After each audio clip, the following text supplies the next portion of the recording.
Ha ha, I've beaten everybody but Q to the pre-chat. To the people who have it in their backgrounds, get fucked. Hello. I'm going live a little bit early to do some cozy game before Joe comes and joins me. So everybody who's coming here, hey August. For everybody who's coming here, we're gonna run some ads and then I'll put advertisements up and then we'll do a little cozy gaming as a treat.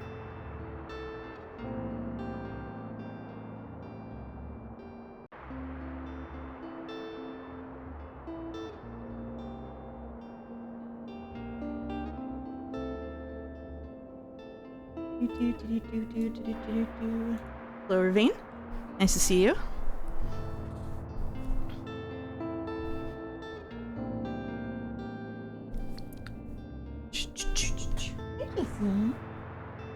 Sneaky cozy games, I'm in. Welcome in, Let's Panic. This just released today, and it was much looked forward to. So I really want to give it a little try. Hey, it's Mousington. Hey, Paquetto. And hey, Haydener. Nice to see you.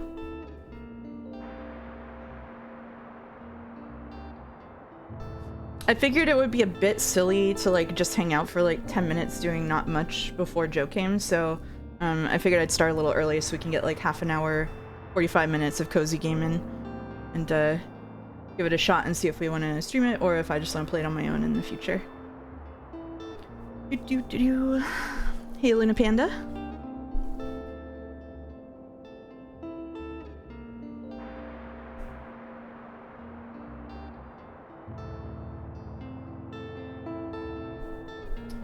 Stream advertisement ready for here.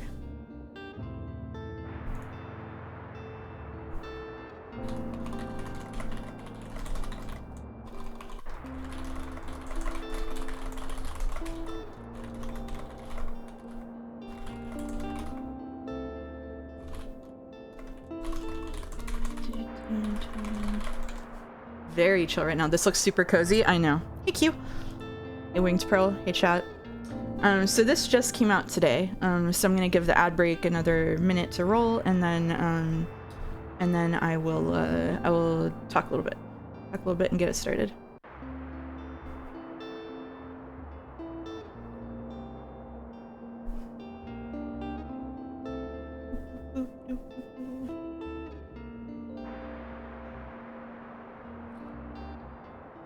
I just did some last minute gardening and cut all of my fingers on thistles, so it's gonna be tough pressing the button to advance screens today in the Sekimeiya. It'd be difficult for me. Should we turn the mouse on as a treat for part 1? And vanish her later? Oh, she's behind chat. We can't have that. Hard life of a thistle farmer. I know. I felt so bad because I needed to take the thistles down because hey, Xerxes.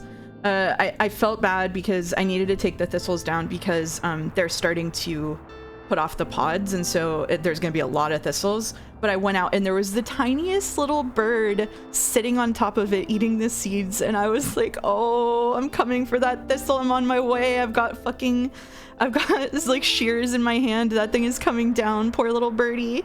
And sure enough, whenever I left that one till the end, and then whenever I knocked that thistle down, the bird like hovered in the air and yelled at me. Like it flew up and sat on my porch and went, beep, beep, beep, beep, beep, and I was like, I know. The villainous mouse. Okay, 1 second while I do advertisements.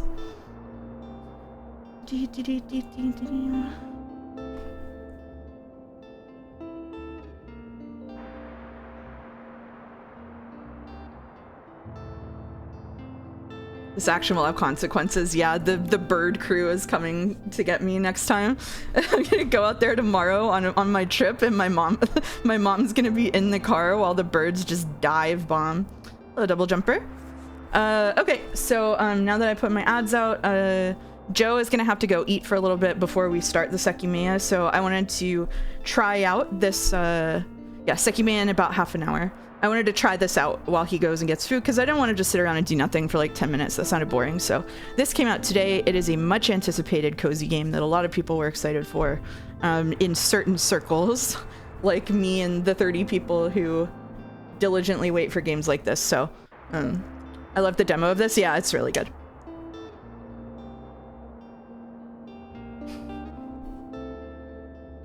Seki, may you have a happy birthday this weekend. Thank you. What if I want large books? Probably have to play large bookshop then. Let's start. Let's give it a shot. Excuse me. Seki, full spoilers. I'm having bolognese. Nice. Do you have to hunt books in the wild to sell them? I don't think so. Whoops. It's doing text. I've packed up my things, leaving everything behind. For quiet life by the sea. Yay! You think this tiny bookshop would have a Japanese atlas? Absolutely. And if not, we'll make sure it does. Tiny bookshop. Waterfront Square, Monday, 1st of summer. I would move across the country to pursue the bookshop life of my dreams. Same. Whoa. Okay, A to open. I'm pressing A. Oh. A. Oh, okay. What do we have in the shop? We have 3 crime books, 3 drama, 10 fact books, 4 fantasy books, 3 classics, 7 kids, and 10 travel. So we've got a lady in the shop. Tilda says, my, what a sight. You must be the new bookseller. I've heard so much about you. What? How? I know we're selling fantasy stuff. We don't know if it's hold on, we're stocking 0 science fiction. Maybe that gets unlocked later. Where are the visual novels? Oh no. Oh, don't worry, I have my sources. Anyway, welcome to our quaint little town. I'm glad you decided to stop by. I thought you might need someone to show you the ropes around here. Oh god, I probably swallowed like spores from all those thistles. I'm Tilda. I used to run the local bookstore here before my retirement. Lovely to meet you. Distinctly non-evil book of hours time. True, actually. Let's see. You should know that us Bookstonians have very particular tastes in books. I, for example, prefer to read classic and crime novels and not much else. So why don't I have a look at your selection and see if I can find something worthwhile? I know this one, Crime and Punishment. Bravo, you had the right book on hand. Has anyone here ever heard of or played Fox Curio's Floating Bookshop? It's a solo journaling RPG about running a bookshop, which is a boat. That sounds awesome. That sounds awesome. If you're in the Discord, can you post that in like the game chat or the stream chat? And if not, can someone else post it there? Because I want to go play that. This could so easily turn into a horror game if we realize we're selling stuff like 50 Shades of the Alchemist or whatever. Oh no. When a customer finds a book, they'll keep looking for more. So now she'll pick up a classic too. Yep. Sadly, you didn't have the right book on offer. Aw, damn. Even though you may have books of the right genre, whether people actually take one home depends upon your sale chance. Oh, it's a stat game. You can check your sales chance at any time by pressing that button and hovering over the genres on the right. Pressing it allows you to inspect some hidden information. Oh. Only a 22% chance of classics. Happy birthday, Mouse. Thank you. It is on Monday. The game looks cute. Yeah, it's very cute. It's a reciteer, like a reciteer about a tiny bookshop. Kind of slaps. Interesting. Simply use this button or cursor move over it to look. The sale chance shows the odds that someone might find a book they like. Because the chance is based on how many books you have in your shop. Oh, it'll decrease as you run out of books throughout the day. Managing to sell that last book of a genre is the mark of a great bookseller. If I had a shop on wheels, I would sell something cool like rocks. That does sound pretty cool. Then you could drag it around and pick up good rocks. Oh, Simple says you're good and I hope your stream is too. Now I get back to work. Thank you, Simple. I think you're quite good too. Close the tooltip mode. Press this. Okay. Done with the tooltip mode. How do we restock the books? That's probably part 2 of the tutorial. I wish I could go inside. Hi, Mouse. What's this game? Hello, Jelly. This is Tiny Bookshop. It just released today. Much anticipated cozy game by the cozy game community. Oh, didn't find the travel book they wanted. Oh, wow, your latency is good? Yeah, it's pretty good right now. Might get worse later. dinosaurs and other prehistoric life. I loved the film adaptation. Nice. So we can look all over. Oh, we can look all over the place. Cool. What's this? Coastal wildlife of Buxton Bay. Most of the board is taken up with illustrations of the marine animals native to the local bay. You recognize a moon jellyfish with 4 purple circles. You remember seeing a stranded one at Far Beach before. Their delicate tentacles are used to catch prey such as plankton, but are harmless to humans. You also see an image of a herring gull in flight. It has a characteristically bright orange spot on its otherwise yellow bill. Remember this for the quiz later. These scavengers can seem menacing to humans, but they are trying to adjust to the increasing urbanization of their habitats. They are incredibly intelligent. For example, researchers have observed them shoplifting books, presumably using them to nest in. Lastly, there's a group of small gray acorn barnacles pictured, shown to look different above and below the water surface. Were you aware that the hard bumps often found on rocks and boats are actually the shells of small arthropods? An acorn barnacle's legs poke out from the top once the tide comes in to catch plankton out of the water. Fascinating creatures. It feels like you've gained a whole new appreciation for coastal critters today. I really have. Seagulls confirmed eagle, but we knew that. Yeah, seagulls are only good when they're crying. Hi there. You're the bookseller, right? I see you already talked to Tilda. Did she know everything about you already? Yeah, she does that. Told me all about the review before I'd even started my job there. Oh, I'm talking about the Buxtonbury Review. It's the local paper. Yeah, I sort of write for them. My name's Fern Estrada. Glad to meet you. Your arrival is kind of the only interesting thing that's happened around here in a while, so you'll have to excuse my nosiness, but it's sort of my job to write about you now. How about you help me out by answering a few of my questions, and I'll give you a free subscription in return. Nice. You might appreciate the events calendar, and people often sell used books in the classifieds. Right, so for the record, what made you come to Buxtonbury? Needed an escape, searching for where I belong. Wanted an adventure. I'm gonna have a mild existential crisis about these choices. And go with searching for where I belong. Hello streamer, hello Chap. Hello Tep. Tep, I feel like I haven't talked to you in a while. Greetings, greetings. Oh wow, I kind of feel the same way. I hope it works out for you. Okay, and what's your first impression of the town so far? Friendly, I think. Fern Castle? Oh, no. Don't worry, it really is. People might be meddlesome, but they only have the best intentions. Thanks so much for the little interview. I really appreciate it. I sort of, so it was written to be relatively uncertain. Haha, it's a great quality to have professionally. To be fair, being a journalist in 2025, I would also feel a little uncertain about my place in the world. The world hasn't been kind to journalists, so I think Fern is allowed to have a little uncertainty as a treat. No way this place takes place in 2025. Well, Fern is being written in 2025. We've got the lens, and I promise you'll have your first copy of the review by tomorrow morning. Have a look at your selection now if you don't mind. See you around. There was a post on Blue Sky that was designed to kill Jads that I saw the other day. Hold on. Now I gotta look at it. I gotta look it up. Bow tie in 2025? Yikes. Maybe. I gotta scroll.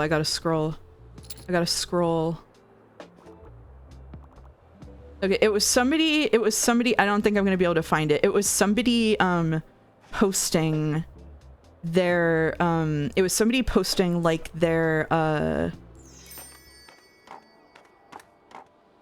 posting a quote from their like dissertation, and the quote was something like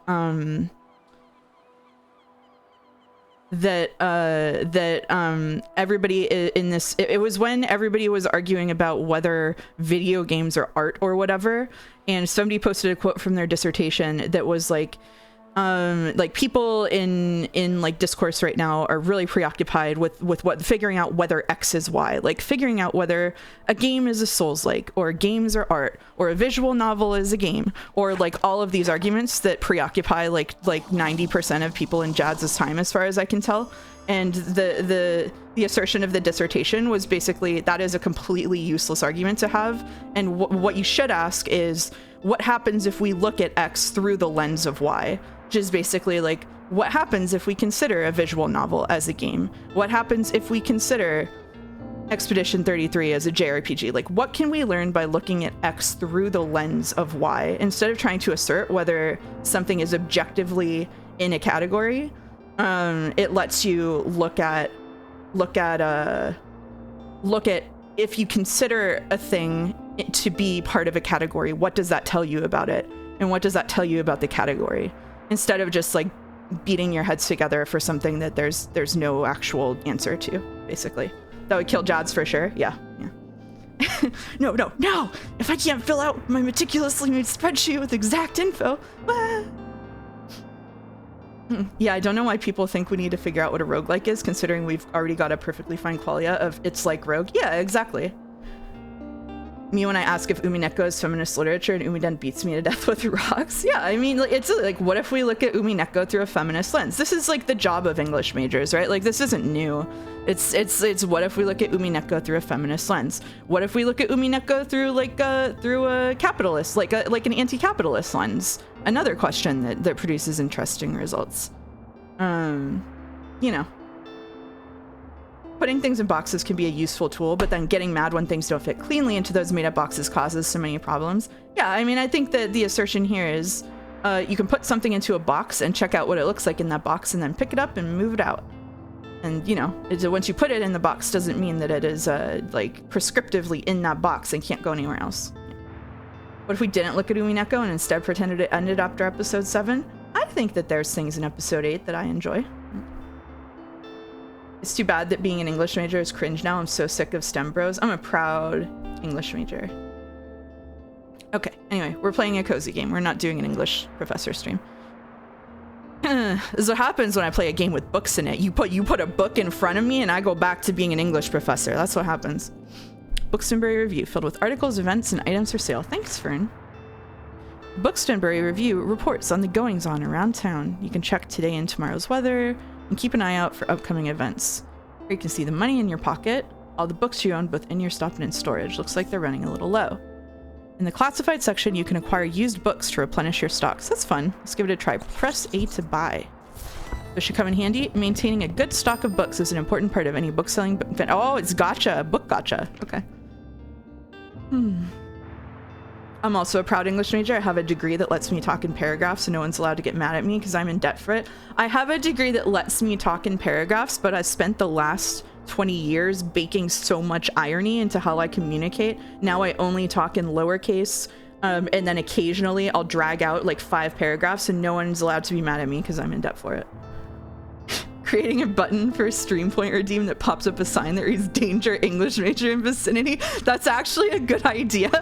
I will add a point redeem with that if someone makes that sign. I will do it, actually. I'm into it. It'd be really cheap, and it'd be like a 30-second, not even a 30, it's just like a 10-second flash at the top of the screen. You're in irony debt constantly. It's like sleep debt, and I'm never making it back.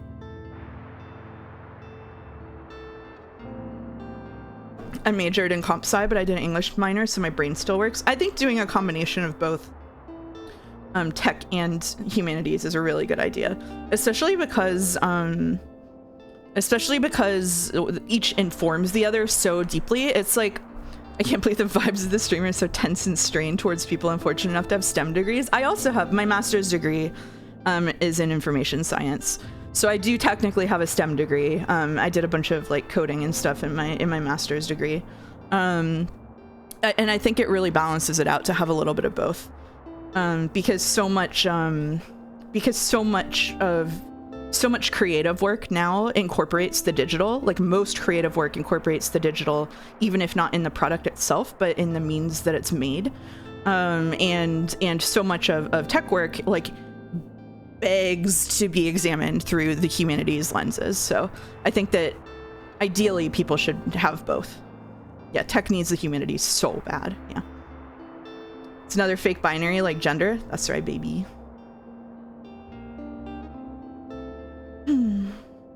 As a comp sci engineer that's specializing in embedded, I think it's a waste not to enjoy the arts and to disregard the humanity that comes with it. I think so too.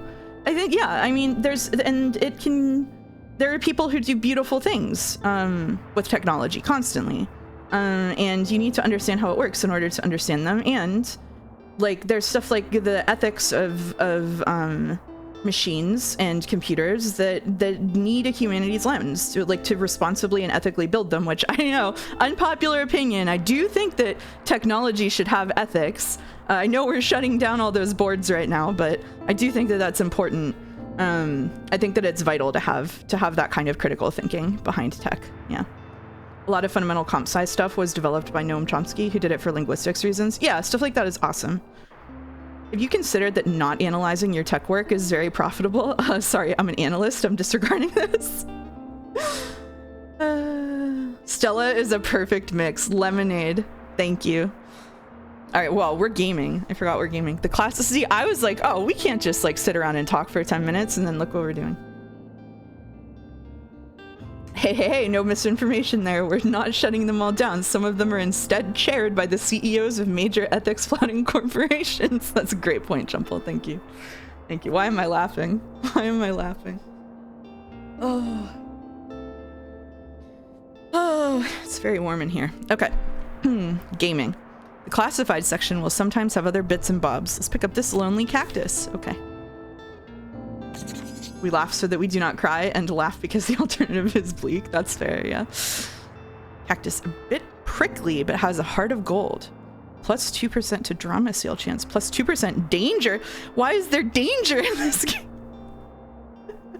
Can we understand what danger stat is, please? Let's get...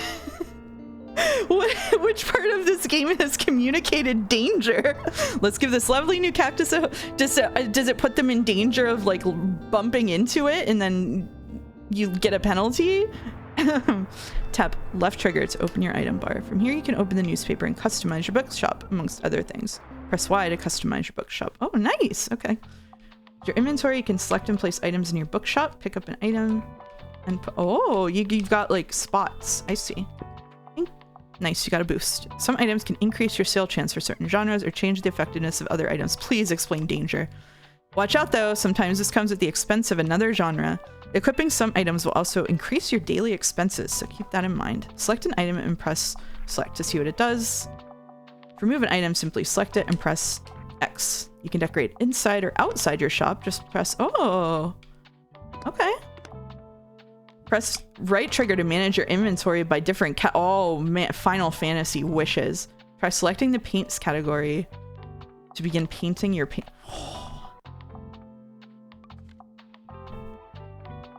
Oh, we're painting this.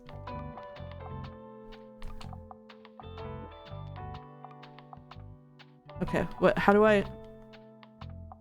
Okay. How did I paint? Oh. I just forgot how to paint. Oh, man. Okay. Alright. Oh my god, I got so many things. It's wild the aesthetics you get when a game has them designed in mind. I know, right? Okay, we can put this out here. Sorry, but I'd like to decorate my house the more immersive way by placing stuff on makeshift walls than removing the walls or whatever the hell. You're so right for this. Can I hang this on the... Oh, I can hang it out here. Oh, that's cute. Okay, what the hell was the paint button?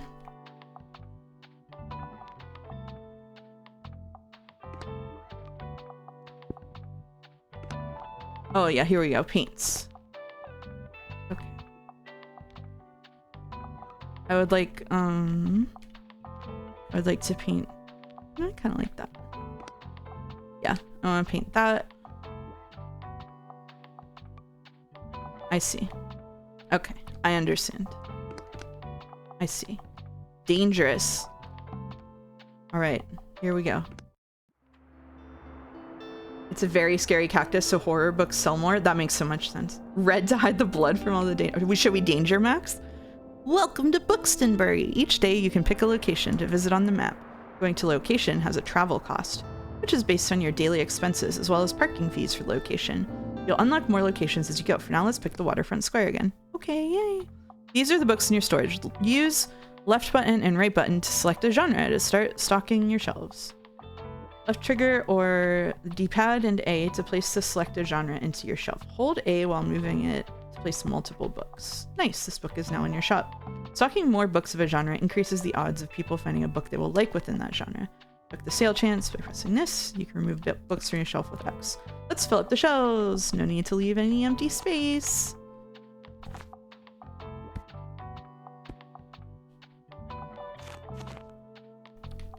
Okay. Oh, we don't have any more in stock. Okay, what do we got here? We can do some classics. Okay. Do a drama book. Seems good. Your shelves are ready. Let's go set up shop. Or keep adjusting your selection. Nah, let's go. Full send. Alright.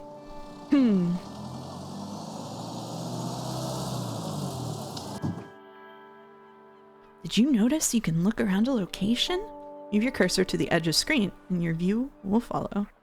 You can interact with things by navigating to them with your cursor and pressing A. Let's pick up this buoy. Wow. You can just pick stuff up off the ground. That's so cool. Oh.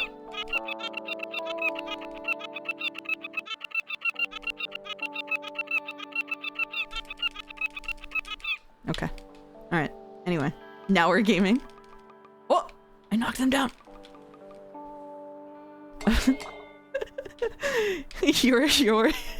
You're a horrible goose and you're running a bookshop.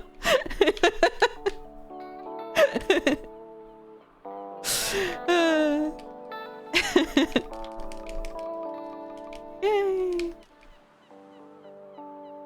Alright. Now that's taken care of. Oh yeah, we didn't look through this last time. Seems like the telescope is out of order right now. Best check back later. Fine. Danger went up. Seagull crying. None left alive. My goodness. Does anyone know a horrible goose? I only know very nice ones. I'm pretty sure one of my little brothers got chased by a goose.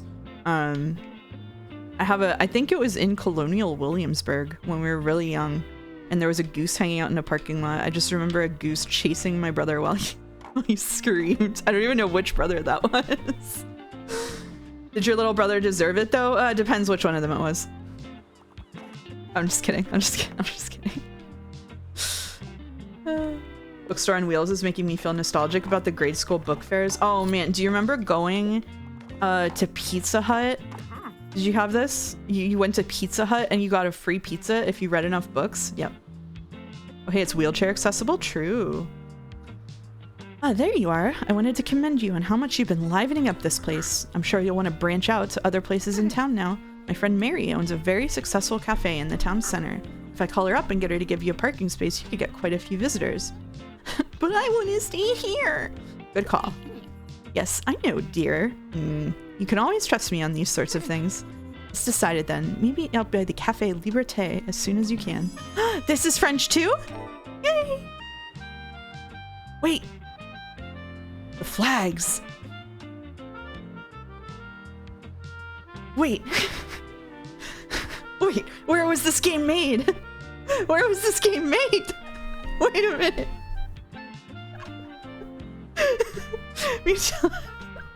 Tilda asked you to meet her at the cafe in town. Seems like she won't accept no for an answer.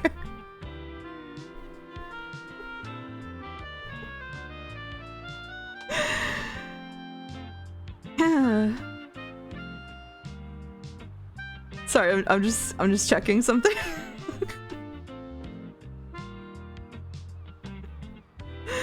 It's made in France. It is made in France. It's made in it's made in France. It's actually made in France. To say you're self-parody would be pulling punches. It's not my fault. I didn't even...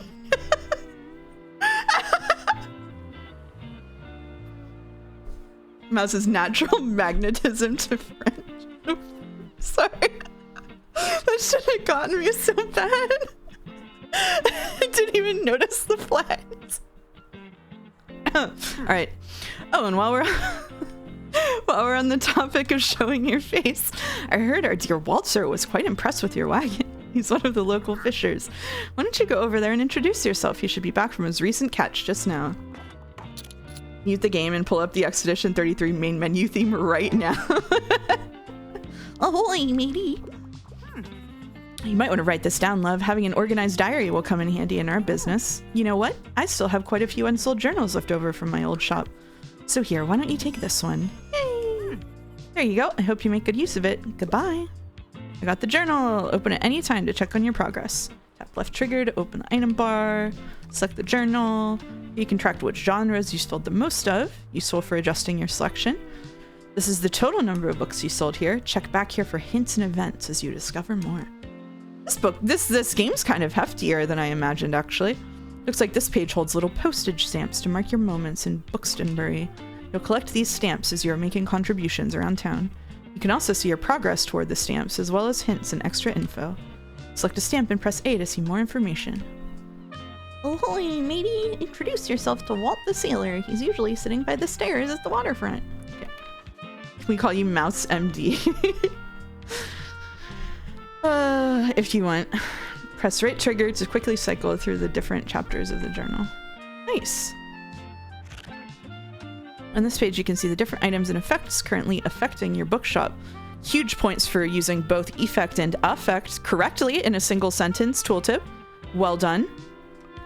Make sure to use this page if you're ever unsure what something does, or when you're trying to create the most optimized bookshop. Who would ever try to optimize a cozy game? That's crazy. The calendar gives you an overview of what's happened and what will happen this season. Check back frequently if you're ever unsure what's going on around town. Choose these to navigate the days. Press A if you want to inspect the entries. Press B to return the calendar section once you're done inspecting. Interesting. Weekly flea market. And a summer wow, there's seasonal events and everything. Do you think this game has Claire de Lune in it? Oh my god. I suddenly had 1,000-yard stare as I remembered how many times 100 line played Claire de Lune. I think someone told me that and I just forgot it because it was so funny. Okay, let's see. Alright. Can we talk to Walter? Ahoy there, kiddo. How's it going? Yay! Looks like you got a sturdy vessel there. I got some old items lying around which I thought you might like. See if any of it is to your liking. Oh. We've got a globe, a buoy, and a tattling trout. Oh, we're saving out for big mouth Billy Bass for sure. My friends tell me you've got some decent cargo on board too. They've been specially enjoying your travel and classic novels. Guess I have to be careful or I might be outsold by you. Why don't we make a bet? If you can make 20 sales to my buddies, I'll admit defeat. Okay. Ho ho, I'm looking forward to a little competition, kiddo. Good luck. I hope that Big Mouth Billy Bass actually sings songs. It would be really good. Hey, what are you doing here? So I assumed you'd be at the beach like everyone else. Oh, I'm so sorry. I already forgot that you're new. You just seem to fit in so easily. I'm so sorry. Sorry. Here, I'll show you how to get to Far Beach in case you want to drop by there soon. Nice. Oh, I'm not really a beach person myself, but I'm sure the crowd there will need some of your reading material. I want to meet the person who's buying classics for the beach. This is cute. I really like this so far. This is good vibes. I know we're still in the tutorial phase, but this is good vibes. Are we done? Oh no. One more book. Another William Shakespeare from my collection. Billy Bass gonna lean forward and sing La Marseillaise. No. There were a lot of cozy games released today. Great vibes day. Yeah, my email Steam notifications lit up today, but this was the one that I was looking forward to the most. I definitely need to check out what else came though. Oh, an interesting perspective. You're not like a person, you just sort of exist. Yeah, I mean, I think we are a person technically, but perspective-wise, we're just kind of wandering lonely as a cloud. Alright, I've just listened to Claire de Lune again, and it's a very, oh yeah, I've heard that before, but I will forget it again immediately song to me. It's a good book. Or a good song. I'm gonna imagine you're that dog in the bottom right. Yeah, that's fine. You can if you want. Looks like some items have been discounted a little. Now might be a good time to buy them. Although you could wait longer and risk someone else buying them first. Items in the seasonal section have a much slower turnover, so there's no need to hurry. But be sure to snatch them up before the season ends. Interesting. Maybe valuable? Used book lot, everything must go. Grandma's old books, old childhood favorites. Maybe valuable? Maybe valuable? Used book lot? I kind of want to gamble on the used book lot. Everything must go. Oh, yeah. That's good. Love it.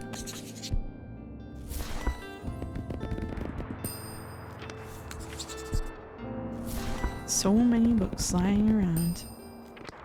It's pretty decent.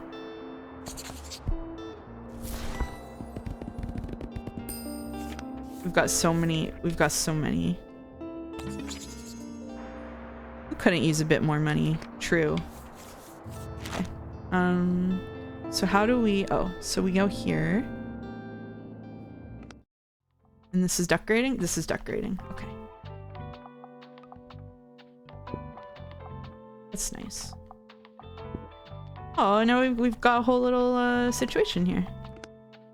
That's cute.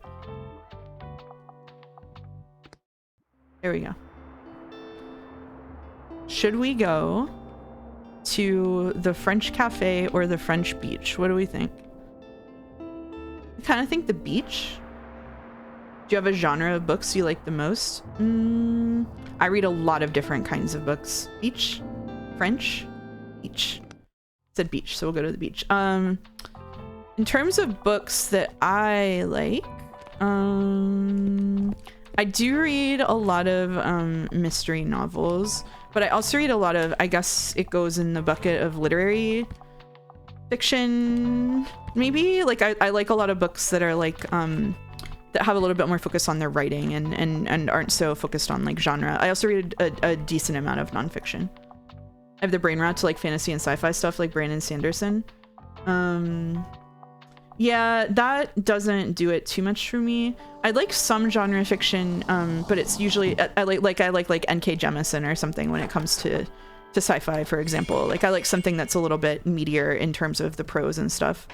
Like I'm really excited for I think that maybe one of the best books that I read in the last couple of years was The Will of the Many by James Islington, which I won't say too many spoilers, but it's kind of like literary fiction. It's a little bit fantasy sci-fi flavored, but basically it's a society that's like a pyramid scheme, but like Roman flavored. So basically everything is divided up into like a caste system, and each tier of it, the people underneath you are sort of like in your power. And so if you're at the top of the pyramid scheme, you've basically absorbed half of the power of the people underneath you. And even people in like the 4th or 5th echelon or something are like super powerful. So yeah, I really like that one. Le Guin and Frank Herbert are great sci-fi, but I honestly don't mind the straightforward stuff. Yeah, I love Ursula Le Guin. I think in terms of just like genre stuff, the like stuff that's just like written for fun, just like fluff to enjoy. I read a lot of mystery novels and like crime fiction. Like I really like the Inspector Gamache series, which is sort of a one true cop situation or a one good cop situation, but like I like it anyway. Those books are really fun. Hop on Dungeon Crawler Carl. It's peak literature. What is that? Did he turn into Petals? No, sorry. Gamache, not Gomage. I know. He's Quebecois, he's not French, almost. Your bookshop can also be impacted by unexpected sources, such as the weather, visitors, or special states. You can always read up what something does by looking at the tooltips. It's good.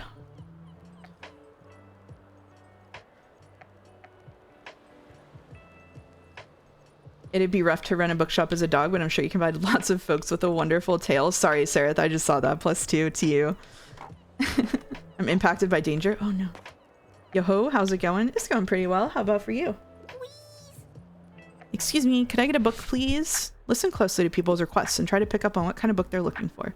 I'm looking for a book featuring folklore, and I tend to read lesser-known works. Pay attention to how certain parts of the requests are worded. Some things can be optional, while others are really important. People also leave some of their likes and dislikes unsaid, so make sure to put yourself in their shoes. Some requests might also be harder to fulfill than others. You can check the difficulty stars here to gauge how many books in your shelf are a good fit for your customer. Quests usually get more difficult as your stock dwindles throughout the day. Hi, No More Moons Mushroom Trips. Hello. We are going to be reading the Sekimeiya. We're doing a Sekimeiya makeup stream today because I won't be here this weekend. I'm just doing this until Joe is done streaming Expedition 33 and goes and gets a snack. So we're just doing a little bit of Tiny Bookshop, which released today, and so far is really cool and a lot deeper than I was expecting it to be gameplay-wise. Requests get more difficult as your stock dwindles throughout the day.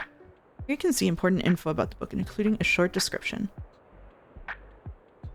The short description, publication date, genre, author, and page count can all be helpful to inform your decision. Do you think this book is a good match? Once you found a match, try recommending it to them. Okay, so we're looking for a book featuring folklore with lesser known works. Oh, these are actual books. These are real books. I thought they were just gonna have like fake books, but they put real books in here. Whoopsies. 12 beautiful and poetic short stories for children, including talking animals, monarchs, fairies, beasts, and magical worlds. Okay, this is maybe a contender, but I used to love Edith Nesbit when I was a kid, by the way. Does the customer ever unintentionally lie? Kind of like how a lot of customers have no clue what they actually want. It'd be pretty funny if they went that hard. This game actually just rocks. I know. Yeah, these are just some real ass books. That's really fun. I don't think that we should give them it.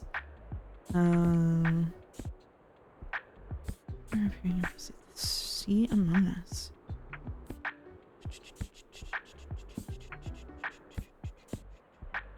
Whoa, The Haunting. Shirley Jackson is such a good writer. This is great. Oh my god, I can't stream this game because I'll just talk about the books. Death Note Volume 1. I've got a great book featuring folklore, kid. The Willows, Parable of the Sower. I think the magic world is maybe the closest that we have here. A perfect recommendation. Yay! Yippee! E33 fans incoming. All right. Thank you, August. I'll buy this one and keep shopping. Thanks for coming. What? I'm already 8 3/4. I'm too old for kids' books, but all right. I'll check it out, I guess. Thanks for letting me read here, by the way. My name is Harper. I'm gonna be back soon. Okay, bye. Wow, your customers just became inspired. This happens whenever you successfully recommend a book. It increases sale chance across all genres for a short while. Yippee! Back to the Seki mines? Soon, yeah. Soon. We get a few minutes.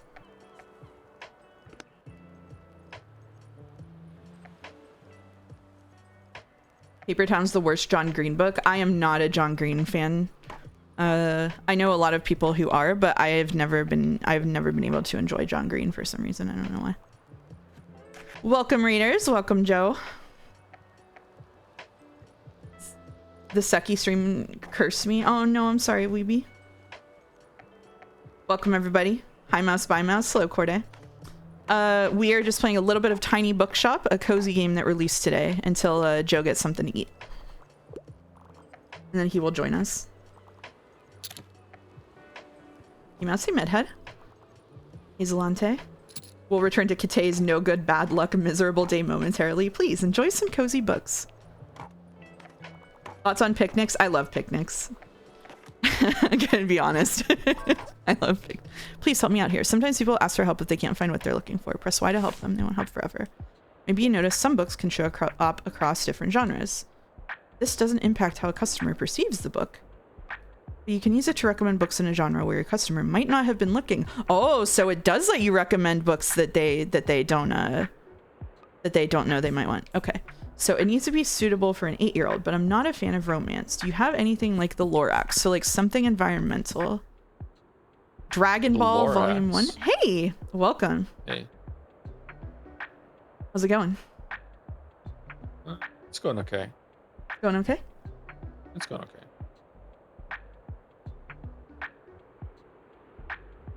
Are you gonna grab something to game? eat, or are you good to go? I'm gonna go in just a second. What is this gonna do? You run a bookshop, or you just Yeah, visit you a bookshop? you run a bookshop. So this is Tiny Bookshop. It just released today. I've been waiting for it. You basically run a little bookshop, and people come and shop there, and you decorate it, and you recommend what is actually real books. I discovered. That's what we just found out. They're Real books, yeah, in all sorts of different genres. So people come in and ask for stuff, and you give them book recommendations, and then you decorate, and it's pretty chill. Is that legal? Well, it's there's no actual it doesn't have any actual excerpts. It just has their information, so it's kind of like free advertising. Oh, that's cool. All right, I'll be back in a couple minutes. I'm gonna go take Gatsby out, grab a drink, and eat a protein bar. All right, see you soon. Sweet. Yay! Death Note has the intellectual depth suitable for an 8-year-old. Go with that. Hey, watch out. Death Note is one of like 3 anime that I like. Be careful. Yeah, it probably does fall under fair use. Okay.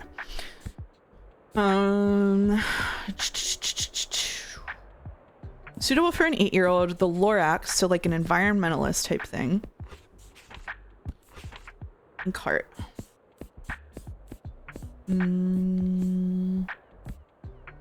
Let's see. See around us. Maybe not.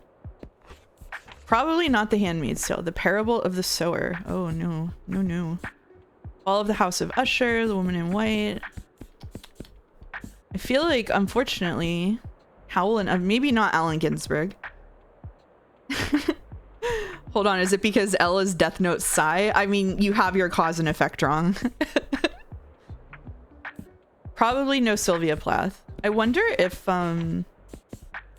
the Magic World is actually maybe... The Magic World actually might be the best suited thing we had for this one too, but oh hell yeah, Tiny Bookshop. Hey, Dalmic.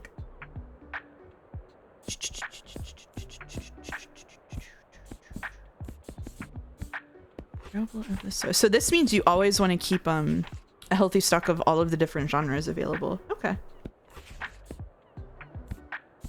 Liking Death Note for L is just so fair. Thank you. I really appreciate it. Maybe Artemis Fowl. Is Artemis Fowl Lorax coded? Magic World and Dragon Ball are the most kid-friendly, I feel like. I think maybe the Magic World clears here, too. Is Artemis Fowl environmentalist? I never read it. Only my little brother did. Or, like, I read one and I didn't. It's not environmentalist, not the first book. Maybe we go with this. Capitalism Ho. Yeah, this is a bookshop reciteer. Like, let's try Magic World for this one as well. Yippee! All right. Edith Nesbit is quite like the most Lorax coded thing on that shelf, probably, having read her when I was a kid. So the elves are environmentalists, but they're antagonists of the first book. Oh no. I need some help. Okay. What do we get? Shh, honey, we're talking to the bookseller right now.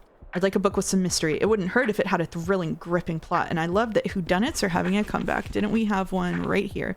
Violets are blue. James Patterson. In this thrilling and bloody case, Detective Alex Cross investigates another macabre murder with undeniable signs of vampires while being haunted by someone from his past. Or we could give her The Haunting of Hill House, which would be badass. I think I want to give her The Haunting of Hill House over Have you read many books? I have read many books. I think I'm going to give her The Haunting of Hill House. This looks perfectly mysterious. It is, baby. Bookshop can get bigger as the catalog. Yeah, we can buy more bookcases to put in there, I think. There's room for maybe 3. I didn't know The Haunting of Hill House was based on the book. Yep, it's by Shirley Jackson, who is like one of the best American writers of that time period. Shirley Jackson also more famously maybe wrote The Lottery, the short story that's used in English classes everywhere. For those who don't know, I was an English professor in my former life. I taught classes that crossed over both games and books. So I actually taught a class in which we played Disco Elysium and read The Lottery. just for context. Is she the one who wrote We Have Always Lived in the Castle? I think so, yeah. I'm pretty sure, yeah. Prove it. Give us a fact about literature. Did you know Shakespeare is responsible for coining over 1,200 words? Some of them are just word tenses, you know what I mean? But he used words in a unique way over 1,000 times. Coining. Egg soon. Egg when Joe gets back. Before you were reincarnated into a PNG mouse. Yeah, if you stay an English professor long enough, you become a VTuber. I'm sorry. Big reader, huh? Read for us right now, then. You could just read Disco Elysium by reading Germinal. Oh, interesting assertion. Oh, they have a coffee machine? All right, we're gonna wait until stuff gets discounted. We have plenty of books. Kind of want to go to the beach again. The vile and evil night owl, a specter of Mouse's past life. So true. All right. We are way low on kids' books. So let's stock up on those. We also need some travel books. And...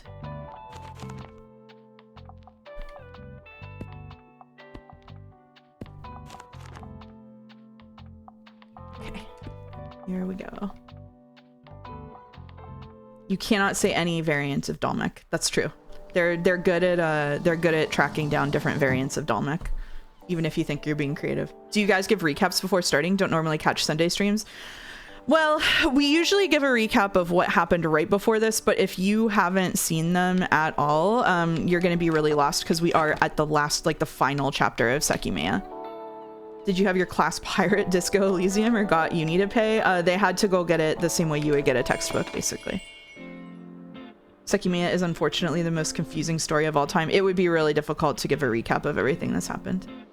Seeing that the books are color-coded makes you want to hide a mystery book via color coding. Ooh.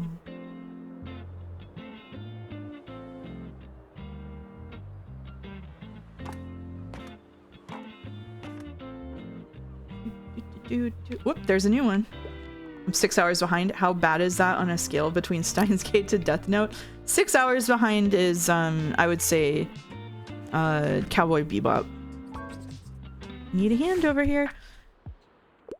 Shiny, we're talking to the bookseller right now. I want something easy, entertaining, and uncomplicated. I wouldn't say no to a good mystery. Do you have anything like The Hidden Staircase? Death Note Volume 1. Death Note Volume... A Good Girl's Guide to Murder. Monster, Volume 1. Damn, my brother said I should watch this one. I have to say see you later, Space Cowboy, and have a nice stream. Thank you, Pilsifer. I hope you have a good time. My brother really he says he likes Monster. I think maybe this would be okay. A Good Girl's Guide to Murder.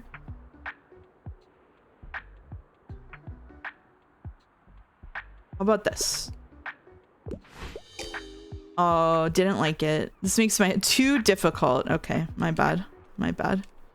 It sounded really simple. That's my bad. Monster is a genuine masterpiece. That's good to know. If you could try to convince me to buy this game. I don't really stream to convince people to buy stuff, but if you play Tiny Bookshop, you get to run a bookshop and talk to people about books, which to me is a peak lifestyle. So if that's peak lifestyle to you, I can recommend it. And if it's not, that's okay too. Death Note and Monster were more thriller than mystery. Oh, you weren't here for the conversation that would kill Jads. That's how I know that. Naoki Urasawa's manga is good, but IMO, his best release is a Japanese TV show called Manben, where he goes and talks to different manga artists and watches their process and unique creation methods. Actually super chill and interesting. Oh, interesting.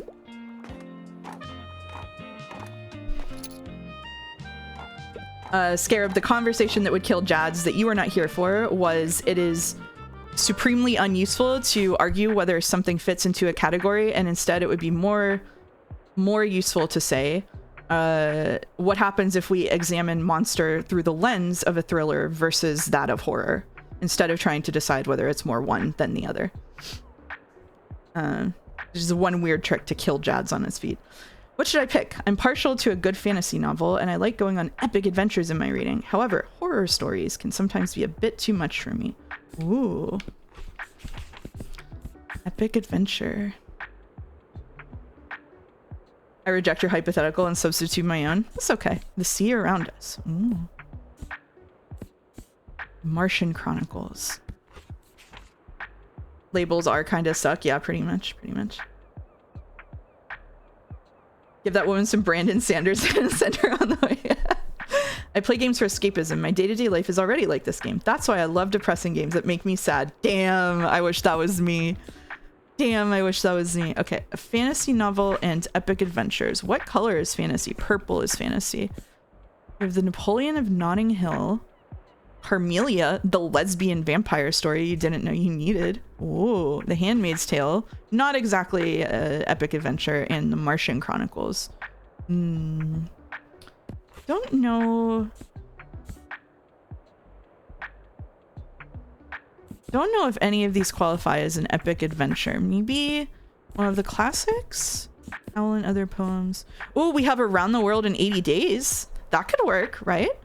I think this game is about books. Yeah. Oh, yeah. George Washington Machine is saying Around the World in 80 Days might not be a bad choice. You're right. Yeah. Let's do Around the World in 80 Days. Oh, you managed to surprise them with an unexpected pick. Good job. Good job. Have you ever read The Scarlet Pimpernel? No, actually. Yay. Try this one and keep on shopping. Yippee. Hey, you look like you're good at picking up stuffs. My mom told me we have to go home, but I don't have all my shells yet. Shells? So do they have to like oh, hello. pick the spread of books that you have here, or do they just give them to you? You pick the genre of books that you have, and they assign you like random books in that genre. So you don't pick like the exact books that you have on the shelves. You have to fulfill their requests from like what you have. Is it possible for someone to come in and ask you for a book that you don't have? Like a perfect match for it? Yeah, it is. Yeah. So you try to be a little creative with it, basically. Joe's a bit quiet. You are a bit quiet, actually. Okay. Let me see if I can turn myself up in settings. Nope, I'm as max as I can be. Can you turn me up? Or am I at 200% already? I could turn you up a little. I'm afraid it'll make you a little bit robotic. Hold on 1 second. Oh. Let me just check.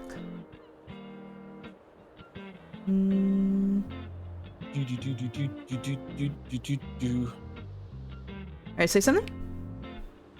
Sucker Mary Barrels. Should be louder now. Is he robot at all? Sorry to caps, but I'm invested in the bookcases. Uh-oh. Alright. Maybe I just sound different compared to what they heard on the stream before. So you were also quiet on my levels that I could see. So we'll give it a shot. Okay. Sorry, chat. We're gonna close the book game. Yeah. You also might talk louder when you're reading out loud. Yeah. It's true.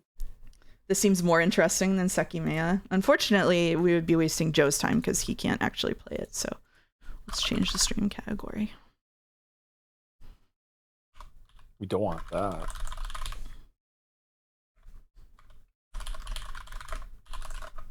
We've got emotional support Sai on the stream. Thank you, Xerxes.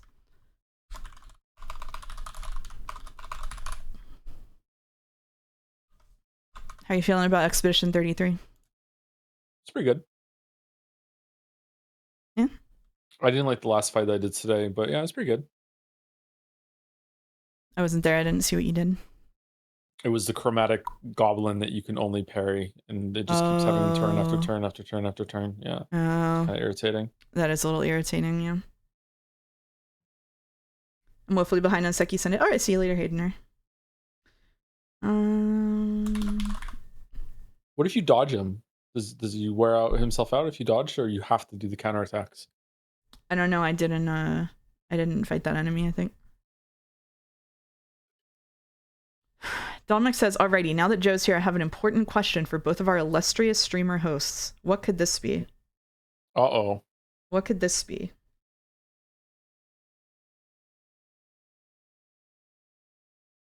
What could it be?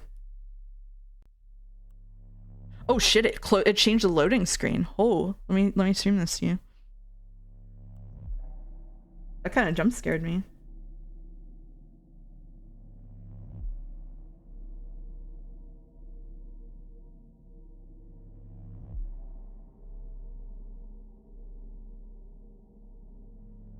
Can you see it? It's loading. Yeah, it says not sharing, but okay, let me try again. It's just I can see it on your stream. I have the stream up, and it's like a maze. Yeah, it's a maze. A glass maze that has been spun. Yeah. Ooh. It doesn't want to load on. Let's try this. I'm gonna have to disconnect and reconnect. 1 second. For no reason at all, how many peaches do you think you can buy for 40 euros? That's 64 CAD or 46 US. In Europe?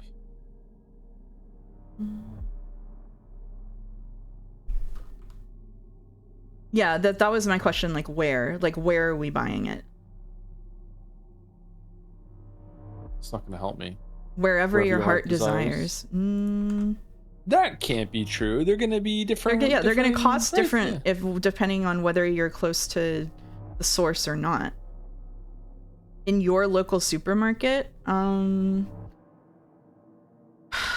see, this depends too, because I just went to the supermarket the other day and it was an organic supermarket, so it was marked up anyway, and yellow and white peaches cost different amounts. Like, it was like okay. I'm gonna guess it's like $2 a peach Canadian. So I think I could probably get like 32 peaches. Okay, $46 US. I'm gonna mark them down from the super expensive organic grocery store that I went to. I'm going to guess I could get 50 peaches.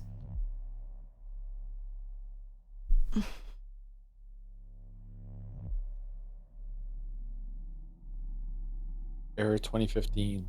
Stream failed to start. Now, suppose hypothetically we had a mutual acquaintance who had the answer to this question based on real experience. Hold on, I'm gonna drop in rejoin.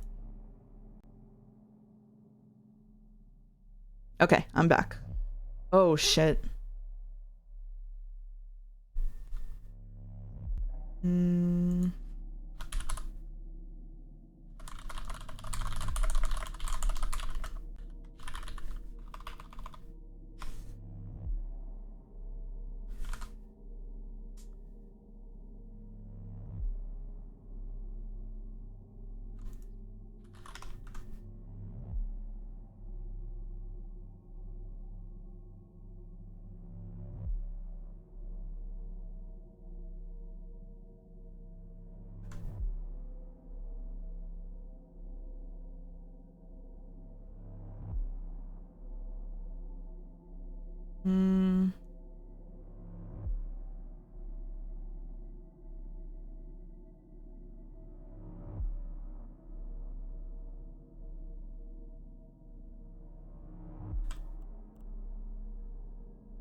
Well, Mouse, maybe good news I got uncursed for now. Well, the bad news is that Joe and I can't start a Discord call together. Yeah, Dominic's peaches are too powerful. Sorry, I forgot that chat could still hear me. Let's see. Will this work? Awaiting endpoint. Oh.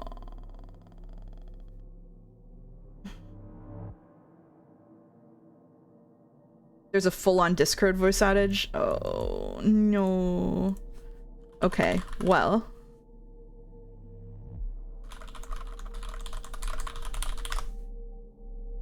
Okay, yeah, we'll use Twitch together.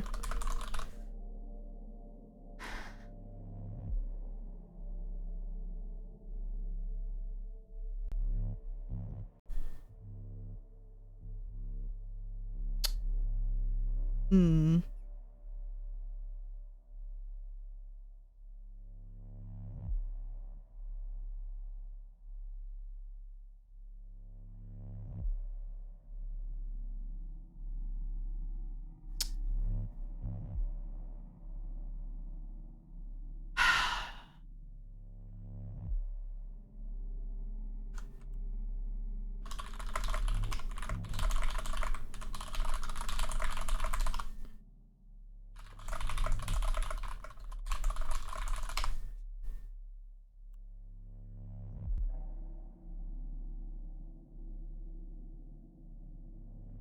Sorry, chat. Trying to do like one or two things at once is really difficult right now. It showed you were collabing with yourself for a sec on Twitch. What's better than one of me? Oh, shit. Alright, let me, one second.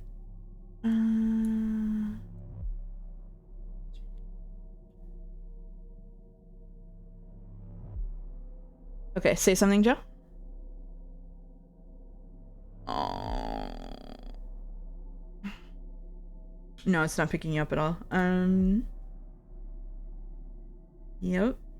No, it's not you. It's something on my end. Let me use a different browser. One second.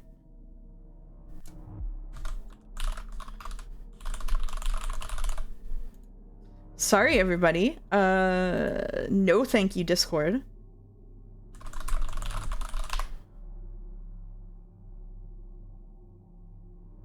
One second. Okay.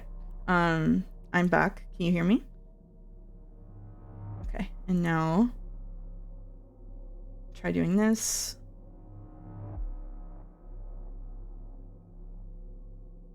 Now say something. Sekimeiya Barrels. Oh my god, he's back. Okay. Now I have to put filters on you all over again. Yeah. Okay. 1 second.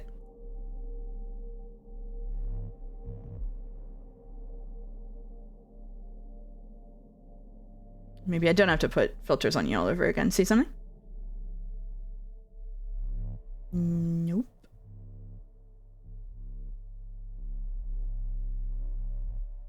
Gord here. Yeah, I don't know what to do about that. Okay. We can hear him now. Oh, it's better now. Okay. Let me put. He's tiny. Yeah, he's you can copy filters, can I?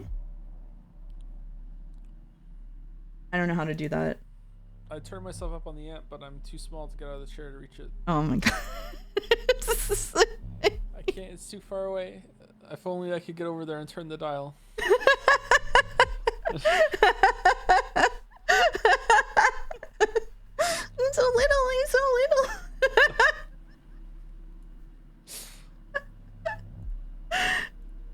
little. Copy filters. Paste filters. All right, talk now. Hello. There he is. Okay. POV, your streamer boyfriend has shrunk himself and can't reach the microphone. Help, help. There's an Among Us at the lower center of the screen. There is. Oh. Okay. The only thing about doing this is that it won't have music, unfortunately for you. That's okay. Yeah. What was the end of the peach bit? What if I... No, you'll be able to hear yourself. What was the end of the peach bit? I don't know what the end of the peach bit was, actually. That's a good question. Would you believe me if I said this mutual acquaintance's answer to how many peaches can you get for 40 euros was 2? Oh. 20 euros a peach. Oh. Was it Balder? No, it was Irene. Look, above Rinfurnace. Okay, but what if the peach was 2 big Japanese peaches and the person who bought them never had a peach before? Can I justify myself from my purchase? You paid 40 euro for 2 peaches? How big are these peaches? Are they like the size of watermelons? Maybe that's acceptable? I don't know. How do I know more than one person who's never had a peach before? That's crazy. American tariffs? Irene is an American! Can you post a photo in Mousecord? Yes, you can. You can, yeah. Gotta go to Mousecord if you want to see the peaches. You can post it in stream chat. Peaches. Peaches, Millions peaches. of peaches for me. Or if you're Irene, 2 peaches for 40 fucking euros. Holy shit. Okay, but what if it's the peach the Okami goddess is in? Oh. Anderson JPH, invited by Anderson JPH. What? You just invited yourself over? Whoa. They had roughly the diameter of a Nintendo Switch Joy-Con. I guess that's kind of a big pitch. Say? That's what mod actions say? That's weird. Okay. I didn't invite anything. I didn't hit that button. Uh-oh. I don't know what's going on. Do I sound okay, though? Do we sound good? I think so. You sound fine to me. Let's do some reading. I want to read Sekimeiya. I didn't do any of my homework, by the way. I also didn't do any homework. So if you weren't here last time, we're in the final chapter of Sekimeiya, which is, of course, the quiz. So we've had a couple of someone in chat was asking for a summary of so far, which we're absolutely not able to give in total, but I'll give a general summary, which is we were following the story of a guy named Katsuki, or Atsuki if you have no love, who got trapped in a tower for 12 hours with a bunch of other people. He went there because there was a super fancy gem on display called the Sekimeiya. Right before he and his friend Shiroya went to see it, we find out that one of their friends called Mia died in a tragic accident. It turns out that there are 2 of the eggs and they time travel.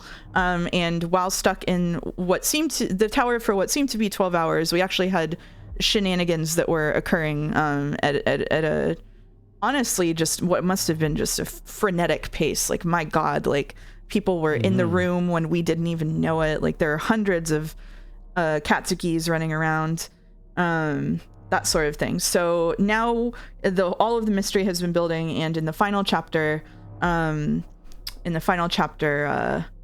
we are going through probably the thing that will answer all of the questions, and then as we do it, they're quizzing us to see whether we're smarter than a visual novel writer. So that's it. Sorry, I wanted to say hi to Gyoko-tan. We're not. Yeah, we're not at all. Been lurking here since the second stream, posting because I wanted to wish you good luck on the test today. Pico waits, thank you. So yeah, that's so we're undergoing the quiz. So yeah. I don't even remember the question. Well, the question was, right, we ended on a question because we thought that was a good reason. That was a good thing to do for some reason. Oh, what? So he saw the Sekimeiya hit the floor next to the event room, and he said it doesn't make sense that they touched it and it fell when they disappeared. And then the options were because they would have come back here after appearing in the past, because the Sekimeiya shouldn't have worked, because of its color, or because the Sekimeiya would have teleported. I think it's either A or C. Or it could be B because he knows that there are multiple now. Right? Is the question trying to is the question, what does Katsuki not understand about the Sekimeiya that we do? I think so. Yeah, it's like, what does Katsuki think is the reason that the Sekimeiya, that they couldn't have teleported, basically. I believe. I have no idea if it necessarily means that what he's saying is true. I do not know. That's the problem, right? Like, we have to figure out what was different here. What is behavior he was not expecting here? I think they actually did teleport. But it looks different from what he's expecting. And then whenever we pick it, like, he'll reason his way past it and be like, oh, that's what's different. You know what I mean? It's framed really weirdly. I really don't necessarily understand what they're asking here. I don't understand it either. Yeah. Should we just pick one at random? Like, this is the same Sekimeiya that he thinks he found in the cabinet, right?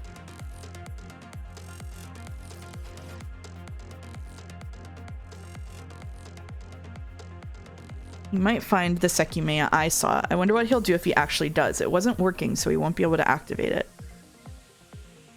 Wait, and then they say, wait, did Kate find a Sekimeiya in hallway B? So here he thinks it might be a different one. Yeah. So he said it's seriously burning. So there's no reason so he doesn't know any. I think it has to be A, because he doesn't know anything about the hypothetical Sekimeiya that they found. Unless he assumes that it's the same know one. about going to the future yet? I don't think he does he? I don't think he does, no. Oh, no, hold on. He January 5th about the... Oh, yeah, no, he does. You're right. Okay, he does, so I think he thinks they'll come, but how would he know? No, because he doesn't know how long it would have been, so he doesn't know where they would have gone if he went there, so it can't be A.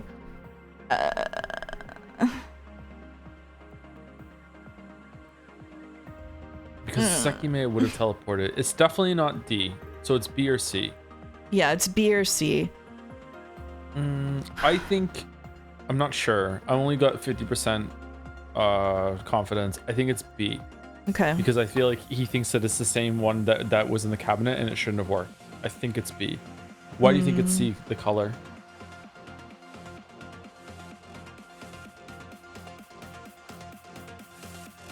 I'm not sure. I agree that it's probably B or C, but this question is framed so strangely that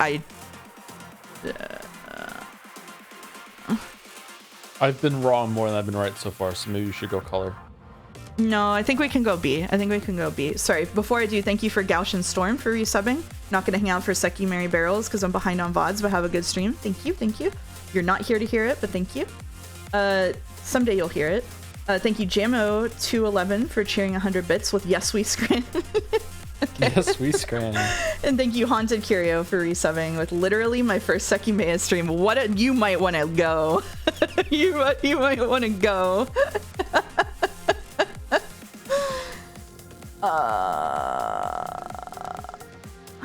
Wait, hold on. Is there even a comment about the color that since he saw the Sekimeiya on the floor? No, he just said, I saw what had hit the floor. It was a Sekimeiya.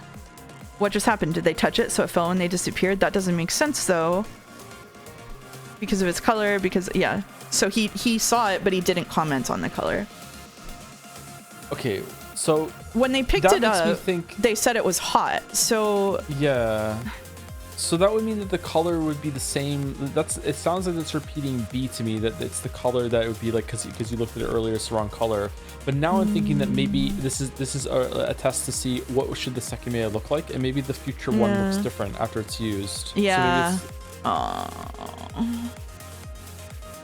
don't know. I don't know either. Like on vibes alone, I think it's the color one, like because it seems like they would be most likely to use to like jump scare us, basically. You know what I mean? Like if they were gonna try to get our asses, it seems like it would be the color. I think the next line is gonna be, yeah, it shouldn't have worked, but it did. So what have I gotten wrong? Or it should be, well, the color is wrong, but it still did work. Exactly. So therefore, there's something about the color. Yeah. So like, what is it gonna be? I think. Let's go color. It's yes. We love to make things based on predicting writing choices. Okay. So do you want to take narration? Sure, I can take narration. Yeah. Okay. It's a little smaller on my screen than usual though, so bear with me. Oh, I'm sorry. Can I make it bigger with control? No, I can't. I can't at all. Okay. Can you pop it out? Screen share volume. No, I can't do that. It won't let me pop it out now. It's okay. I can still read. It's just a little smaller. That's all. Okay. It's color. It's white. Oh God, where's the window? Okay. If they had touched it, it would be gray. I approached it while scanning the area around me. Then I felt it through my sleeve. Oh, they want to know if you want to know when the Discord outage is fixed so that you can hear the music. Sure. It's probably good to switch back afterwards. Yeah. The music is pretty banger. Okay, thank you, Weeby. Yeah. Damn, it's super hot. Just like Tay said, there's no way they activated it. Wait, what? They had to have been going to the event room, so I opened its door. Somebody else activated the other Sekimeiya and teleported them before they could use that one. Oh, how the fuck were we supposed to figure that out? When did this happen? I don't know. When I did, I hit something on the other side. It was the Sekimeiya. It was corpse. In the event room?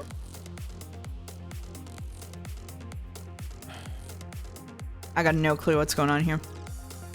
Sekimeiya. It's another Sekimeiya. It's another Sekimeiya. It's another Sekimeiya. Yay, Sekimeiya! Sucker Mary Barrels. Shall we? Yeah. Shall we actually? Do it. It was not another. Yay! It was another Sekimeiya. It was another Sekimeiya, however, it was powered off. Okay, so someone did use the one in the event room and teleported them all. That's really funny. Oh, what? What happened? They touched this one instead? Hang on, is this the one I found in the cabinet? If it's not working now, that means it was previously working. The empty cabinet was uncovered. I feel like we're meant to know when this happened in the previous chapters, and I have no fucking idea. We're rolling with it. We're rolling with it. We're gonna test our power of morbing according to writer choices. Like that is what we're testing ourselves on, right? I consider this a test of us as writers and readers more than of Sekimeiya knowers. We're just gonna figure it out based on what a writer would do. Oh man. The amount of people that have probably teleported in time travel to the future and not even known it at this point is crazy. Yeah, Outson is like, oh god, people getting teleported by random nearby Sekimeiya. Yeah, if you get teleported to the future, you literally don't even know. So like at this point, it's just like the document is just a fool's errand. Like just, hopefully they'll tell us at the end what happened and they'll make the document for me. Oh, that's why the lights were off, so they couldn't see that the smoke had been cleaned. Yeah. That's why. Fuck. Shit, you're right. Oh god damn it. That's why the lights were off. Because otherwise, it was a month later they cleaned the smoke. I went to room A1. Inside the same cabinet from before, a third Sekimeiya rested. So this one's fake. This is the fake one. This one's fake. This one's fake. The Sekimeiya. Oh, but you know what though? That what just happened confirmed something that I thought had to be true, which is that you cannot take another Sekimeiya with you when you travel, even if you're holding it. Yep. Okay. Yep. All right. Yep. Cool. Yep. Unless it's the fake one. What the hell? There are 3 of them? I felt it through my sleeve as well. As I expected, it was cold. So this one doesn't work. Hatched Sekimeiya. Frowning, I went back to the event room. 2 functional Sekimeiya were on the floor, close to each other. A vague idea had formed in my head during the hours I'd been waiting. Was I right? Could you mark a Sekimeiya with a Sharpie? Whoa. There's post-it notes in those offices upstairs, I bet. You don't have to write directly on it. You can just Sekimeiya post-it note. F for future, P for past. There we go. That's it. Where was everyone? If they had traveled through time, where were they? Touch both Sekis at the same time. I think that's what happened to the person who got stuck in the door and split open by the door, which was crazy, by the way. Yeah, that was crazy. Wait, I have to see if I can find them. This is critical. Focused on my thoughts, I walked through the crystal floor. Katsuki suspected that perhaps the others had appeared outside the tower, the others had traveled to the future, the others were no longer in that world. He's got to be morbing future timeline right now, right? He's got to be. Like, otherwise it's just like, guess what Katsuki might be thinking right now? Yeah. Which is a dangerous question. Yeah, you don't want to do that. I think it has to be the future. Yeah, I agree. Is nobody here? What about Sai? Did he disappear with everyone else? I had to look above too, so I grabbed both functional Sekimeiya and went up the stairs.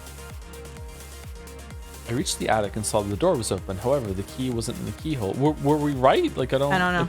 Like, Recent footprints were in the living room, but I couldn't hear anyone moving around. I looked in the kitchen, the bathroom, the storeroom, both bedrooms. They were all empty. I don't think the people who were in hallway B are currently here. I sat on the sofa. The Sekimeiya I'd seen weren't there anymore, likely because they were the same ones I was holding. Oh. This world, it's clearly not the one I started in. Many things are happening differently. He's finally realized the timelines. So we were wrong? Yeah, he finally realized the timelines. We did have to guess what he was thinking. That question wasn't fair. That's okay. Whatever. It's fun. We're engaged. We're so engaged. We're having so much fun. Okay. All right. I thought that maybe the past changed at some point. This would have led to the countless deviations I've noticed. But there's something about this world that I recognize. And if I'm really recognizing something from this world, there's no way it was created after the first time I visited it. What Katsuki recognized from this world was... Okay, sorry. And if I'm really I thought that maybe the past changed at some point. This would have led into the countless deviations I've noticed, but there's something about this world that I recognize. And if I'm really recognizing something from this world, there was no way it was created after the first time I visited it. So it's not the empty tower. I don't understand. This is also a really confusing question.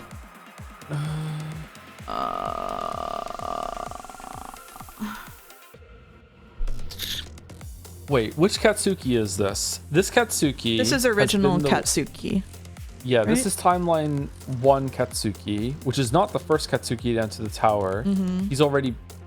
He's the one that entered with Shiroya in episode 1, and it ended with him in the dark, and then we've gone back to him, and then he went forward. Okay, so he didn't really do many... Did he do many fucking, like...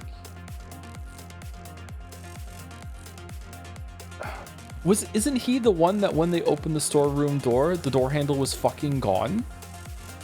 I don't think he's ever seen a storeroom with a handle before.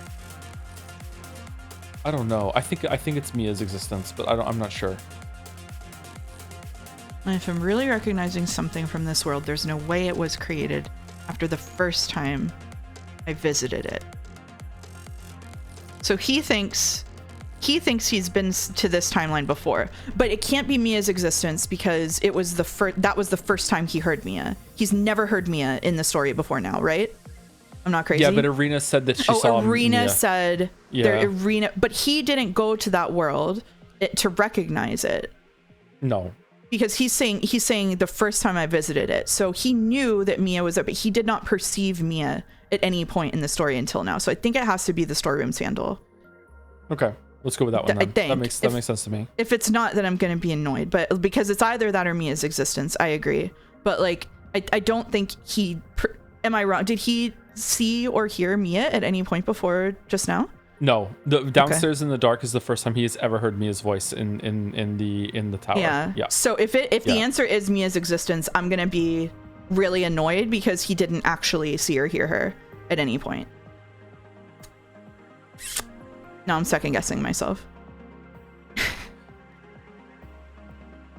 I think it could be either of them, but like you make a good argument. I would say that he could get himself there by saying, well, I must have been in some sort of timeline when Mia was present because there's no way Irina would have faked that or whatever, and someone else saw her too, right? But like that he didn't see her himself, so that's true. So that means he would he think that Mia visited his timeline instead of him visiting Mia's timeline? Would he go there? I can't remember a time ever where he saw the door handle. I don't remember it either. That's what I'm looking for now. Yeah.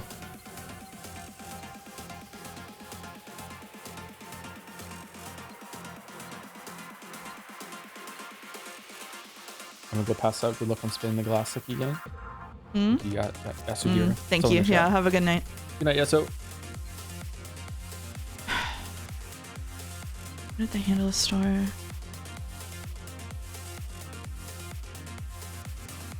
Narratively, he just heard Mia for the first time since she died. Yeah. So his mind would be on Mia, right?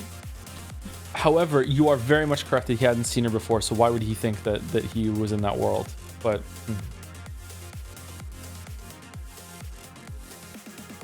it would be classic Katsuki to be like, oh, I just heard my dead friend's voice for the first time. Let me go think about a door handle. He didn't see the handle in episode 1, and I don't, so it might, now I think it might be Mia's existence because he didn't see the handle on the door. Oh, is it, are we both wrong? Is it the empty tower? Has he ever been in the tower by himself? Is this the Katsuki that was alone by himself for a long time at some point?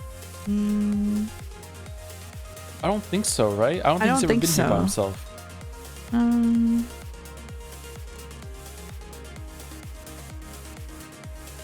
He was always at least there with Sai, right? Or was that the other? That was timeline 2. Oh, no, fuck me. there was a Katsuki that was alone for a while. I remember him being really alone. And I remember he was stuck in the bathroom, and he was like, "Oh, Sai can't get me in the bathroom because I'm in the bathroom, and if he knew I was in the bathroom, he would be able to get me." And then Sai didn't show up, and Sai had the same kind of moment. Was that the same Katsuki? I don't know. It wasn't, right? No, that wasn't. That was the same Katsuki. Yeah, chat's right. That was the Katsuki that punched Sai. That was different Katsuki. But they were alone in the tower together though. Yeah, that was timeline 3 Katsuki, the first time. Yeah, that was timeline 2 Katsuki. Yeah, so I think that's the only Katsuki that's been alone. I don't think it's 3. Mia? I think it's 1, but I'm scared. That's really annoying. I don't know why we're scared. Like, it's not like we just guessed randomly at the last question. Should we go with Mia? Yeah, I guess so. I don't think he saw the Storm's handle. I don't remember seeing the Storm's handle. I don't remember it. Right. Or is it like the Storm's handle is there? Well, it was. Well, I'm mad. What I recognized from that world was Mia's existence. Fuck, he did not fucking see. Okay, whatever. Yeah, okay. Oh, he heard her voice. What I heard was her voice. I can't doubt that. But did he? Okay, whatever. What about before? When happened, everyone was there. In other words, Sumari, Mia's existence wasn't something anyone found strange, not even my past self. That was a very heartfelt Sumari. Yeah, they're always heartfelt. A while ago, Irina claimed she saw Mia, but her reaction to that was appropriate. She said she didn't think Mia had been in the tower before. However, the same thing didn't occur shortly after that. Of course, I'm assuming Mia's in on it as well. Not gonna keep trying to clear your name? I suppose it'd be futile with how obvious it is that this is your doing. Okay, I'll ask. How'd you know about Mia? What? She's been here the whole time. That's it. Ignore him from now on. He can't get out of the corner he's backed himself into. Sai and Akaro acted as if Mia's existence was normal. And that's not all. Akaro disappeared after that point, and when he appeared with different clothes after 9, he said he hadn't been present at the last time I'd seen him. In addition, Sai's attitude at that time was different from how he behaved afterward. So when did that happen? When did Mia's existence become normal for the world? Oh, Lord Almighty. When Irina touched the Sekimeiya in the event room, when Katsuki touched the Sekimeiya in room B6, or when Katsuki touched the Sekimeiya in the staff room. It was when he touched it in the staff room, right? This is like, we could find it if we looked it up, but it's like annoying.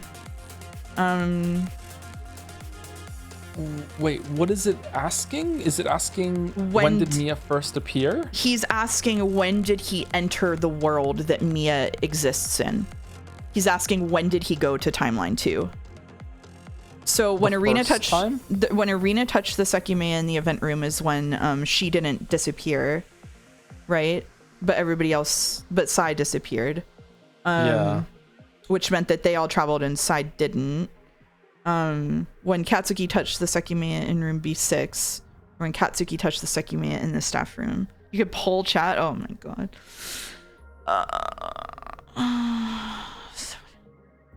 Okay. This one's all you. I have no idea. It's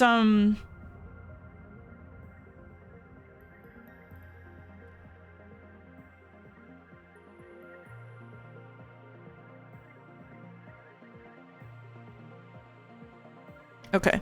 So it started right here.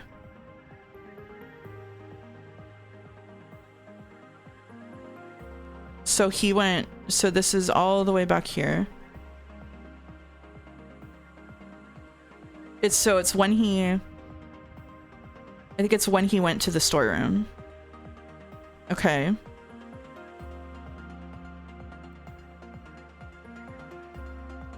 Was he even in the staff room? Since he came downstairs? Not sure. So, sorry, hold on. So what it's asking is, how did he get into right now? How did he get to the timeline where Mia's normal? Okay. Yes. So he went upstairs with Shiroya. Shiroya Shiroi was ahead of him, right? And she was caught in the radius of Naomi using the Sekimeiya. Katsuki went downstairs. That isn't even an option. So, is it when he used the Sekimeiya with Shiroi and they didn't move? And that was in B6, right?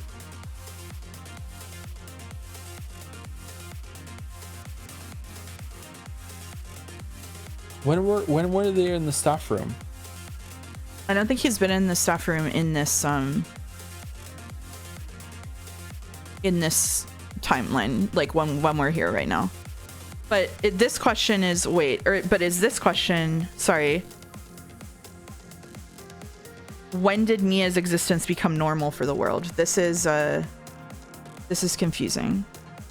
Like, to me, that means like what Sekimeiya travel made Mia live and Shiroi die. That's how I interpret that. But that's not but it's not. Asking. Is it like when did he first go to that timeline, or when did we see that happen in the visual novel the first time? You know what I mean? Like, yeah.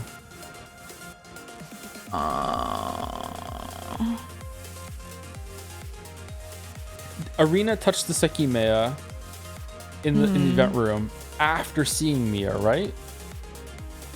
I don't remember.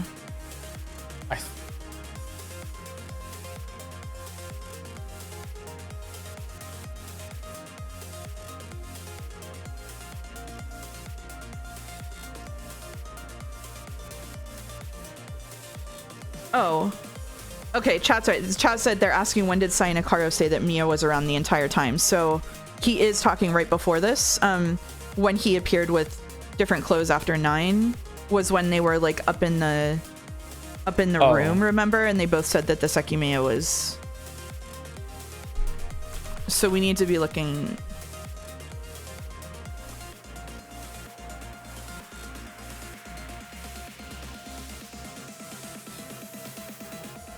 No, that was when they didn't know who Tay was. No, she's with us. She has red hair, right? I'm assuming Mia's in on it as well. So this is the part where that happened. Irina and Isla have been here the whole time, but not you. So he was talking to the other Akaro and Sai here. Did this Sai appear right after the other Sai disappeared? And they're like, oh, it's a different Sai? I think so. Because if that's the case, then it probably is when Arena touched Sekimeiya, yeah. This question is confusing. It does make more sense with the context above it. Oh yeah, it is when Arena touched the Sekimeiya, I think. Because that was, yeah, let's do that. Okay. Yeah, okay. There we go. Jesus. Arena, Sai, Shiroi, and I were in the event room. At that point, everyone was surprised to hear Arena mention Mia. When Arena touched Sekimeiya, that changed. Both Sai and Akaro, who came from outside the room, found Mia's existence to be an expected thing. Once again, that's not all. There was another major change. Shiroya's existence, because they were surprised to see Shiroya, right?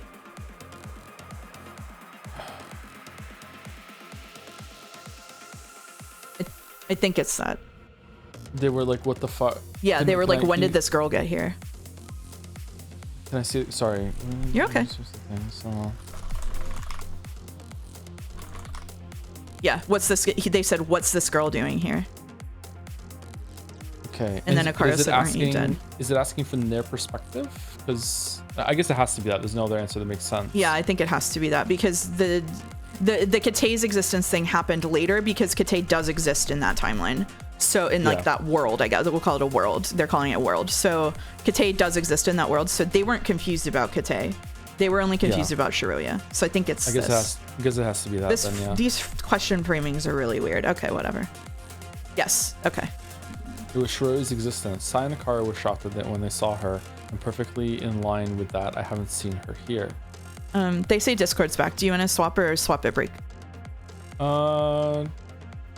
Let's swap right now. I think the music's good. We can come back onto this, right? Yeah, we can come back onto this. Okay. All right, 1 second, chat. Sorry.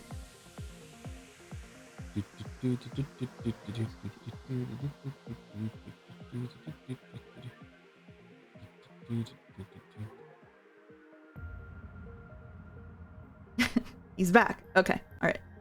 Let me make sure you are muted.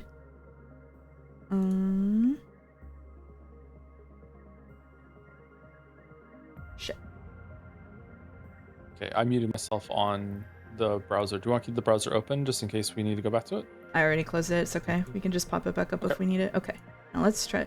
We broke all of I can't believe we broke all of Discord voice by trying to stream the Sekimeiya. Sekimeiya is that powerful. Oh, it's it's Still doing broken? the same thing. It's doing the same thing. Discord voice might be working, but streaming is still not working there.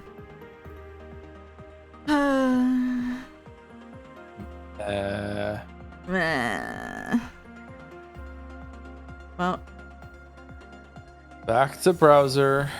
I guess so. All right, be right back. Same link, or do I need a different link? I have no idea. Let me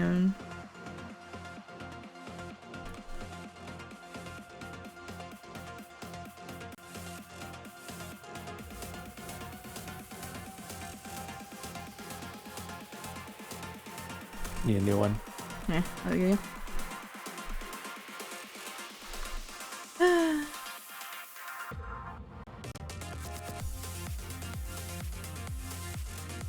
All right. Now the sound's gonna be messed up. You should be okay.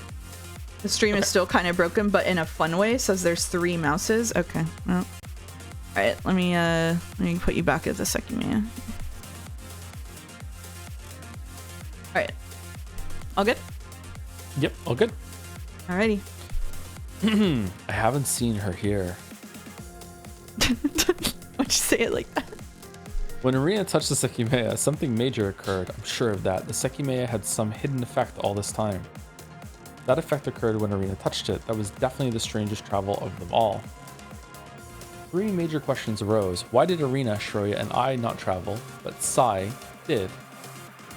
Why did the Sekimeiya teleport instantly back to its cabinet? Why was the range bigger than it should have been?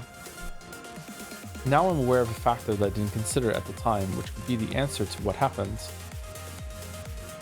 Traveling to the future. Traveling or, well, to the future. the second Sekimeiya is also... Oh, those are the same thing!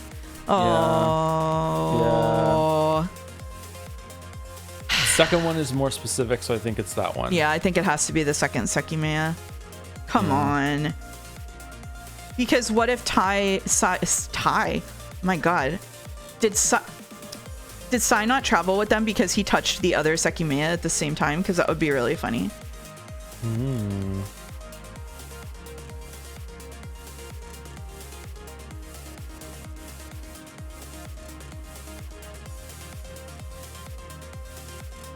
I mean, I think it's the second Sekimeiya because of the teleporting too. Like, the Sekimeiya didn't teleport. They just went to a timeline where the Sekimeiya was in its cabinet. So I think the second Sekimeiya is the broader answer. I think you're right about that. We want to lock it in? Are we going traveling to the future or the second Sekimeiya? Second Sekimeiya. Really? I don't know. But now you said it that way and I'm just... Oh, when you said the second one, you meant traveling to the future. Shit.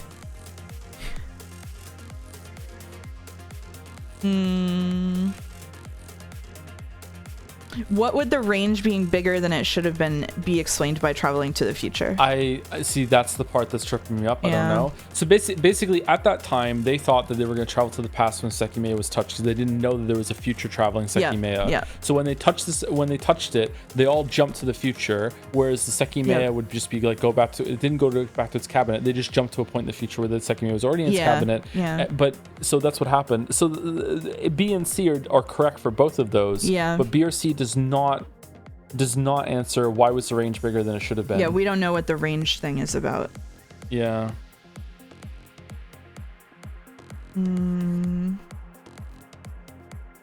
Even then, let's say the second Sekimeiya is the future traveling one, has a bigger range. Like 2 kind of covers that too. There, traveling to the future. Yeah. Like, it's a different kind of traveling.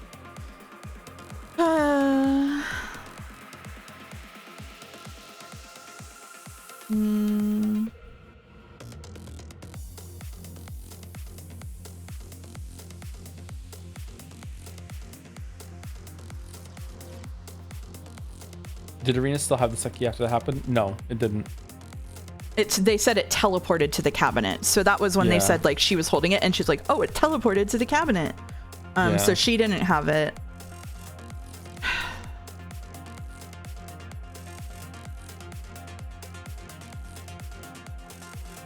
I'm assuming at the time is the keyword here. He was not thinking of either of the latter two at that time. Like traveling to the future and the Sekimeiya were both. But we know that there's a second Sekimeiya now, but he doesn't know for sure about the traveling to the future and how that works yet. He hasn't made that leap. So are we ahead of him right now because we know about it? Like, I thought he did already talk about going to the future though, didn't you not? Yeah, because of the January 5th thing. But I don't know if he knows that the second Sekimeiya does that yet. I can't remember. But he does know if he's made that conclusion. I see. Yeah. I see. So should we go the second Sekimeiya? That's the one you like too, right? I think so, yeah. Yeah, let's go with that one. I don't like this. I just hope it's not the second Sekimeiya. It didn't teleport. It was the second Sekimeiya that was already in there because that's wrong. So I hope it's not that. Yeah, that's true. Oh shit, you're right about that. Oh fuck.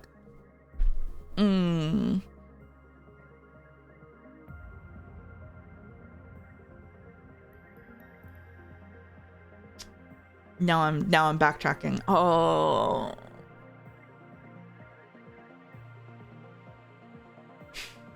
You're right that traveling to the future does explain the teleporting.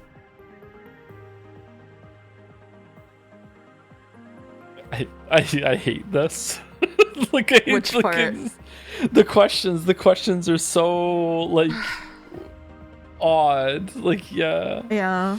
The framing is just like, I get that they're framing it, like I understand the attempt to frame it in a way that like is narratively cohesive, you know, like it's like, oh, like we're gonna like make it part of the storytelling, like from the perspective of Katsuki, and it's like, okay, but thinking from the perspective of Katsuki fucking sucks. I got into let's not say an argument. I got into a strong opinion posting situation in the Seki thread, in which I was like,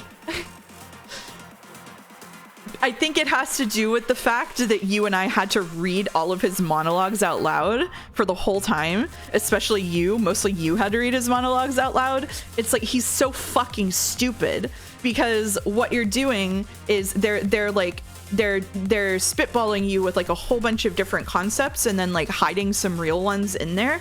And then like following his train of thought, and it's supposed to be like building up Katsuki as like the guy who will figure this out at the end. But because we had to sit through meticulously reading every damn one of those stupid inner monologues out loud, he seems like the dumbest guy in the world. And so now to try to like be like, oh, how would Katsuki solve this, is like, he wouldn't, because he's dumb. Like Mouse, are you ready? Are you braced for the moment that's coming later when he does for the third time? If I just think hard enough, I can make my future self do something, and it works. And then he says to himself, "That's why the past two didn't work, because I already had locked this one in, and this is why." Are you ready for that to happen? Are you ready for that to happen? I don't want it to happen. I don't want it to happen.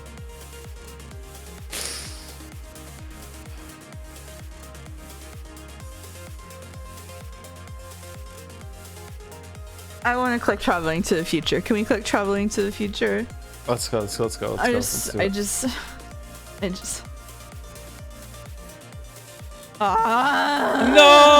I don't believe traveling to the future is the answer to those questions. Fuck, it's the second. No! Fuck off. Fuck off. No, it must be the second Sekimeiya. Before we touch Sekimeiya, we enter the event room. Shuri and I were confused to see the Sekimeiya in the cabinet. In my case, it was because I've recently hidden it, specifically in a locker in the staff room. When I saw it in the cabinet, I thought it must have teleported to its original place, or where the cold temperature was. The reality was, someone had moved it there. It was not the same Sekimeiya. It was not the same Sekimeiya. Fuck off.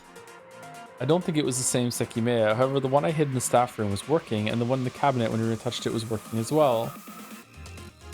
So I think that what I believe to be the main... Sorry, I think that what I believe to be the main key to most of those questions is which Sekimeiya was activated? Because it I goes to the guess- future? Like, is that what we're Yeah. leading up into? Yeah, I don't think guess the so. rest of these matter. If the number of people within range matters, I'm going to be really... The main key to most of those questions has to Yeah. be... It has to be I which think you're right. Sekimeiya was activated. yeah, This it is where feels the right, fucking yeah. future... But I think we did it in the wrong order. It has to... Yeah. We thought we were smart. We were too smart. We were a step ahead of him, yeah. I'm not sure the Sekimeiya was activated was the reason. What do you mean? The answer might be the location of both Sekimeiya. The one in the event room spent 15 minutes outside the cabinet. Meanwhile, as I That's switched the one in the staff room around, it's 6:30. It should have gathered power there for almost half an hour. What the fuck are you talking about? That's another way of saying... Whatever. Yeah, that's another way of saying which Sekimeiya was Yeah, activated. whatever, The range it's is- fine. The range of the Sekimeiya arena touch should probably look like this. Chat, we're not changing my mind on the assertion I made in the Seki thread that this would be my least favorite chapter. We're playing right into it. Oh my god. All right. However, the hidden factor I didn't account for. He's back to the radius fucking diagram? This, what? Okay. The other Sekimeiya did it. Was the Sekimeiya in the staff room? Yeah. Was the rightmost set of lockers, and given the time it had been there, I imagine its range extended halfway through the event room. If this is what was special about that travel, then what happened to us? Side did travel because he was only in range of the arena Sekimeiya. However, the rest of us didn't teleport through time or space. Is he gonna build up to that they were both touched at the exact same time? I don't know. Instead, what changed was the world around us. Sekimeiya didn't teleport back to the cabinet. That was a mere illusion. Then I quickly went to check the locker and found the Sekimeiya I'd hidden there was gone. That was only contributed to the same illusion. I might be mistaken somewhere, but I don't think that was still the same world. However, what happened later? We did reunite with the Sai who traveled to the event room, didn't we? Similarly, Akaro and the other Sai weren't found again. It was as if we'd gone back to our world. I wonder, does that hypothesis solve every mystery surrounding that travel? What about the range? It was bigger than previous 15-minute travels, wasn't it? 2 functional Sekimeiya existed. If their ranges overlapped, the Sekimeiya's effect wouldn't just be time travel. Wait, what? I think that could be right. It's not an idea that can only be applied to that instance. So if the range of 2 Sekimeiya overlap, if you're within like the Venn diagram overlap, that's when you go to a different reality? Do they have to be used at the same time? This is a huge leap for...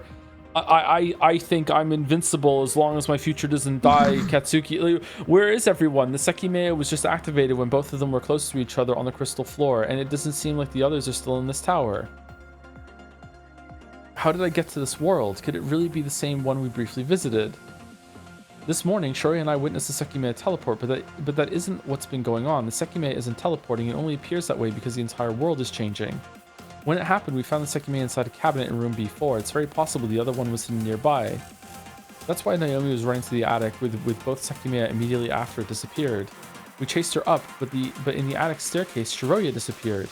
When I looked at the living room, both Sekimeiya were next to each other, and one of them was gray. As a result, neither Naomi nor Shiroya are here. Lastly, though, this would answer the question of how Naomi's corpse appeared 2 times. If Naomi touched the Sekimeiya and the world around her changed, she would have appeared in the attic. The keys had been left behind, so she had no way to leave. That's what happened. That's what we saw on the floor of the living room. That's why we find Naomi dead twice. The Naomi that Shiroya disappeared with was one of the 2 bodies we found dead. Does this mean that that version of Shiroya was there since the beginning? The Naomi that Shiroya disappeared with was one of the 2 bodies that we found dead. That is...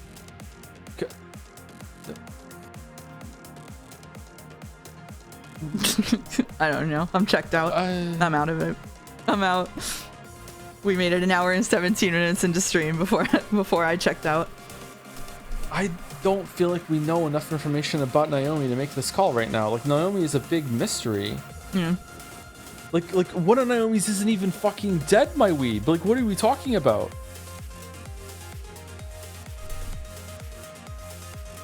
Yeah, I don't know. I got no idea. This is a coin flip for me. I don't care enough to go back and check. Which Naomi do we think is the one that got up like at the end of a movie that I almost spoiled and said you're the killer? Like what timeline do we think that one comes from? Chad, I want to remind everyone that I said I would personally time out anyone who unironically said you have all the pieces at the part where it was relevant. I said that, and I will stick to it starting now. So you should stop. Can I see what he said again just before this?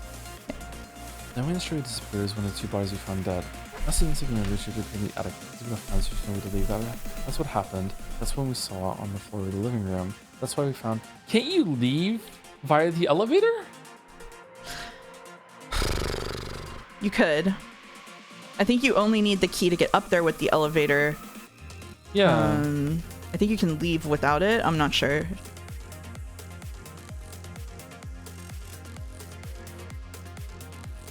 How long is the timeout? 5 years.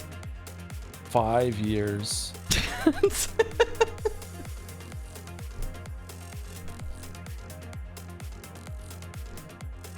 The Naomi that we destroyed found us.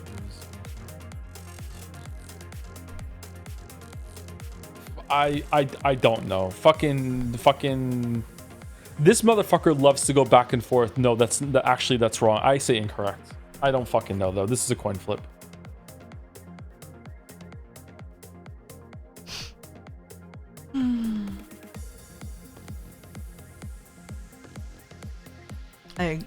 But then they're gonna fake us out and do a yes, that's right one, you know, because that's right. Channeling Ryukishi. Maybe go correct then. Do you want to flip the coin? Yeah, you want to flip it? You want me to flip it? With me. Well, I don't have a coin with me either. I just use a website. Heads correct, tails incorrect. What do you think? Heads or tails? Heads or tails? All right, go. What'd you get? I got heads. I got tails. All right, flip it again. Okay, hold on. Heads it. I got tails. It's flipping. It's flipping. I got heads. All right, try that. Do one more time. Tails. I got heads. We gotta keep flipping till they agree. Okay. I got heads. All right, heads. Correct. It's correct. No. For fuck's sake. Unfortunately, it is not correct. While it's understandable for Atsuki to have made that mistake, I thought perhaps you realized the flaw. All right, what is it? So if I activate the Sekimeiya right now, will I go back to the other worlds? When Shuri disappeared, she wasn't in the living room yet, meaning that she didn't leave any footprints. Okay, what the fuck does this got to do with Naomi being killed? Well, I wondered earlier how I've been here for 12 hours without being found when the searches we executed would have found me. Of course, in this world, this doesn't apply. Everyone is gone. Where are they, though? Am I really correct in what I'm thinking? Everyone who's in hallway B is no longer in this world. If that was the case, are they in the world I came from? Is that possible? It might be, but it doesn't feel right. After all, if this is the world where I was when Arina touched Sekimeiya, Sai and Akara must eventually come back. Must they? It was a speculative mess, especially because I couldn't prove anything. However, the fundamental basis I was working with seemed correct. What exactly were the body double mysteries? I can't understand Shuri's case at all, and I'm not sure about Sai's. Isla's, though, could her friend have been the Isla from this world? From this world, I don't know what the hell to think, and that's mostly due to the most blatant example, the second Akaro. The Akaro who had different memories and disappeared from the bedroom. Did he come from a different world in the way that I'm thinking? If so, he couldn't have been the Akaro from this world because he didn't know who Kate was, but he did know Shiroya. He's so smart. Now, what have you been thinking all this time? Do you have your own answers? Who yes the fuck or no? is talking to us? This First is the off, creator. What is the explanation behind that Akaro? There are 3 timelines. He was from another world. He was from another world. He was from another world. Yeah, he was from another world. Correct. Correct. Yeah. All right, a world beyond Katsuki's knowledge. So where did that Akaro come from? Could he have come from a world without Kate? If that's it, though, this is just too fucking confusing. Sorry, I thought the narrator said too fucking confusing. Could changing worlds Bring me to any kind of world. There could be infinite worlds, and the Sekimeiya could act as random bridges between them. So true. Now tell him. Oh my god. Hear you, tell him why he's wrong. Fuck you, Katsuki. Fuck you, Katsuki. How many worlds are there? 3. 3. Oh, wait, hold on. Does it have to be typed out? Can it be both? Can it be either? What do we think, chat? 3. Expedition 33. Either works. Final answer? 3. Oh, fuck. Yes. Only 3 different worlds exist. Really? Year of threes. All right. How did you know that, though? How could you be sure of such a powerful assertion? Well, because the 3 worlds. Google. It's 4 letters? They exist. What? Sorry, hold on. Is it actually 4 letters, or is that just a stand-in for input a word? Chat says yes. Yes, they indicate a letter count. Okay. Yeah. 4 letters. So I was thinking cycle. Mouse of the Streams hates this one. I want it known that I've been posting exactly 3 dancing emotes intentionally, 1 for each world, all jamming to Seki songs this entire stream series. We figured out 3 worlds a while ago. Oh, someone said loop. Loop is another word for cycle. That fits. 3 words loop. Loop. Link? Link is another good one. Link, yeah, link. Link. Loop timeline. Loop timeline. Smell, stink. Loop. Fart, yeah, fart, but yeah, now we're really in it. All right. What's a 4-letter word for squid? Echo is another word that can... Echo is another one, yeah. Chat, what's your favorite 4-letter word? The world's fuck. They fuck. I think that's work. Bye, Jelly. Have a good day. See you, Jelly. Joms, Jads, Mets, Void, Chan, Edge. Loop? I guess loop. I don't love it. I don't. I want a word that means like overlap or like match. You know what I mean? Like they. Yeah. Or like coexist. Something like that. Yeah. Like they feed into each other. Like you can't. Link is the closest. I did type link. Does that like make sense like grammatically though? Because the 3 worlds link? Kind of, yeah. Yeah, I guess so. Did you like it more than loop? Because I feel like it's one of these 2, I think. Sync? Ooh, sync. Sync is good. Sync is good. Fold. Sync. Fold into each other. I like that one too, actually. This is a... I don't like this quiz, man.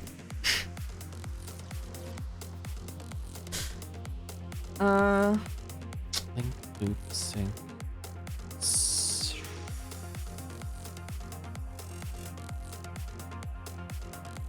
Vibe. I'm feeling vibe. They do vibe, yeah. They do vibe.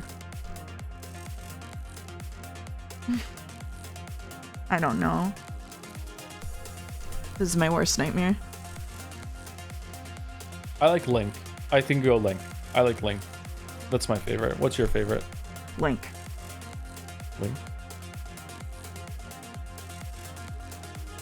Why is it proven that there are not infinite worlds? Why can't a 4th one exist? Should I let go of the part of you that just wants to try hard the quiz? Some of it's bullshit, just vibe. I'm sorry. Have you ever watched a stream from either of us before? Sorry.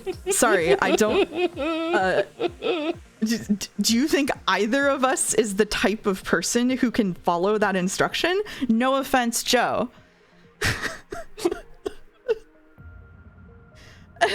And I took that personally. What? Yeah. Full offense, me. Like. Yeah, weird. It doesn't say first time chatter. That's one of my favorite bits, by the way. Yeah, I love like that bit. so much. Okay, do you want me to take over reading till break since you've been... Sure, go for it. Okay. Why is it proven that there are not infinite worlds? Why can't a fourth one exist? Oh, fuck off. No! No! Fuck you! It is because the three worlds loop, that is the essential core of the universe you've witnessed. Through the Sekimeiya, the link... Oh? The link between three worlds looped. It says link in the answer. Okay, are they both accepted then?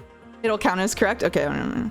Okay, all right. Peak and spun also all work. Okay. All right. Backing off. Channel redeem for 1,000,000 points. That's half-assed this puzzle. I do that shit for free. The three sides of the mountain spun around, leading to a single peak. Oh, I see. That's what all of these, that's what all of these four-letter nouns are. Within eggs interlinked, within eggs. It is a fucking triangle. God, fuck. But that doesn't answer all the questions, does it? Why only three worlds? Katsuki correctly figured out the Sekimeiya's core secret. In each world, two Sekimeiya existed. When one was activated, the active range sent anyone encompassed it through time. However, if both ranges overlapped, whoever found themselves present within both were not transported through time and space, but through worlds. Oh my god. This effect is called a world switch, although the full extent of the name might not make a lot of sense to you yet. Like everything about the Sekimeiya, the world switch had many secrets of its own. Of course, you may have figured some of them out with the tools that you were given.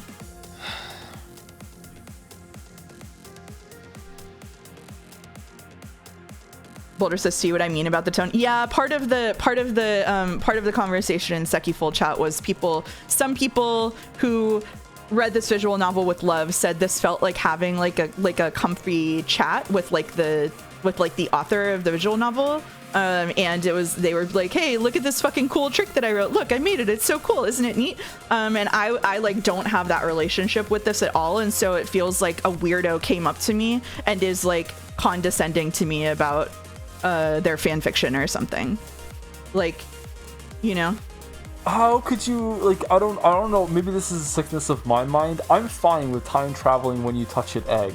Like, I'm fine with that. I'm also fine with, there's another time travel egg that sends you to the future instead. I'm fine with that. But once you get into the realm of, oh, but if you happen to be in range of both of them, one of them is touched and you overlap and you're in range of both of them at the same time, instead of going through forward or back, depending on what egg was touched, you actually go to a different world. So you're like, what the fuck do you mean?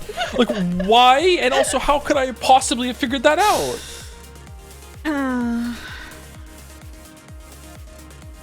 You just have to notice. You just have to notice. Does it make it better if Paquetto figured it out using that arena travel? I mean, like, realistically, if different people are going to read this and realize different things, so I'm just kind of like whatever about that aspect of it. I'm like not mad that we didn't notice that. That's fine to me. It was always obvious that there was a mechanic that we were missing that had to do with what makes you travel between worlds. I think we even discussed that last stream. Like, we didn't know what made you travel between worlds as opposed to just traveling in time. Yeah. I don't hate that part of it. I just don't like this quiz. Yeah, plenty of people went through chapter 2 completely clueless about not being sure yet. Exactly, yeah. Like, people notice different things. That's kind of whatever. But, like, I don't like, I'm not having a good experience with this quiz the way that other people had an experience with it. It's not even just the fact that it's a quiz, it's the way that it's framed is really obnoxious to me, unfortunately. Alright. There's one world in which only Katsuki is found alive in the tower. He's suspected of having been behind multiple crimes, but his life is suddenly cut short as he looks through a window. That world would be called A. Great. If that world is A, then the world in which everyone survived and left the tower... But how do we know which of the other two... Yeah, what do you mean? Oh, maybe it's just letting us pick which one?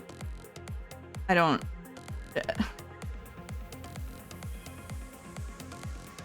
Yeah, this is B. It's or is it coming sequentially? I don't know. So this is originally... There's a world in which only Katsuki is found alive in the tower. So he's in Mia's world right now. So that makes Mia's world World A. The world in which everyone survived and left the tower is not Shiroya's world that she went to in Shiroya City, or like I don't know because the last ending, the bad endings aren't canon, so I don't know. The world in which everyone survived and left the tower. If they all traveled. Wait, 1 second. What? So world A is when he's found on top of the elevator. And right? And he leaves, and then his life is cut short when he looks through the window because he sees Shiroya walking down the street and he runs over and gets hit by a car. Is that what we're thinking?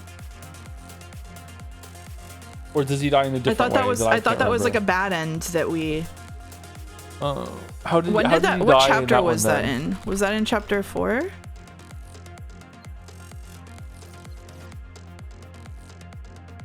What chapter was that in? It was in 3. Okay. All right. No, did he even look out a window in that one? Wasn't he just walking down the street and suddenly just bolted across the street to get to her? Oh, it was when he looked out the window and a third of people disappeared. It was that weird bullshit. It was when he looked out the window and wished that like everything would be different, and then everybody disappeared. Remember? Oh, so that's the end of the one where there wasn't a Kate, right? No, was that the one there wasn't a Kite? I think so. Yeah, so Sai was split. Shiroya was dead. Arena was okay, so it must have been the world without Kite. If Shiroya was there, and it wasn't the first one. So let's go back to the question. What was the one where everyone lived? The one where everyone survived and left the tower. Was that tower? Was that with Shiroya or was that with Mia? Oh god.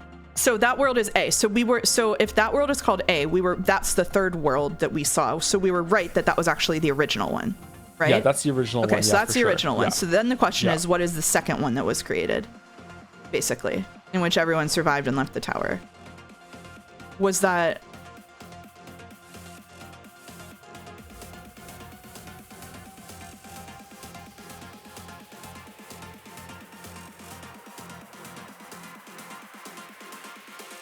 when did we see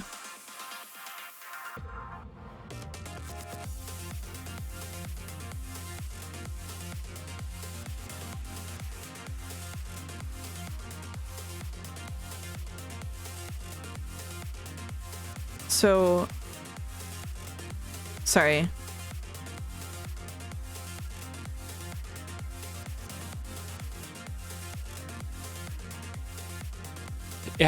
Four of them are dead in Mia's timeline. Or at least the... So, wait, what did it say about the newspaper and her getting... We don't even see them get out in the first timeline. No, we don't. They don't get out in the first timeline. In episode 1. But a bunch of people die in both episode 1 and 2. Maybe it's from different timelines. Episode 2... What the fuck happened? Doesn't Mia die at the end of episode 2? Remember, we were like, holy shit, that we thought we were really surprised how many people died at the end of episode 2? I'm looking at that now. It was when no, nobody died because it turned out that even Naomi was still alive. You're the murderer. Because Kate, Sai, Akaro, Arena, Ayla, Katsuki, and Mia are all here. So it was Mia's timeline where everybody was alive. Okay, so do you think it's going backwards? Do you think episode 3 is timeline A, which is the first timeline, episode 2 is timeline B, which is the middle one, and episode 1 is timeline 3, which is the last one? Or maybe? I still don't really understand the question, like the difference between B and C. Like, I guess it's asking us which of those timelines came next in the loop or whatever. Yeah. So how did the loop happen? Do we think it was okay? So they originally went in and Mia was dead, right? So Shiroya was alive, Mia's dead. Yeah. At the end of that loop, someone goes back in time and saves Mia, but Shiroya dies. So Shiroya's dead and now Mia's alive. And then after that, someone goes back again another time and tries to save Shiroya this time, and then maybe Mia's alive this time too, but we just never saw her. Or like, what do you think? That could be possible. They could have thought she died and she didn't actually. Yeah, it seems like kind of a trick question to just make you pick B in the next sequence. I don't know. I would go with B at this point, but I've been wrong a lot today. So no, it's okay. It's okay. You were also right a couple of times, and we picked the other one. So I think we'll go with your instinct and go B, because this is like the most weirdly framed question so far. I also think that if it is C, that means there's no other timelines we can do, and that means Shiroya is dead forever, and there's no way they would keep Shiroya dead forever. Like it's like Shiroya is the one that's going to survive out of Mia and Shiroya. No,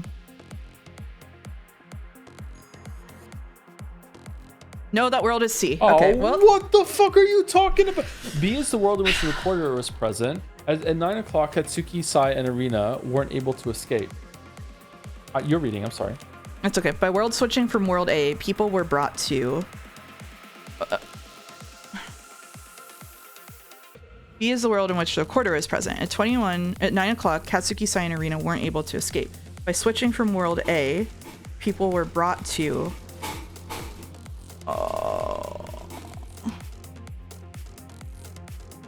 World... Is it C? I'm so confused by this. Sorry. I'm actually having problems. World A is the one where there's no Kate. That's so right, yeah. Kate, the people in World A with no Kate that we saw from... Whose perspective were we seeing from that from?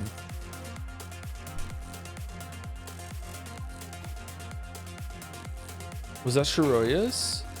Yeah, it was Shiroya again.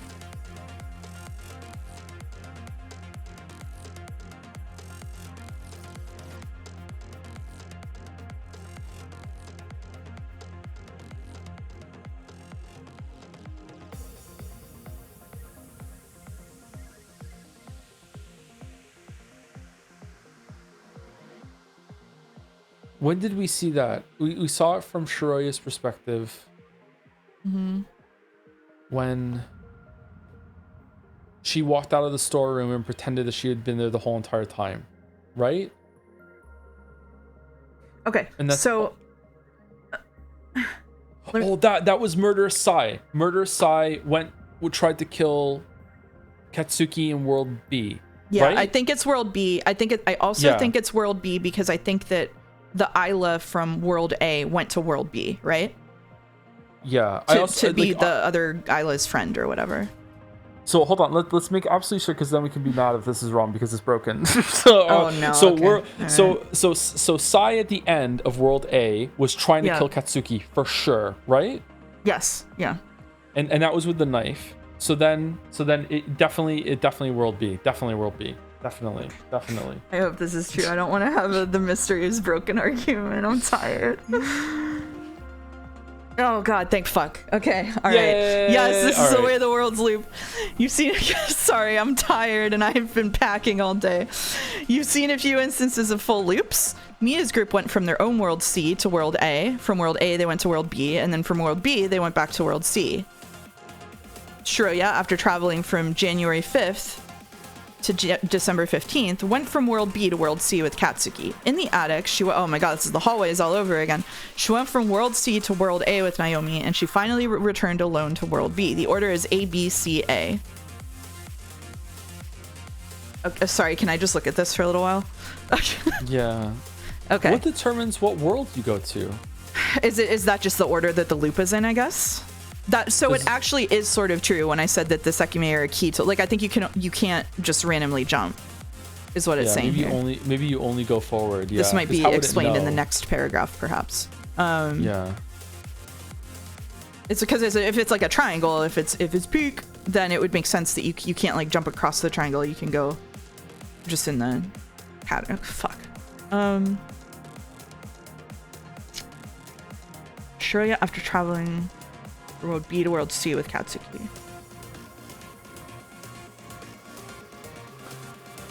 Is the mountain equals triangle meant to be the thing? Yes, it is. That's why peak worked as an answer for that question. I wish we were mountain climbing right now in peak. That would be so good. Peak is good. Yeah. Peak is really good. Yeah.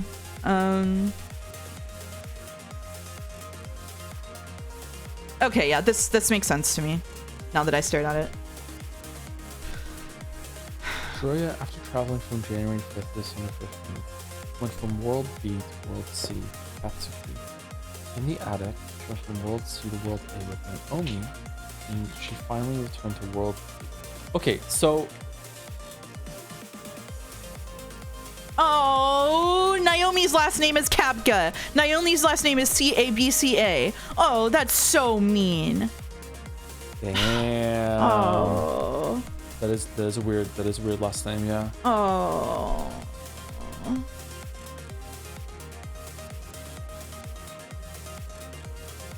Oh. Okay, what I don't understand is World C. Mm-hmm. No, that's wrong. Never mind. World C. Yeah. World C has Kate in it. So why didn't Kate chase Naomi up the stairs? I don't know.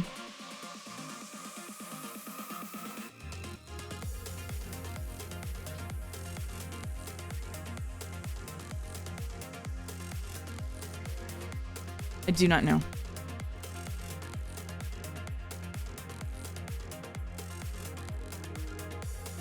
Why is that different?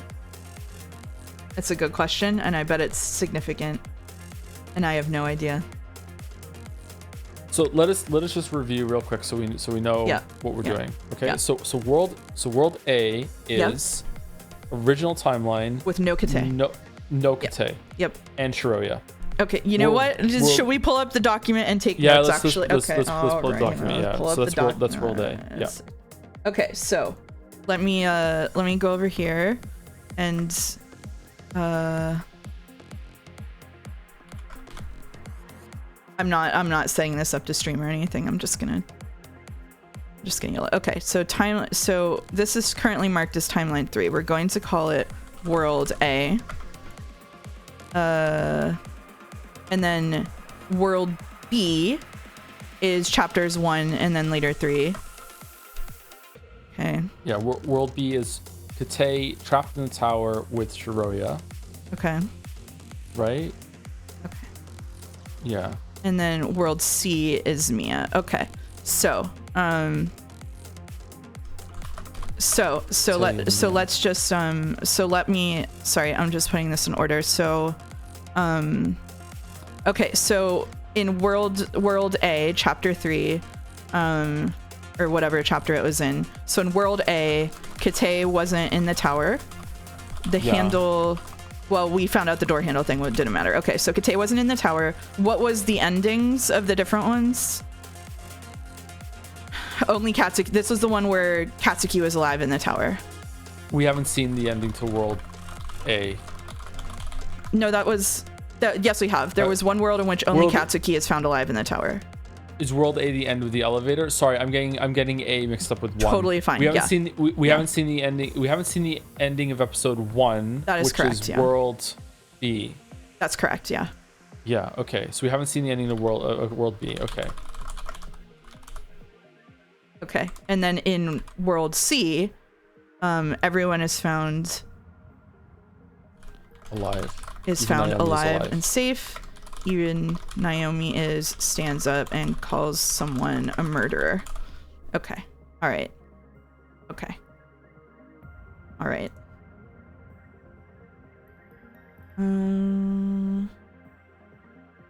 Mouse is only allowed to play games where you take notes. I know, I'm so tired. All right. Okay. So we have world A. What else can we put about these worlds?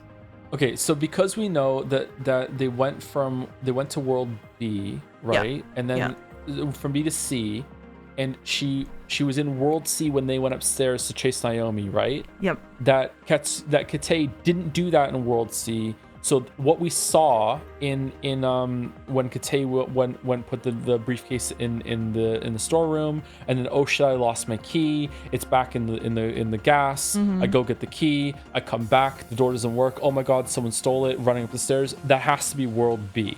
So that's World B is when he did that. I don't know if that's worth writing down, but like, Okay. and for some reason he doesn't do that in World C. I don't know why, but he does it in World B. Okay. And that is episode 1, right? World I'm B would so be chapter confused. 1. Yeah. World B is from chapter Yeah, 1. Okay. Yeah. Chapter yeah. 1. Okay. Yeah. Okay.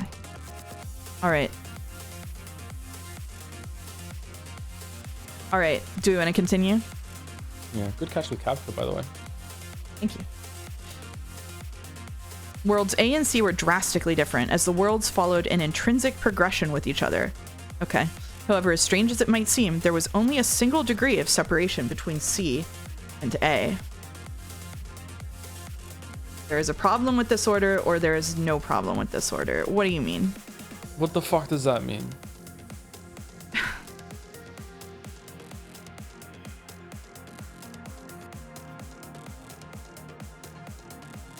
But why?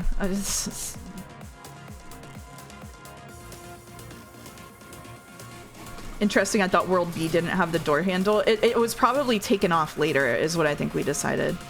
The wording is Yeah. incredible. It's whatever. I mean, just from a writer's perspective, I can't imagine it's going to be, there's no problem in this order. Yeah, this makes complete fucking sense. Now, like, why would it even be a question? But maybe? Like, I don't know. Like, I don't understand. I don't even understand what it's even asking. I'm sorry to keep repeating it. I don't understand what it's even wanting me. The first stream, I was mostly holding it together and was able to parse through this, but this is nonsensical to me. It's just, yeah. Do we just want to say there is a problem? There is a problem, sure. Yeah.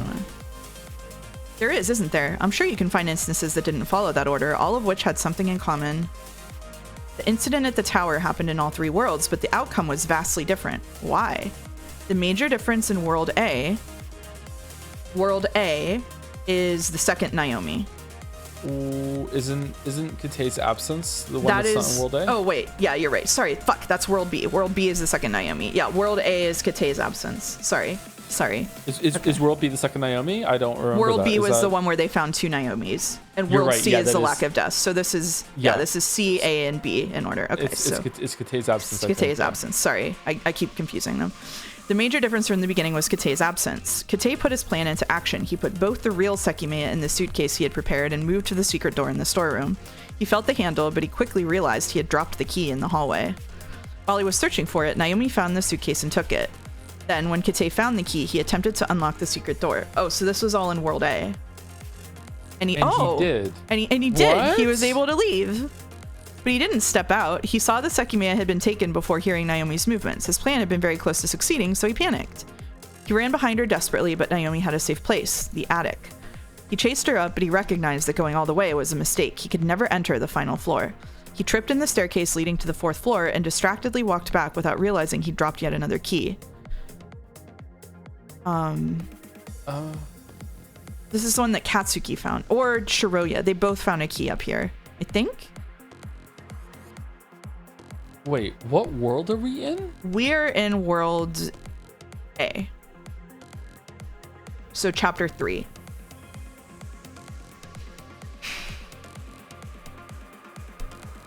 I think it's the security room. I think they found the security room's key here, but I don't remember, and I don't want to search for it. I think they did too, but like that implies that very early on in the story, they had already world jumped. Like really, before they even did their first building search, they already world jumped. Is that right? Maybe. I don't know. Should we? The Sekimeiya are upstairs in the attic. Yeah. So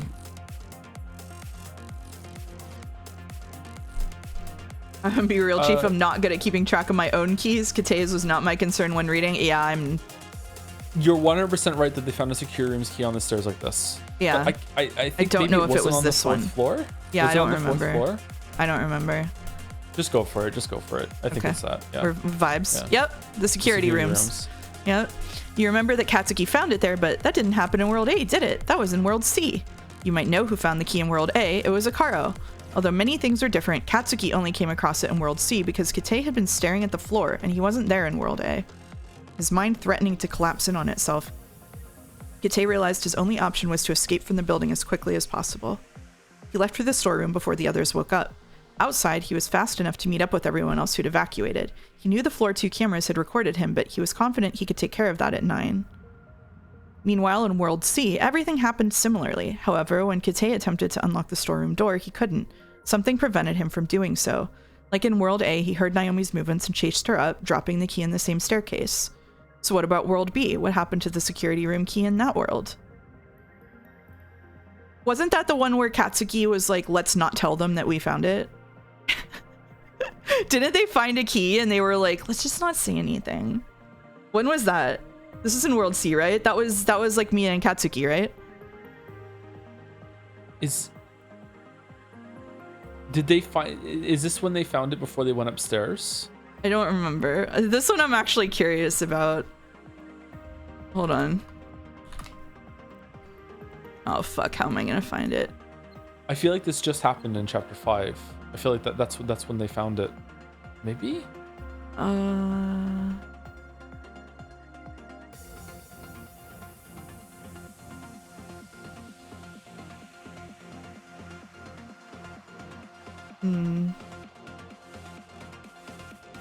Yeah, I'm not sure. So B is 2, 1, A is 3, and C is C is 2. Fucking hell, I'm so confused. It's okay. Oh my god. So 1 is B. It's B C A. B C A. 1 is B. 2 is C. So 3 is A. Kite didn't drop it. Yeah, he just unlocked the security room, right? Wait, what happened in? He didn't drop it? World B. World B is the chapter 1 world. Oh my god, I keep having to remind myself. So what a security room key. No filter by name. He's had the security room key. I think he just has it, yeah. I think he just has it. I don't think he dropped it. Or did he immediately realize he dropped it? It's either A or B. I mean, it's either 1 or 2. He would just picked it up, right? That's yeah. That makes me think it can't be either of them, and therefore it is 3. But he had it. It has to be one of them, right? Because he did have it.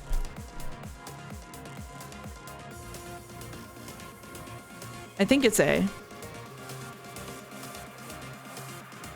What would cause this to be different? I don't know. Just go with it. Yeah, go with drop. You didn't drop it then. You didn't drop it.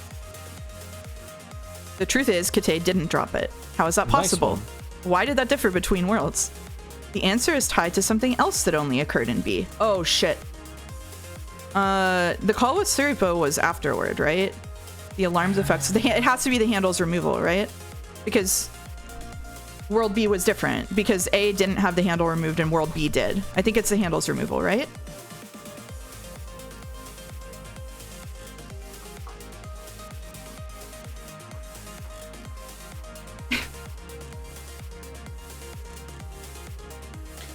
Wait, it can't be the handles removal because Katsuki was... No, I don't know. I don't know either.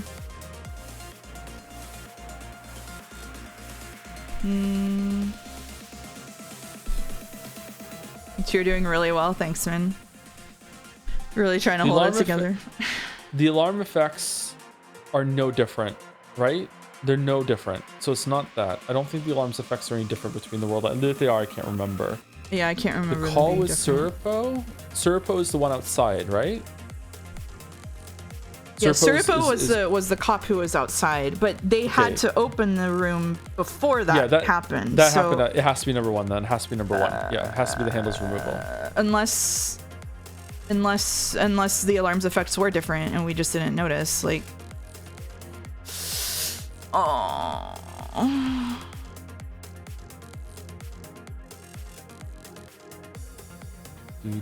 I think it has to be, but I'm not sure. Do we want to go with it? Vibes-based choice? I feel like the handle is always there at the beginning and it's removed later. I don't understand how it could possibly, but I guess the other two don't make sense. I guess, yeah, just go with handle removal. All right. Let's see if that's what it is. It was the handles removed. Okay. All right. In World B, Kate went to the secret door ready to leave. However, he immediately felt it with his hand. The handle wasn't there. He couldn't believe it. He had been outsmarted. Speechless, he froze in place. Oh yeah, because I guess when he went there and the handle was gone, then he was like, well, I just have to go pretend to be a fucking security guard now. And so he wasn't like crawling around like a weirdo or whatever. Speechless, he froze in place. Of course, as the keyhole had been in the handle, he couldn't even attempt to unlock the door. That is why he didn't notice that he dropped the rusty key in hallway A. And that's why Naomi didn't have the chance to take his suitcase. He understood that he would have to stay in the tower, but he didn't immediately give up. Zin's Sekimeiya was still in the event room, and perhaps he could make use of it. Kate sighed deeply, trying to figure out who could have known about the storeroom secret. Before anyone could see him, he went to a crystal room in hallway B. He had been told that refrigeration was essential to keep the Sekimeiya stable. He had independently learned that Ashia had 2 identical Sekimeiya, but it wasn't public knowledge, hence abusing Zin's plan still seemed feasible. He could keep a Sekimeiya for himself as long as Ashia found Zin's fake in the cabinet.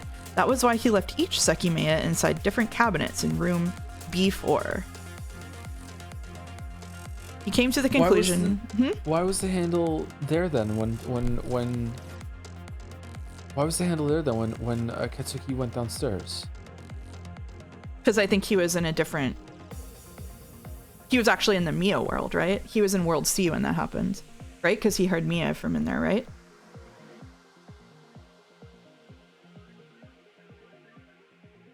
Was he? I think so. Because he heard Mia from in there, so he had to be, I think.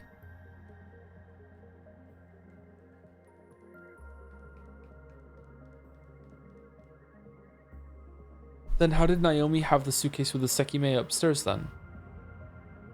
I do not know.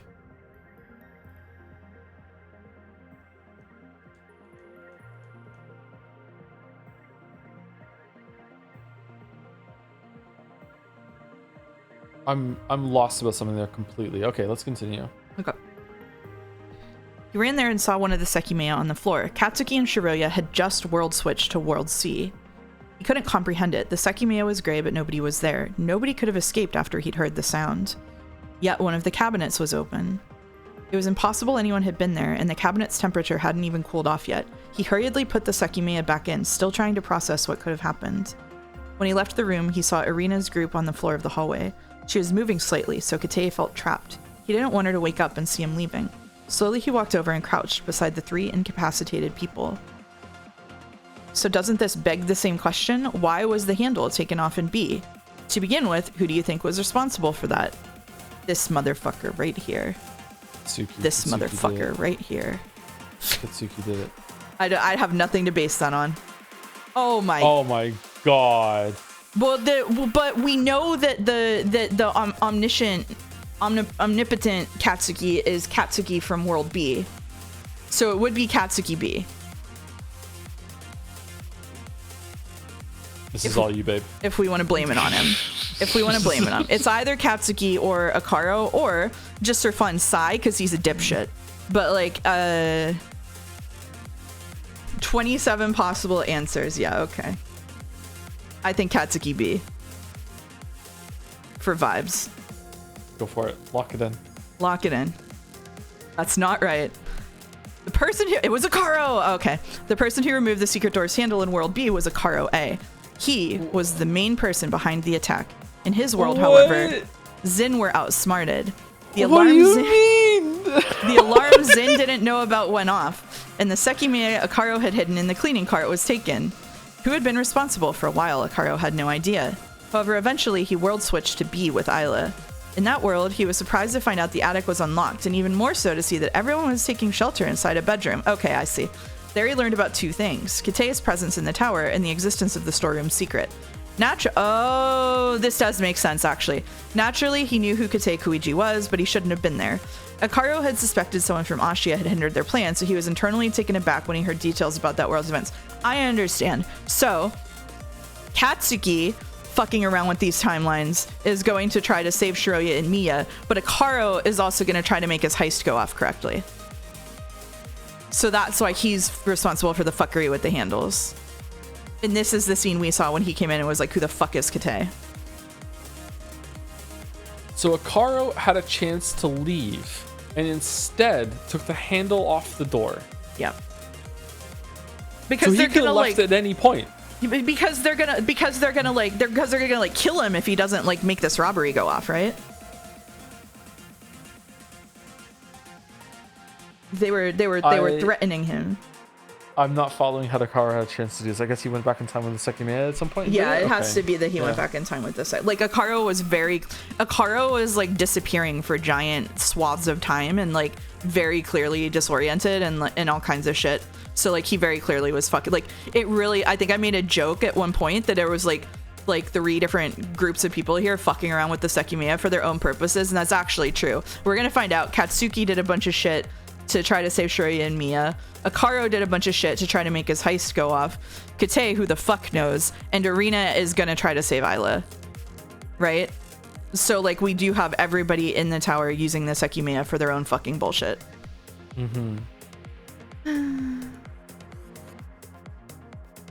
Yeah. Shall we continue? Let's continue. All right. Let's continue. Soon, that Akaro traveled to the past and appeared on the 24th of November. You remember what Shiroya thought, don't you? Yeah, I really love remembering what Shiroya thinks. Out of nowhere, he appeared in a detention cell, but he was able to leave it. Then, he realized he was in the far past. He recalled the times Kate had chosen to spoke to Ito. He must have been who had interfered with Zen's plan. Kate hadn't been in the tower yet. Everyone had eventually claimed he'd been there since the start. It wasn't hard to suspect the truth. However, Akaro still couldn't believe what he'd done. In the tower, desperate to fulfill Zen's plan. How had Shiroya come back to life? And she had clearly been aware of what he'd done. Why had she not said anything then? Akaro had no idea why she had come back, but he had been next to her and Katsuki for hours. He'd seen how they'd turned out after he caused the death of their friend. At first, when he appeared in November, Akaro thought of what to do. He could take advantage of it. He knew what would happen. Yet his remorse soon overcame him. His greatest wish was to walk away, and he had the opportunity to do so. The plan was going to be a failure, but he was no longer in his world. Perhaps he could let his other self take the blame while he tried to atone for his actions. Oh shit. Of course, due to a certain perspective you viewed, you know that's not what happened. In any case, Akaro's actions significantly changed the start of World B's incident. Kate didn't know he'd dropped the rusty key, and Naomi didn't run to the attic with the suitcase. In Worlds A and C, however, okay, writing that down.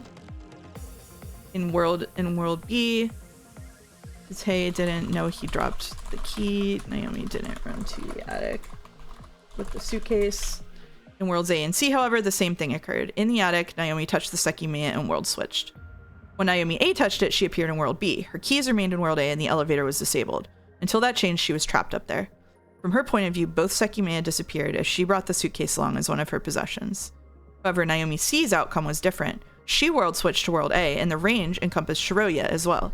Even though the attic was locked, they weren't trapped. Not only did Shiroya have the key, but so did Naomi. Although she changed worlds, she grabbed the keys Naomi A has left behind, unaware they were no longer hers. In addition, she brought the suitcase along too, but the Sekimeiya Naomi A had used were both still there. As both Naomi's worlds switched at exactly the same time, for Naomi C, it only seemed as though the Sekimeiya she touched turned gray, even though it was the one Naomi A had activated, for fuck's sake.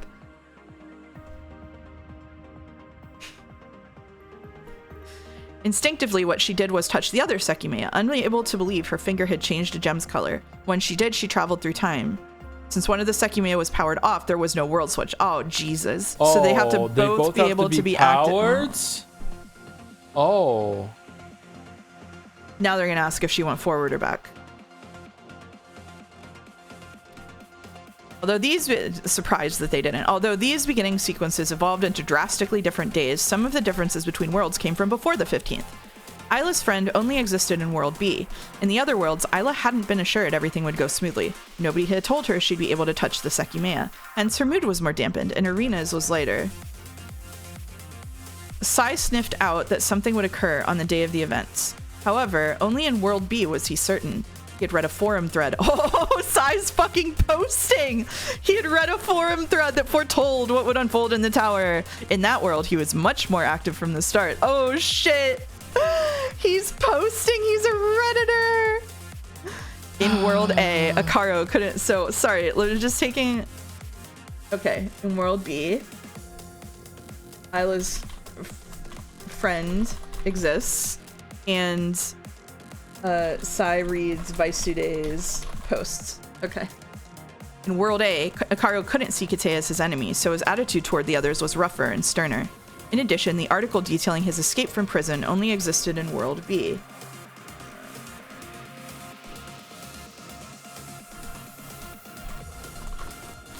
Sorry, I'm just writing all of these down for myself, even if I don't need them.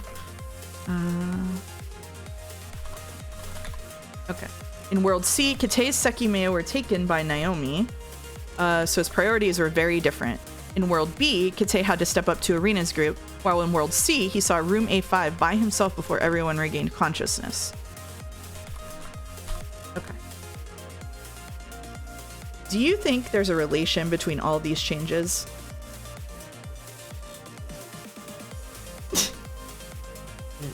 I mean, I think B is the 2 is the answer here, but yeah, I think that's because Isla's friend is from another world. Right? Vaisude's post is from another world. Yeah, Akaro escaping from prison is from another world. Yeah, that's it. They were caused by someone from another world. Up to the 24th of November, all the worlds were identical. You might be familiar with the many worlds interpretation. According to it, every choice splits the world, leading into infinite worlds, which are infinitely different.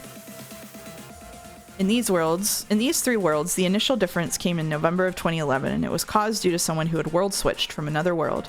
In other words, Sumari, there was no change that wasn't influenced by another world. If 0 world switches had occurred, each of the 3 worlds would have remained identical. Only they caused reality to differ. It was the world switches that shaped this maze, a maze whose walls could be broken. Do we want to take a break? Sure, we should take a break now, yeah. Okay. We can try swapping back to Discord over break too, because a fix has been implemented again, if you want. Okay, we'll be back in a little while, chat. I'm having a lot of trouble following this, by the way. Like, there's a lot going on here. Yeah, it is a bit, that's why I'm taking notes on it. It's a bit funky. All right, we'll be right back. Okay, we're muted. You okay?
right, we're back, and we should be able to hear Joe on Discord. Say something, Joe. Something, Joe. Yay! Okay. All right. Joe now has music.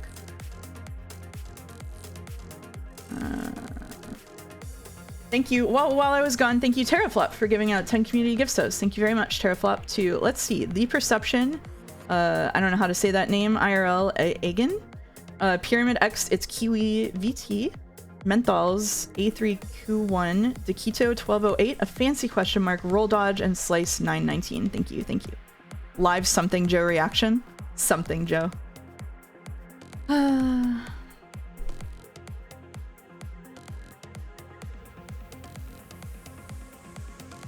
Wait, is it a birthday mask today? My birthday is next Monday.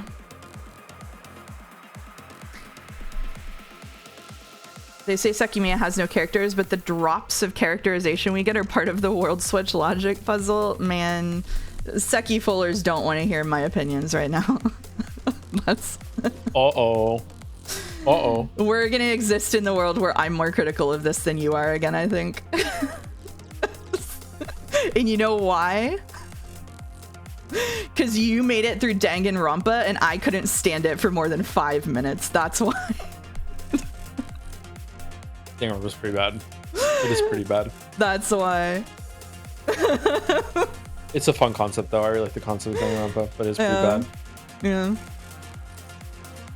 It's miles better than World's Defense Force 100 line. Yeah. You haven't even read that. Don't have to. You don't have to. They're gonna kill you for this take.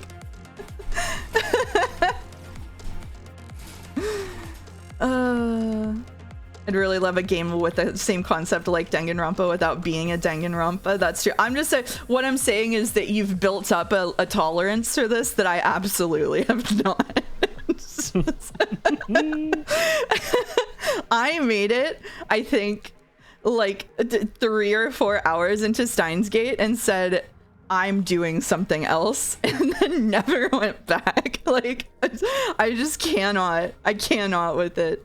I do like Ace Attorney, but yeah, so it just is what it is. Steingate was Danganronpa bad. Yeah, Steins Gate was really bad. Yeah. Okay. It's very on brand for Sekimeiya to have character writing only as a clue for a logic puzzle. Yeah, that's where I was going, Caps. Okay, so do we want to pause for a second and go over what has happened here, or do we want to just try to truck through it? I think we just keep trucking through. I've lost something about Akaro. Doesn't make sense to me. I'm sure it does make sense. I just can't follow it right now. Yeah. And there's still, I'm still kind of like unclear about like Kate with the briefcase going upstairs or whatever. There's something about that's like sticking in my mind a little bit, but maybe it's I'm just getting some timelines mixed up. So yeah. Yeah, Naomi in World B, Naomi didn't run to the attic with the suitcase, so he couldn't chase her. I guess she didn't have the suitcase. I don't know. I haven't been like. But then why did? World B being the one from Chapter 1. Yeah, there were three versions of what happens, and in two of them, Kate chased Naomi upstairs. Yeah. But in one of them he didn't. But that's also the one where she didn't have the briefcase. But then how did she hit the button to teleport Shiroya upstairs? And who were they hearing when they chased her up then? I'm confused about that. So that happened in World A and C. So in World A and C is where Naomi hit the Sekimeiya. She didn't do it in World B. She didn't go to the attic with the suitcase in World B. Basically, Katesi was actually chasing Katsuki and Shiroya up the stairs, thinking they were Naomi, and gave up on floor 4, and gave up. And then when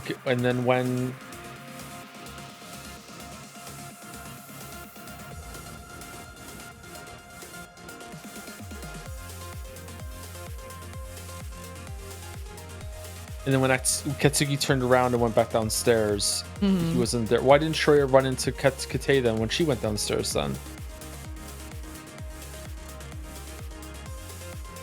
I don't know. Someone knows, but I don't know. Sorry. This part is like impossible for me to hold in my head. I have a really hard time visualizing stuff like this. When you world line jump, do you not time travel?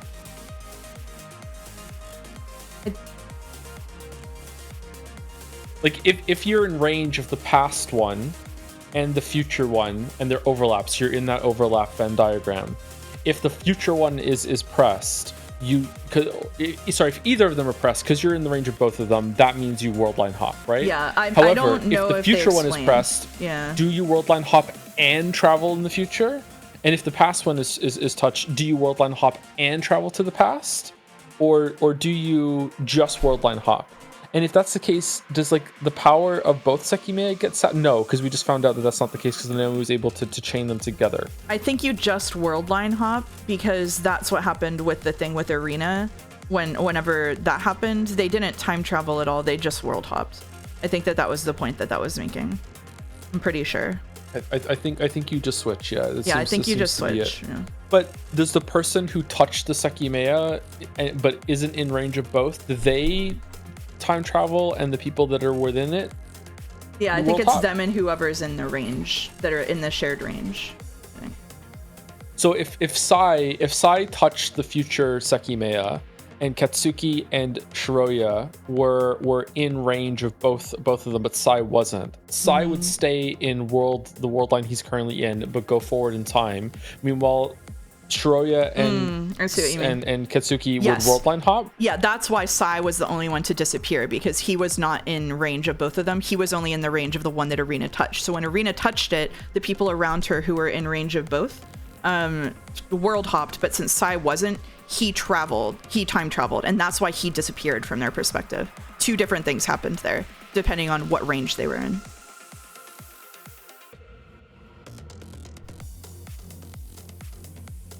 Well, thank you, Caps, for gifting a tier 3 sub to Weeby. Wow, what a gift.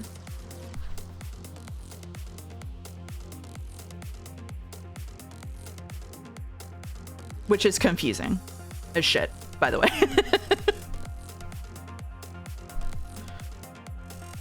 That is a World C sub, that's true. That I can follow. It's still, there's just something about the Kate thing I just can't get past. It's okay, I'll look at it later. Sorry, let's continue. Yeah, I don't understand it well enough to even try to help, I'm sorry. It's one of the things that I just like glazed over that stuck with you. Okay. Do you want to read for a bit? Sure. Only the cause reality differ, is that where we're at? Yep. Yeah, a maze whose walls could be broken. There we go. Okay. There are numerous enigmas around the world switch. Perhaps you have some lingering questions. Here's a few. When Akara A appeared in World B, the storeroom had been sealed by his future self. However, in part, that helped him go back in time and seal it. Doesn't that seem contradictory? If he had appeared in a world without a sealed storeroom, he wouldn't have been able to go back and seal it. You might find a number of similar cases. Many such cases. Okay. Many such cases. Katsuki thought about them all.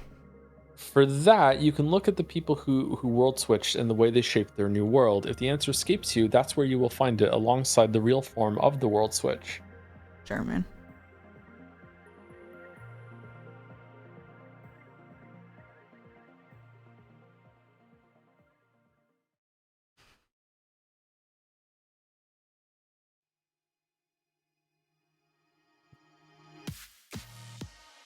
I couldn't just think that infinite worlds existed. After all, it was possible I was going back and forth between the two.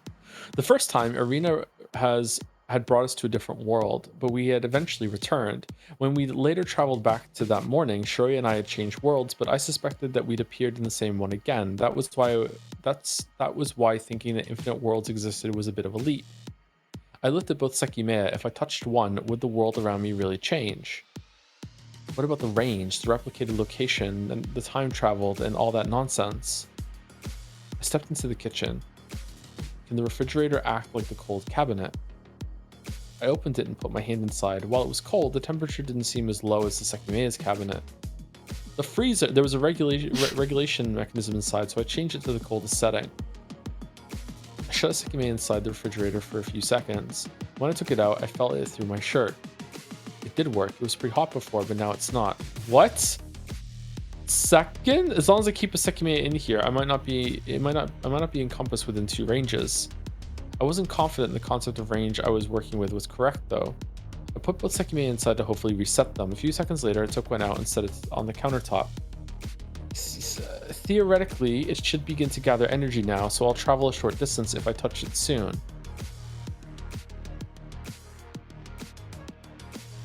Counted up to a minute in my head, then I touched the Sekimeiya on the marble.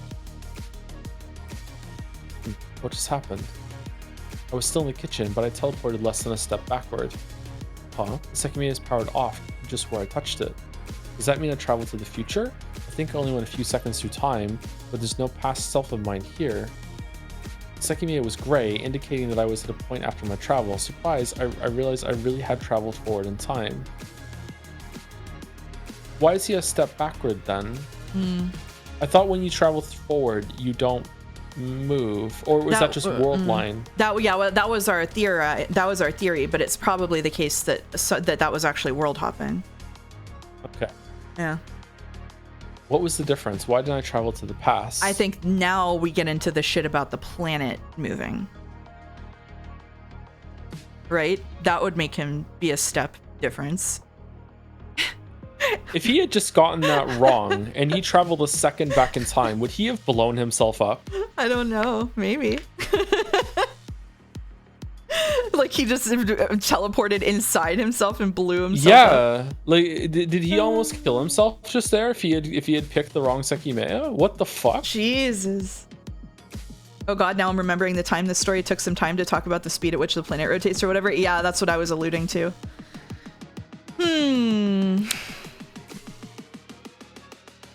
The location where I appeared, was it right next to where I touched the Sekimeiya? It's as if I only moved a tiny bit because I only went a few seconds to the future. A second would send him to either China or outer space. That would be cool. I have an idea, but I don't think I can test it. Wait, no, maybe I can. What was his idea? As soon as I put the Sekimeiya in the refrigerator, it regained its white color. However, I ignored that and ran to the staircase. It appeared the crystal floor was still empty, but I couldn't know for certain. That was fucking fast. Quietly, I walked to the security room. All the screens were still black, but they weren't my focus. I began to look everywhere I could. Sai said he found the voice recorder here, but perhaps he hasn't yet. I might be able to get it in this world. And I did. Behind one of the monitors on the wall, I found the device that had been an eyeless purse. When I pressed the record button, a line appeared on the screen. Above it, numbers began to count the recorded seconds. There was no saved recording this time. So he's found a timer. That wasn't strange. After all, the recorder and eyeless purse had to have traveled from the future, while the one in the security room was the original one. However, my intention wasn't to record anything. I wanted to use the device as a timer that I could hold. Back in the attic, I entered the kitchen again. Both Sekimeiya were still in the refrigerator, but I didn't want to take one out yet. Instead, I powered on the oven and set it to finish after 10 minutes. But then at the same time that the oven began to count down, I pressed the record button. Immediately, the seconds began to count up on the device's screen. This is exactly what I meant about not being able to believe that he's doing this, because he spent like 25 hours of us reading, just drawing conclusions and not testing any of them in any real way. And suddenly motherfucker is like double checking his presumptions about how time works. Like, fuck off, get out. Yeah. Have you considered this as a Katsuki from a timeline where he's smart though? It's the same Katsuki. It's the same exact one. He world top. With the setup. Schrodinger's Katsuki. I can now know the amount of time I'm traveling. I held the recorder in my hand so that it would always be in my possession. When the oven's timer showed 9 minutes, the device had hit 1 minute. Meanwhile, I thought back on the many travels I'd experienced, wondering if there was any idea I could apply to every single one. When 3 minutes had been recorded, I took the Sekimeiya I'd last used out of the refrigerator and left it on the countertop. So, it started getting energy after 3 minutes had gone by. I didn't stop staring at the ticking timer. A few seconds later, I brought my hand close to the Sekimeiya. I didn't touch it yet, though. I had to make sure I did so at the appropriate time. What do you think, everyone? Above the Sekimeiya, my hand patiently hovered. As soon as the recorder and oven hit 5 minutes, I touched it. And the world ended. Once again, I'd hardly moved through space. I was still in the kitchen, staring at the Sekimeiya. However, it was gray, meaning that I was in the future. Immediately, I looked at the oven. Its timer indicated that 4 minutes and 15 seconds still remained. After that, I glanced at my own hand, eager to look at my timer. The device was there. And the time on the screen was... Oh my god. Wait, did he...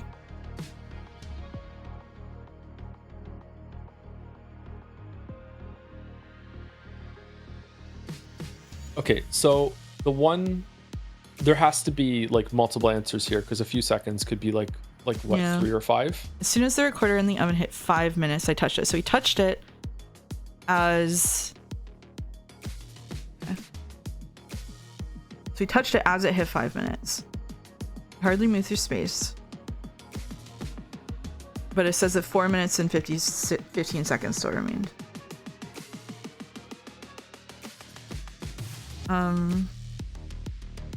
Oh my god.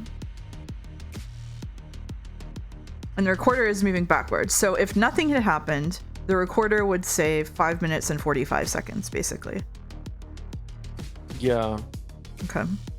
But if something, but if he was like, if he did travel through time and now the timer are in sync, this question is basically asking, how long did it take him to check the oven and look at the recorder, which is kind of a bullshit ask. Yeah, he went 45 seconds into the future. So the question, I think the question is, does the device? I think what they're asking is, does the recorder maintain a separate time or not? I don't think it does. I think that the device will say like 5 minutes. I think the device will still say 5 minutes. Like, I think the question is whether the recorder will change whenever the oven changes, right? Because it came with him. Because he touched it as soon as the recorder in the oven hit 5 minutes. So in theory, if the recorder changed the same amount that the oven did, then the recorder is going to say 5 minutes and 45 seconds because it's counting up when the oven is counting down. Yeah, right? but so otherwise it's going to say seconds. 5 minutes if it isn't. 5 minutes plus however long it takes him to look at the oven and look at the thing, which I don't know if that's what the question is asking. It might just be 5 minutes. I think it would just be 5 minutes. I think it's like, I think this is acting as a proxy for Size Watch to find out whether Size Watch is reliably keeping time based on all of those jumps, and I think that the answer is no, and it's 5 minutes here, basically. Okay, go 5 minutes. Yeah, that's what I think.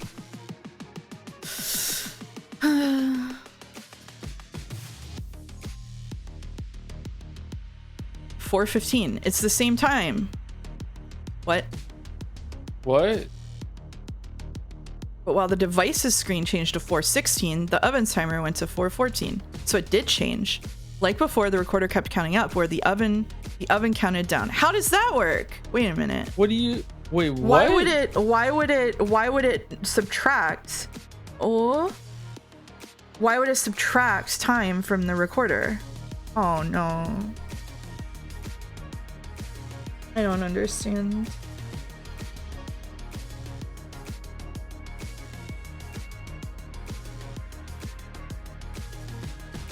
Wait, what? 4:15 is the same time, but while the device's screen changed to 4:16, the oven's timer went to 4:14. Like before, the recorder kept counting up, whereas the oven counted down.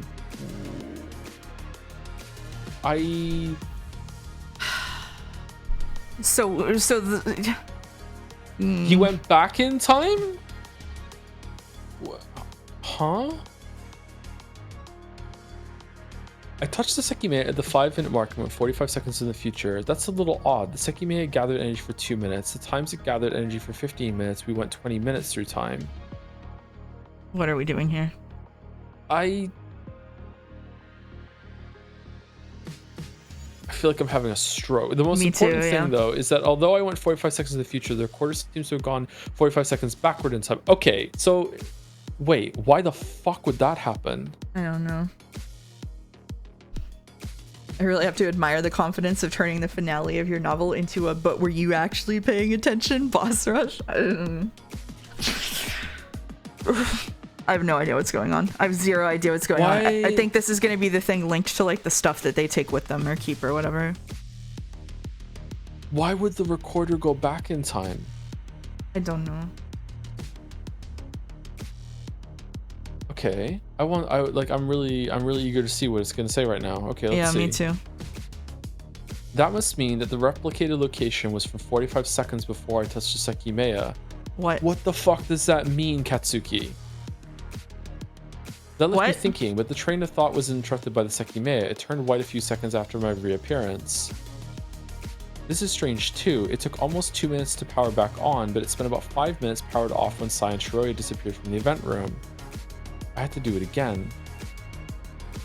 I turned off the oven and erased the recording. Next, I set the oven to 5 minutes and pressed the device's record button at the same time. I left the Sekimeiya in the refrigerator until 2 minutes had elapsed, then 30 seconds later, when the recorder displayed 2:30, I touched the gem again. The immediate result was the same. I appeared in the kitchen, pretty much where I'd already been standing. I looked at both timers at once. The two of them showed 2:21, yet the device's timer kept ticking up while the ovens counted down. What the fuck? Again, I went 9 seconds to the future, but the location I appeared in was from 9 seconds before touching the Sekimeiya. Is this it? Does traveling to the future X amount of time replicate the location in space you were at X amount of time in the... Oh, we theorized this, remember? It was like, yeah. We theorized this. What? Why is it doing it to the recorder? What about traveling back, though? I've gone to the future 3 times in a row. The only idea I had was to use the other Sekimeiya, so I put the one I've been using in the refrigerator. God, I hope he kills himself. I have a big shout out to the person in chat who says, "I'm so happy for the people in chat that get it. You have no idea how happy I am for them. Sincerely, I unironically hope they have a lot of fun." I'm so with you, buddy. I am having such a bad time. It cannot be described how not fun this is for me. So I'm right there spiritually aligned with you. Okay, anyway. Set at the same conditions in the oven's timer at 5 minutes as I began a new recording.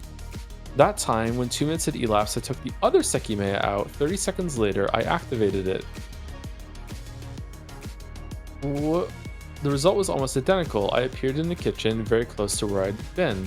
However, someone was in front of me. It was my past self. Bro, what did you think would happen? What did you think would happen? I remained completely still, just like a deer caught in headlights. The back of my own head was in front of my eyes. Legit question, because I can't remember what was happening. Does he not have more important things to be doing right now than solving this mystery? He is alone in this tower. There is nobody else here until he figures out how the fuck this works. He can't get anything done. He's just here by himself. This is all he has to keep himself entertained. Like, he cannot do anything more important until he figures out how it works. Oh my god. Did dude almost just kill himself? But it Yes. didn't remain there for long. Quickly, my figure disappeared, revealing the powered-off Sekimeiya. Oh. I see. I just traveled through time, and the Sekimeiya's range was so small that it didn't pick me up again. It does seem like I went 9 seconds to the past. It's probably due to the Sekimeiya I used. This one makes you travel to the past, while the other sends you to the future. The oven's timer was 2:25, so I hurried to look at the voice recorder as I thought about it. I had gone 9 seconds to the past, so upon reappearing, the oven's timer would have been at 2:39. Then I had waited out the 9 seconds needed for my past self to disappear, and 5 extra seconds had elapsed since. Before the oven's timer counted down to 2024, I lifted the device between my hands. Don't ask me.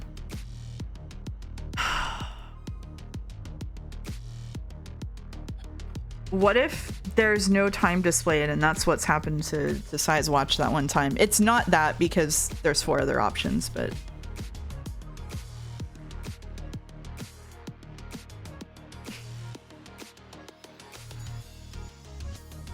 It makes sense to me that if the future one sends you X amount of time in the future, but also resets you to where you were X amount of time in the past, that if the other one sends you X amount of time in the past, it's also going to set you X amount of time where you will be in the future. But how does it know? How does it know?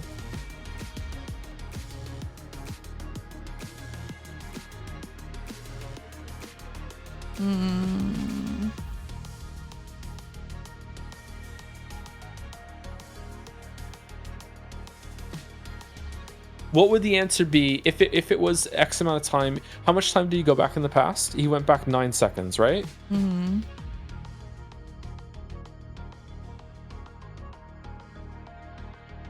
Hold on. Evan's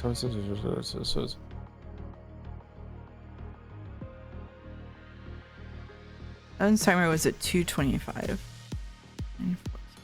I got 9 seconds to the past, so upon appearing, the oven's timer would have been 2:39. Okay, so 2:39, which means that when... So 2:53 would be if it's registered to a future location. It would have been at 2:53. Probably, I think. Right? No. What was it when he pressed it? It was 2:30. So he went... So he... It's been 9 seconds, so he went 9 seconds in the past. Yeah. And it ticks down, right? The oven ticks down and the recorder ticks up. And it ticks up. Yeah. So if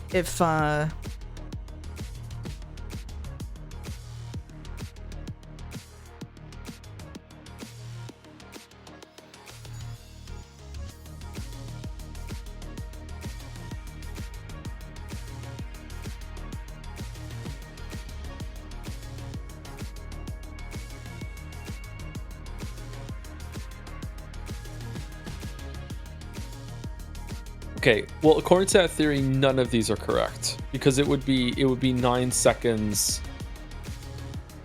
+5, right? ahead. Yeah, I thought it would be 9. Is it +5 as well? Well, then there were 5 extra seconds since it elapsed. Oh, since he's looking at it right now. Yeah. So it would go. So it'd be 2:44.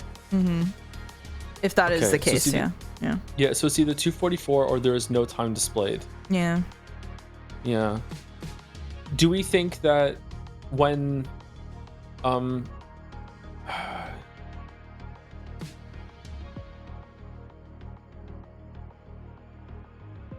when Psy's watch fucked up, do we think that's an error out in the same way that this would be there's no time displayed, it's erroring out? That's what I was thinking. Like this, to me, this is acting as just as a proxy for how Psy's watch works, right? And so to me,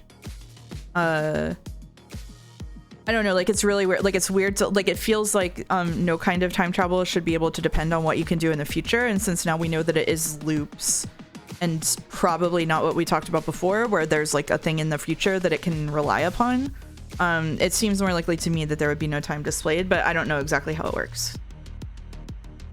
Is he taking the recorder with him? He is. I think you can take stuff when you time travel, but probably you can't take stuff when you world hop, maybe, is how it works. I'm not sure. But she lost keys. Yeah. So is the only reason why he can take the recorder with him is because he already had the recorder? Yeah, I think it gets back down to like it's his possession or whatever. It's like how Naomi could take her suitcase with her between timelines. So Shiroya City for sure.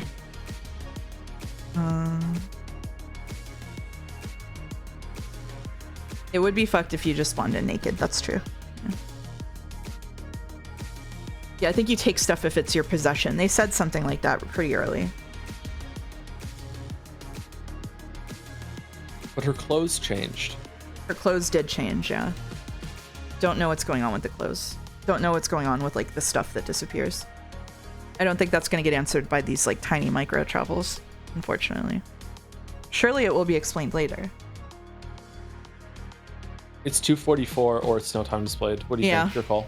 I don't want to make the call. Should we do a funny coin flip again? Sure, Last time coin flip got it wrong. All right. Which one's which? 244 heads. No time displayed tails. Okay, I got tails. I also got tails, so I guess we get no time displayed. No time displayed. I think it's too.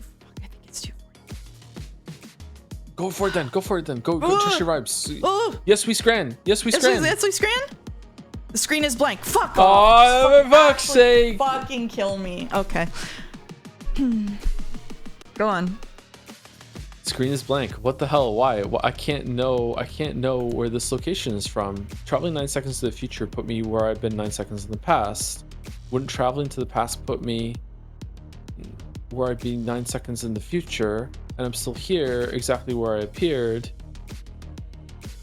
But then why is the screen? Wait, no. It might make sense. Oh god. Let's say the Sekimeiya is touched at time t. In this case, t is 230. X will refer to the amount of the travel time, which is 9 seconds. Let's assume that traveling x seconds to the past copies your state x seconds after touching the Sekimeiya. What would the time on the device be upon appearing? T plus x, or 239. Then 2x seconds would pass to reach the future state. That timer would read t plus 3x, or 257, but that contradicts the past's position. The timer at arrival would... I don't know.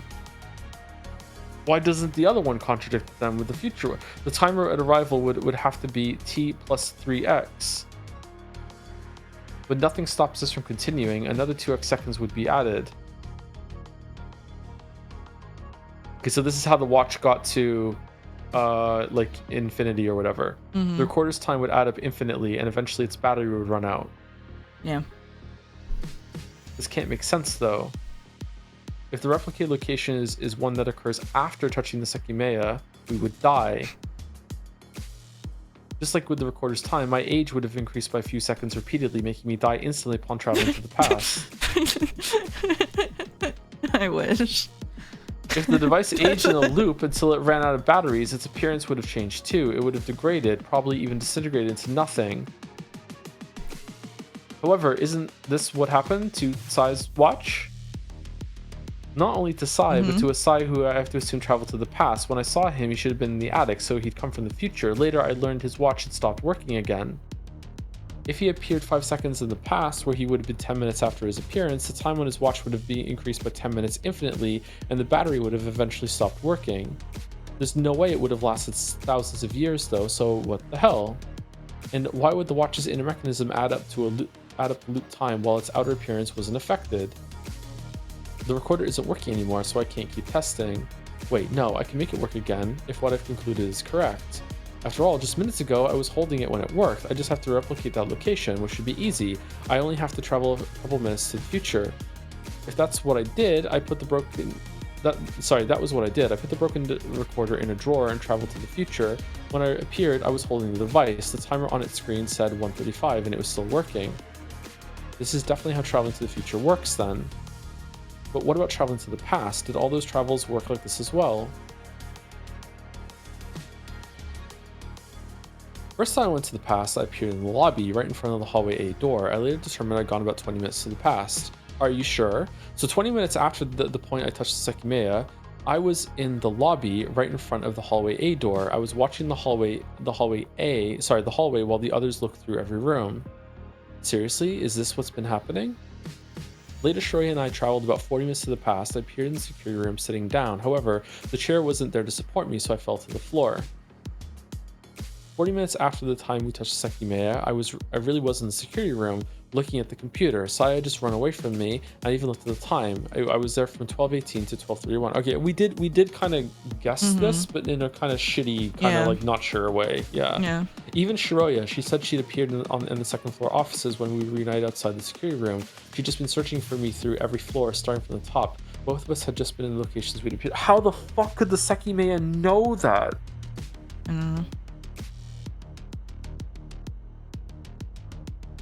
Why did the clothes change? I could hardly believe it, but I finally knew the logic behind what had agonizingly eluded me, the replicated location. But hang on, does this mean that every time we touched Sekimeiya and appeared in a location we recognize, we've gone to the future? It's only traveling to the future that replicates a past coordinate you've been at. This is absurd though, it doesn't even make sense. Why the hell did I appear in the security room in the past? Because I was later in the security room? That's nonsense. Why the security room? If I had appeared in the attic, for example, I would have appeared somewhere else 80 minutes later. I was only in the security room in the future because that's where I appeared in the past. Why couldn't I have appeared on another continent? Then I would have been there in the future and made it come true. It's nonsense. What's actually determining where we appear? Something must be. We appeared inside the tower every single time. Not every single time. Not every single time, yeah. So when Shiroya touched the Sekimeiya, she went to the future, but it replicated her position that she was 15 days prior? So that's why she ended up under the gem shop? Yeah, I guess so. I guess so. Yeah. So it wasn't a double travel, it was that, yeah. So phones back then wouldn't update their dates automatically? So I didn't have I didn't have a phone that did. This has been a point of contention in Mouse Cord, because Boulder and Rodney did the math on this and did have phones. They did have phones at this point in time, commonplace, that do update their dates and stuff based on that. Yeah. They can't update while underground. Good. Shiroya and Katsuki had spent a long time in the elevator. Thanks to the stop button, they had managed to escape from Sai. But Shiroya soon noticed something was happening to Katsuki. He looked pale and his breathing had sped up. Are you okay? Yes, don't worry. Shiroya stared at her lap, worried about Katsuki's thoughts. Did he perhaps think they wouldn't be able to leave? Isn't this the bad end where he gets just stabbed by a knife out of nowhere or something? That is how it started, I think, yeah. The silence went on for a long time. Eventually, Shiroya experienced some relief. Katsuki closed his eyes, and he didn't appear to be stressed. Mirroring him, Shiroya closed her eyes too, and then they died. Minutes later, both pairs of eyes shot open at the same time, and Shiroya couldn't believe what she saw. A knife was buried in Katsuki's chest. She looked directly into his eyes, but only silence filled the elevator. Neither of them could bring themselves to utter a word. Then Shiroya looked at the hand gripping the knife. She followed it up to an arm and then a shoulder. Finally, she traced it to Sai's face.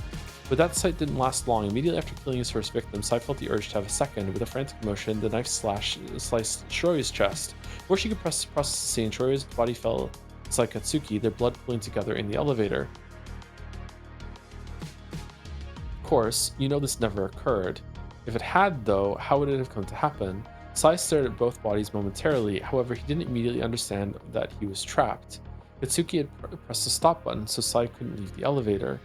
He couldn't move either. Two bodies were on the floor. Eventually, when the replicated location took place, Sai was exactly where he'd appeared. But why? He was able to be there in the future because he had appeared there in the past. Why had that been the location where he'd appeared? Why not somewhere else? So if they used the Sekimeiya at a wrong time, they could have just appeared in the fucking elevator shaft with no elevator. Oh, that's how he got on top of the elevator. Mm-hmm. Fuck. That's how he got on top of the elevator. Yeah. And that's how Sai got split in half. He spawned inside the door. Inside the door, yeah. So, exactly. So yeah. Katsuki fucking around in his kitchen right now, he could have killed himself. Yeah, he actually could have killed himself, yeah. Yeah, he really could have. The fucking idiot. Maybe you have a good idea. I had no idea. It seemed to make no sense at all. You know what? I have to apologize to you, Joe. I have to apologize to you because you kept using the word simulating and saying, like, is this just like simulating where they would be at X point, like if they weren't in the tower? And I was like, that would be that's dumb. There's no way it's that. And I'm starting to think you might be right. I don't know if that's right, but it's definitely the positions are there. I don't understand about anything to do with clothes and belongings though. That I'm fucking mystified. I don't know what the fuck that has to do with anything. Yeah. Because the way it operates feels like, sorry, go ahead. That's okay. Go ahead. It feels almost like save states in a video game, where you hop between them. With the key too. The key came back. So does that mean if the key came back, does that mean when he touched that he actually went to the future and he returned back upstairs when he had the key? Or What did he do? He had the key, right? He had the key. He flushed it down the toilet. Yeah. He then used the Sekimeiya, thought he was going to the past. And probably went to the future and had the key back, yeah. Oh, fucking hell. I missed the squid. I missed the squid.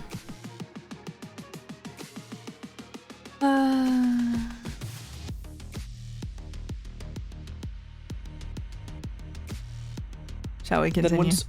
Then when Shiroi used it, she had different clothes on, and she also lost her phone.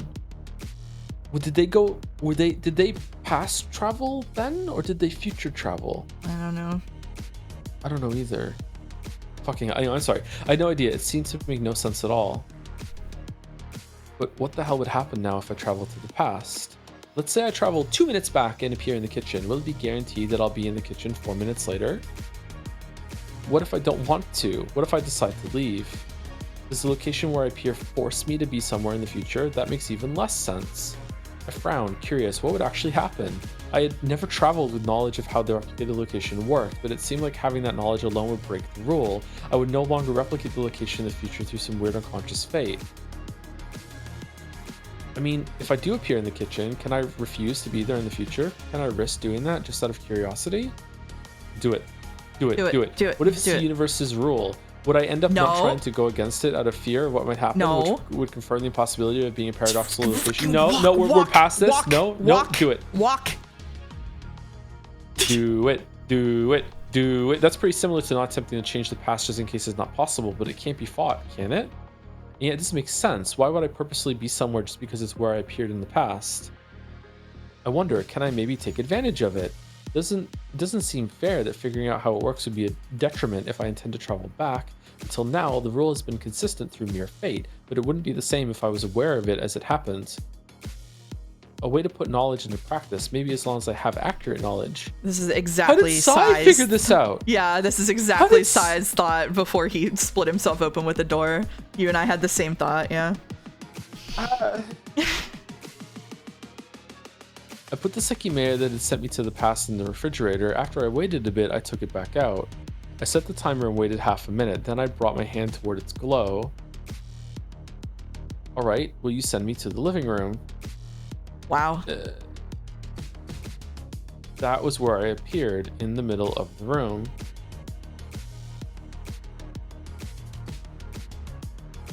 So I waited. I traveled 9 seconds to the past. So the only mandatory rule was that I have to be there after 18 seconds. But I didn't wait there because the universe had forced me to. I did it so that my request could be fulfilled. Leave! What happens if you leave?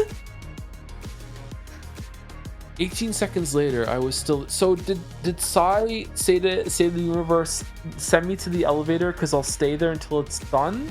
Or did he calculate X amount of time I was in the elevator at the position that they were in right now? So therefore, if I wait until that moment, I can hit this one and travel back while going to the future. But if he went to the future, what the fuck did Sai do? I don't know what he did. That's crazy. What if he's on the wrong floor? He just risked it. He just YOLO'd himself into like a knife ambush in the elevator. Before touching the Sekimeiya, I had thought of what would happen. I had thought of that 18 seconds after appearing in the past, I would be in the living room.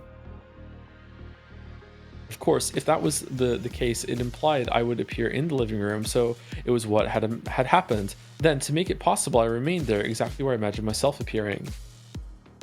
I see, so this is the opposite of useless. It's like the thought up loops that I came up with. No. As long as the loop is in my head before touching Sekimeiya, no. And as long as it can be executed, it will work. I can go anywhere I want. I as long as it can be executed. Didn't I just travel from the 5th of January to the 15th of December? I went 21 days into the past, and my knowledge of the replicated location came after the travel, but before the location is replicated in the future. What the hell happens now? I appeared in the lobby. Does that confirm that I'll be alive in the future? Doesn't this travel genuinely force me to be in the lobby on the day I went 21 days to the past? 21 days after January 5th is Thursday, January 26th. There was something there. That wasn't some random day. Shoria and I had talked with Mia about it. We had said that we would go back to the tower on the 26th if we liked it the first time. Mia had died because of the Sekimeiya. Without Sekimeiya's existence, the explosion wouldn't have occurred, and Mia would have kept on living. Ashia had held an event at the tower every Thursday, and on January 26th, a Thursday, an event that grabbed her attention would take place. Do you want me to take over for a bit? Go for it, sure. If the Sekimeiya hadn't existed, we would have been in the tower on January 26th, even after Mia's death, with no travels had taken place. It was feasible that Shiroya and I would have returned to continue healing and moving forward, but from what I understood, our reason for returning would be different, to satisfy a travel that had already happened. What was the exact truth hidden behind that? I didn't know, but it confirmed again that the locations where we appeared were in no way random. This means I can pretty much teleport anywhere I want, doesn't it? I just have to think about where it'll be. Moon. I just have to think about where I'll be in the future. The limit is that the location has to be possible to reach in a set time. Is that it? I went to the kitchen and briefly put the past Sekimeiya in the refrigerator. Once it had stored energy for 30 seconds, I touched it. Once more, I appeared in the living room where I'd wanted to appear. I looked at my hands, but they were empty. I see. I guess that was too nonsensical to work. Before touching the Sekimeiya, I had thought I'd be in the living room with a chocolate bar in my hands. By appearing there with the chocolate, I would be able to have it in the future so that it could appear in the past. Dude thinks he could just make up matter? Like, just... In a world of pure imagination. Presumably that hadn't worked because I'm not Willy Funky Wonka and could never have obtained that chocolate in the span of those seconds. So I went back to the kitchen after I waited the proper amount of time. Maybe make a piano. Once again, I touched the past Sekimeiya after it had gathered energy for 30 seconds. After I appeared in the living room, I looked at my hands. I was holding a pen. Oh no. Oh no. I looked next to the television and saw the same pen. I see. This does work. Before touching the Sekimeiya, I thought that I would appear in the living room and that during those 18 seconds, I would go grab the pen. That was why I had appeared with it. However, I already had the pen. I didn't have to go get it. I could simply stay where I'd appeared so that I could appear with it. But the pen the first time! What do you mean? No, I don't know. No, I do not accept this. No, okay, all right. He's just a magician now. Okay. Hundreds of added keys. Okay, so remember when the story wants you to keep track of keys? Welcome to the world of infinite keys. Yeah, we're off the train right now. 18 seconds went by and I didn't step away from where I'd appeared. So even though I never obtained the pen myself, I was able to appear with it solely because I could have obtained it. I effectively duplicated the pen, but I can't spawn objects that don't exist, or I can't feasibly obtain before the future coordinate, like the chocolate. And this only happened because I thought of my actions before touching the Sekimeiya. It was a fascinating concept. And an incredibly strong one. Simply by having awareness of a single rule, the Sekimeiya had grown drastically more useful. What do you think, everyone? If I touch the past Sekimeiya while I'm holding the pen now, I'll appear with it in the past. However, that's possible only as long as I have it in the proportional future. So when I touch the Sekimeiya, if I either think that I'll let go of the pen before the time expires or otherwise wouldn't have it, I won't appear with it. I would be instantly annihilating the pen without having to actually get rid of it. Even though I should appear with it, I wouldn't. It was a fascinating concept from the author having written the concept. Yeah. This is what happened to the knife, this is what happened to the cleaning cart, or this is what happened to Shiroya's phone. I think... Well, the cleaning cart is the only thing that's been annihilated. No, Shiroya's phone just disappeared. Right? When she came back into the tower. So she was thinking that she shouldn't have her phone when she came into the tower. Right?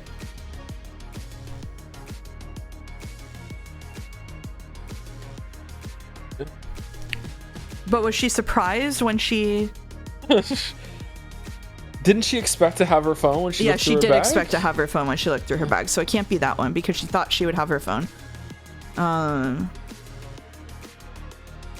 But like... Why would the cleaning cart get destroyed?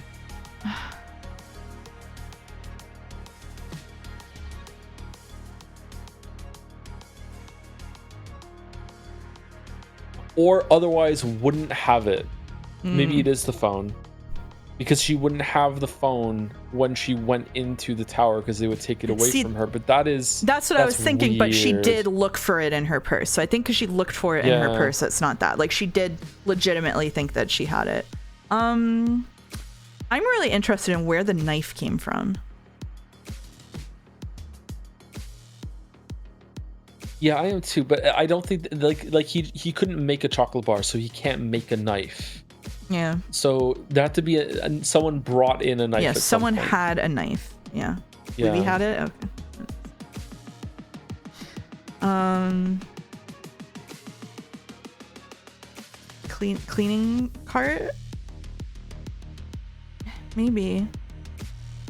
I guess the cleaning cart did just fucking disappear into outer space, right? Like. It's one of those two. The part stripping me up here is that otherwise wouldn't have it. That makes me think that maybe Shiroya's phone was taken away from her, so she's not allowed to have it. But so it kind of fits. But you're right. Like, but that Shiroya just appeared there via Sekimeiya. Therefore, like he just made a pen appear in his hand without even picking it up. So it seems to me that she would still be able to keep her phone if she thinks she should have her phone. Yeah. So like when she traveled under the building, even though she didn't have a clue how this fucking worked, she assumed she would have her phone when she got out and had it. And then when she went back in, she assumed she would have her phone and she didn't. Yeah, I think cleaning cart. I think it's cleaning cart. I think it's cleaning cart? I think it's cleaning cart. Okay.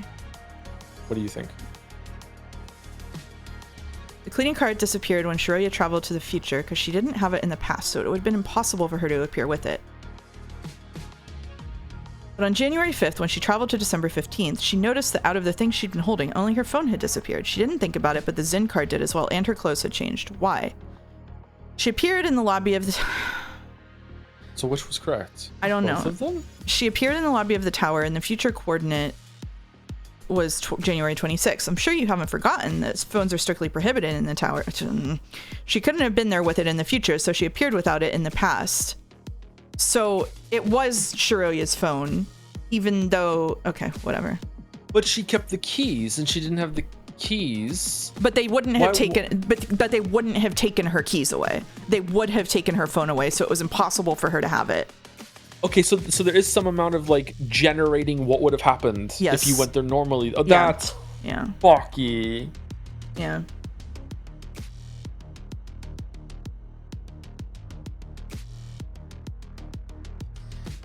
This is pretty insane. I can't believe the mechanics actually followed some rules. I was overwhelmed by the number of things I was learning, but I didn't... Yeah, thank you, Stan. But I didn't want to focus on a single detail. I didn't know if anyone else would come back at some point, and there were plenty of aspects I was wondering about. How much can I figure out with what I know? Was Sai aware of all this? He had a wristwatch, so I bet it would have been a lot easier for him to learn some of it. There were 2 Sekimeiya since this morning, but what about the third one? Does that one never work? And one made us travel back in time while the other sent us forward. If I know the time someone appeared in the future, I can know that's where they were in the past. There are many ways to apply all of this.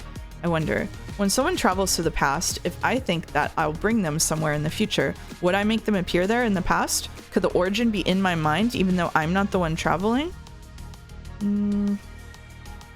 I tried to calm down a bit and went to the kitchen. It was better to answer the larger questions first. Wait a second, I can duplicate anything obtainable, can't I? We wondered whether duplicating the Sekimeiya was possible, but it doesn't appear to be the case. When it's activated, it doesn't count as something you possess, and it stays behind.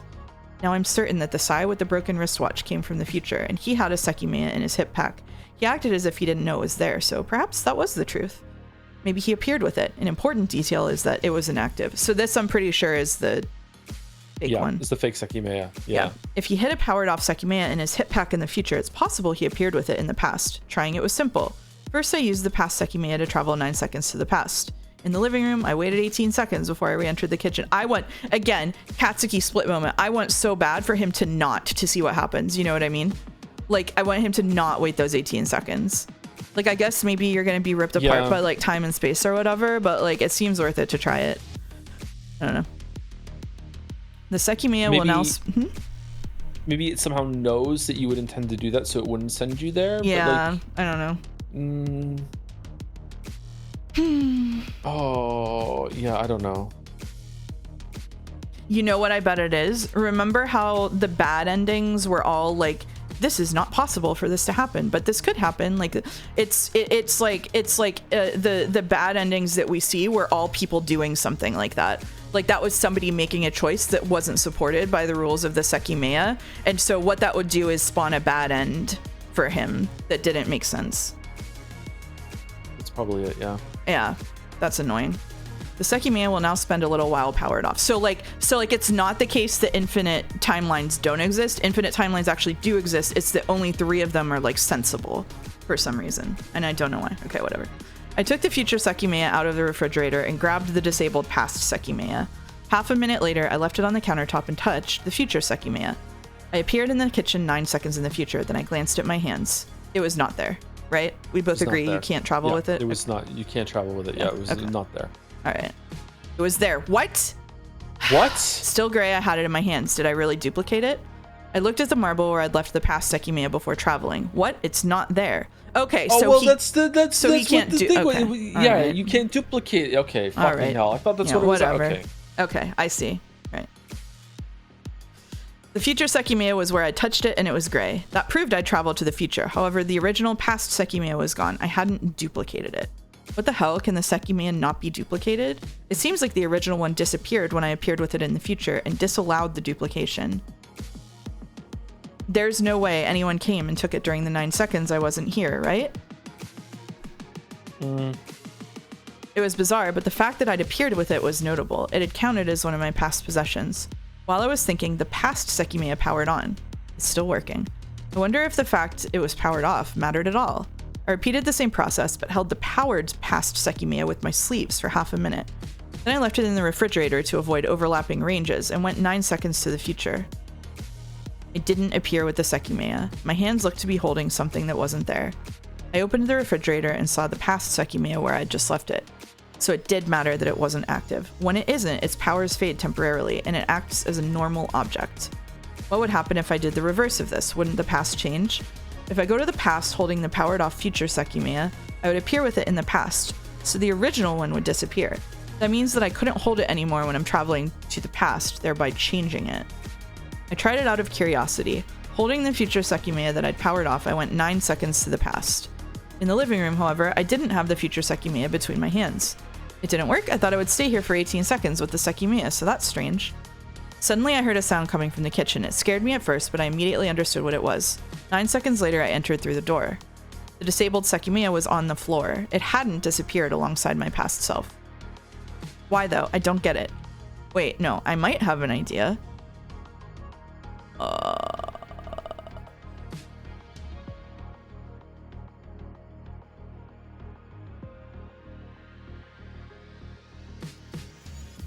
I'm completely lost, Chief, gonna be honest.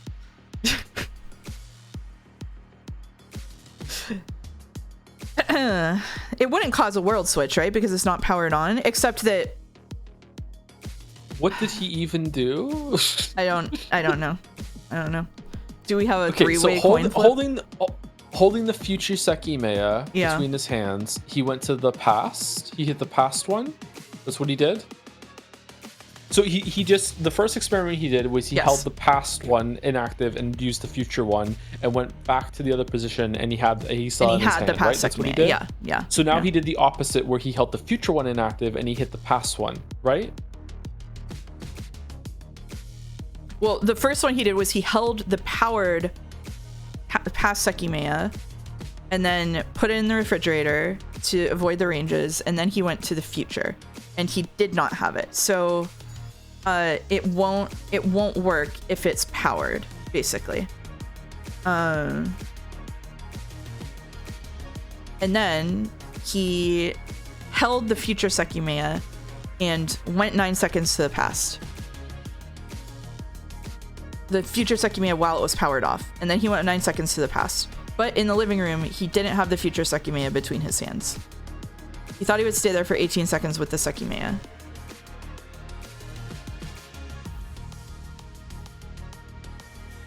And instead it fell on the floor.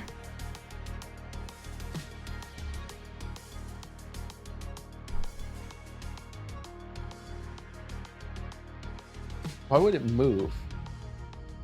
Because it fell where he was, I guess, holding it. He was holding it. So like And then time it was fell. frozen when he had this thought when he didn't have it. It's just narrated like Yeah, I think so. it's just, like, it didn't work. I thought it would stay for 8 seconds a second. That's strange. That's a thought that takes like 2-3 seconds to play out in your head, and then he heard the sound. Like I guess it's just instant. Okay, that's fine. That's just tripping up a little bit. That's fine. Yeah, I guess. sorry. I kind of feel like it's the infinity loop one because I kind of feel like it's the same thing of why the recorder errored out. I feel like that's what it is, but why it could be. I guess it could be cause of world switch because when he went to the past, it would make the future Sekimeiya power on at some point while he's still touching it. It would overlap, but like I don't.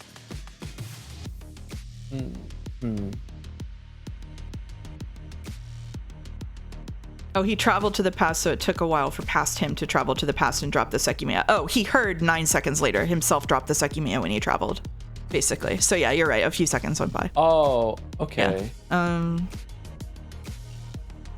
Oh, maybe it would have caused a world switch then because it would have powered on and it would have been standing outside gaining power and it would have, well, would the range happen in 9 seconds? I don't know. I don't think it would cause a world switch because it was inactive at the time that the past one was used. So I don't think it's that, but I feel really we're pretty far out of my so when brain Katsuki touched it in the kitchen, the future Sekimeiya wasn't powered on, right? But then now but at the moment right before he touches it, for 9 seconds prior to that, there's been a Katsuki standing in the living room with this future Sekimeiya that might be turning on, and that might be in range of it now. But so like the question is 9 seconds enough for the future Sekimeiya to be able to turn on and cause a world switch? But if it was enough to cause a world switch, then that means he wouldn't have been able to travel to the thing, so to the living room in order for it to power on, for it to cause a world switch. So I don't think it can be that. So that makes me think that it's paradox. It could be a paradox. I don't know. Yeah, that's my best bet too. But I don't know. Let's go with that one. Oh. No, it's the infinite. I think it's due to the infinite loop concept. Always pick the one with exclamation points. If I had appeared with the powered off future Sekimeiya, this is also funny if you're just half paying attention, you're telling me. If I had appeared with the powered off future Sekimeiya in the past, 18 seconds later, it would have been closer to powering on. Once the infinite loop is applied, the Sekimeiya could have never appeared powered off, and when it's powered on, it doesn't count as a normal object. I believe that's why it didn't travel. What exactly would happen if I wait in the middle of the living room for a few seconds, move the sofa to where I'd been standing, and then travel to the future? My appearance would collide with the sofa, but what would that do? Would I overwrite part of the sofa? Would it cut off my legs and kill me? I think it's what happened with Sai in the door. It's too... Oh, that's what Sai did. He slammed the door. Yep. It's too risky to test that, but I have no idea what the result would be. After all, I've been appearing where there's air, and it seems I'm overwriting it, or else it would also kill me. The case might be different if I appear on top of a solid object, though. Like an elevator. This is what happened to Sai, but which timeline?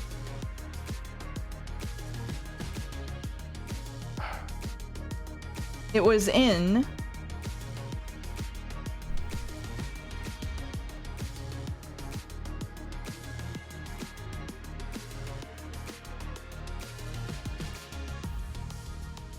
It was in the same one where only Katsuki was in the tower. It was Sai A, right? World A in chapter 3. It's the one where they found him in the elevator. Yeah. Was that was that World A? That was World A. Yeah. Kite wasn't in the tower. Only Katsuki was found alive in the tower, and Kite was not. It's A. Yeah, you're right. It is A. I think it's Sai A. Sai A. Yeah. Yeah. Indeed, that is the fate Sai A. Thank fuck. In his world, he was the first person to leave room B4, in which everyone waited. After his departure, he never came back. He was never again seen alive. Unaware of what awaited him, he touched the future Sekimeiya that had been hidden in the attic. For a prolonged period of time, he had been sitting against a door in a crystal room. However, when he appeared there in the future, that door had been open. Oh, honey. Oh. That instantly. I've been figuring all of this out, but I still don't fully understand the most important aspect, the amount of time traveled. I've been repeatedly traveling 9 seconds through time, so it has to be consistent as well. The 1 out of 27 right, gamer? That's right, baby. I paid attention to one thing in this visual novel, and it's Sigh. 30 seconds stored equals 9 seconds traveled. 2 minutes stored equals 45 seconds traveled. There's already an indication here. Each stored second turns into more amount of time traveled than the previous. In the first case, each second stored added 0.3 seconds traveled. In the second case, each second stored added 0.37 seconds traveled. And it's evident that this keeps going. 15 minutes stored led into 20 minutes traveled. In that case, each second stored added 1.3 seconds. Oh, baby. Earlier, keeping the Sekimeiya out of the cabinet for 25 minutes made me travel about 45 minutes to the past. That's a pretty noticeable increase. Each stored second would have counted for 1.8 seconds traveled. So the more time it's gathered, the larger the increase is. It's exponential. The difference between 5 and 10 minutes is very little compared to the difference between 20 and 25. For a while, the numbers will be low, but there will be a point where they suddenly become immense. Once the Sekimeiya has been out of the cabinet for 35 minutes, how much will one stored second equal to? What about after an hour? There's an indication I'm correct about this, Akaro and Shiroya. They traveled days through time, and so did I. Akaro said he touched the Sekimeiya while we were in the attic's bedroom, so it's very possible it stored energy for a long time. In any case, the increase of the time traveled is not gradual. However, I think something might be. Unlike the time component, the blank of the Sekimeiya increases gradually. Range. It's gotta be range. It's gotta be range, yeah. It's gotta be range. The range, that's what all the travels indicate. Although I still don't fully comprehend it, I believe it must work under a gradual increase. Otherwise, when Akaro and Shiroya traveled days through time, we would have traveled as well. There's something else that could follow a similar progression, which is the time it spends recovering. No matter the amount of time traveled, the Sekimeiya always spends a while gray. However, the amount of time stored seems to gradually add to the guaranteed amount. There's gotta be a formula behind the amount of time traveled that always applies. What could it be? A formula that increases the amount each second adds as more seconds have passed. If I could figure it out, I could use the Sekimeiya to appear at any point in time. Thankfully, if it doesn't change over time, I could do small-scale tests to figure out what exactly would occur at a larger scale. Observing the difference between 30, 31, 32, 33, 34, and 35 stored seconds might be all I need to understand what 1 hour of stored time would cause. But my way to measure time isn't precise, and I can't measure decimals. I might need a calculator too, and I don't know if there'd be one here in the attic. Oh, just make one. Just imagine you're gonna show up in the living. No, you can't do that because no. Let me know if you want me to take over. By the way, you can take over at the half hour. Okay. Why was I so preoccupied with the idea? Was it due to mere curiosity? No, that wasn't all. At some point, I'd realized it. While locked in a tower for 12 hours, I'd spent a long time trying to figure out if saving Mia was possible, and I knew, at that moment, that it was. However... And this is how he causes the loops. This is how he causes the next world line. Yeah, he's the reason why they're there. Those thoughts had all faded from my mind sometime previously. Shiroya had caused me to abandon the idea of saving her. But I'd learned that wasn't the real Shiroya. And it made a lot of sense. She would never have said that. She had wanted to save Mia just like me and had been prepared to do it once I'd told her it was possible. Had I truly heard Mia earlier? That voice continually replayed in my head, but I couldn't understand the circumstances around it. I don't know how reasonable this is. After a while of storing time, being off by even a single decimal would result in a substantial difference. Even if I analyze repeated short travels to the future, it might take me a really long time to come up with an accurate equation with just these few timers. I had no idea how long I'd be alone in the tower, but I couldn't afford to spend hours perfecting a formula. I didn't even know if it was consistent in the first place. My mind went back to a thought I'd had long in the past. When I'd originally conceived of thought-up loops, I'd also considered a particular scenario. Depending on how it works, the possibilities could be limitless. There's even a higher step to reach. It's considerably different, but it follows along with a few things I thought about earlier regarding the date displayed on Sai's watch. Out of the countless examples, could you go back in time, trade information with someone, write it all down, leave it on a note that you'd see before traveling through time, and win the lottery? You'd read the note and go back to the past. However, since you would already know the contents of it, you'd have no reason to exchange the information. All you'd have to do is leave behind the note you'd read so that you could read it before traveling. The note itself would be a paradox that you caused, but was the past truly changed? Was a past in which you exchanged information truly overwritten? Or did it never exist in the first place? If Sai's watch got to 9999-1231 by spending infinite time in a loop, did the pasts in which the time counted up to that date really exist in any capacity? Would something like that actually be possible? I don't have the time needed to find an equation that lets me calculate time values for the Sekimeiya, but as long as it's possible to find, could I use something like this to obtain it? How long would it take me to find it? Maybe 2 hours of monitoring innumerable travels? If I extrapolate my old scenario to this, it would look something like going 2 hours back in time, spending them working to find the formula, noting it down on a piece of paper that I would hide inside a drawer. Before traveling 2 hours back, I would find the note, and in the past, as I would already know the formula, I would just have to write it down and leave it in the drawer. Holy shit, I can't believe I understand what he's saying. I understand it too, and if it works, I'm gonna be adjacent to angry. Angry adjacent. This is an applicable. Adjacent. This is the Psi Magic Tricks ending. This is the Psi Magic Tricks ending. Yep. But this isn't applicable because if I go 2 hours back, I won't have access to the Sekimeiya. I've been testing with them, so if I go back and use them, I'll be changing the past, and the note will not be written in my current reality. But what if I change it up a little? Let's say I take the past Sekimeiya out of the refrigerator. 2 minutes later, I touch it and go 45 seconds back. I'm not even sure if this first travel would be needed, but it might be. Then, 45 seconds later, my original self will disappear, and I'll spend 2 hours testing with both Sekimeiya to come up with the right formula. Once I have it, I'll go back in time to a point before I traveled the 45 seconds and write down the formula. Before traveling the 45 seconds, I'll read the note with the formula. Then, 45 seconds in the past, I'll write it down so my original self can see it. Would this allow me to spend 2 hours finding the formula without actually having to waste that time? There was no point in assuming an answer because it was easy to test. I readied myself to perform the loop and started to store time with the past Sekimeiya. However, when I looked at the drawer where I wanted the note to be hidden, it was empty.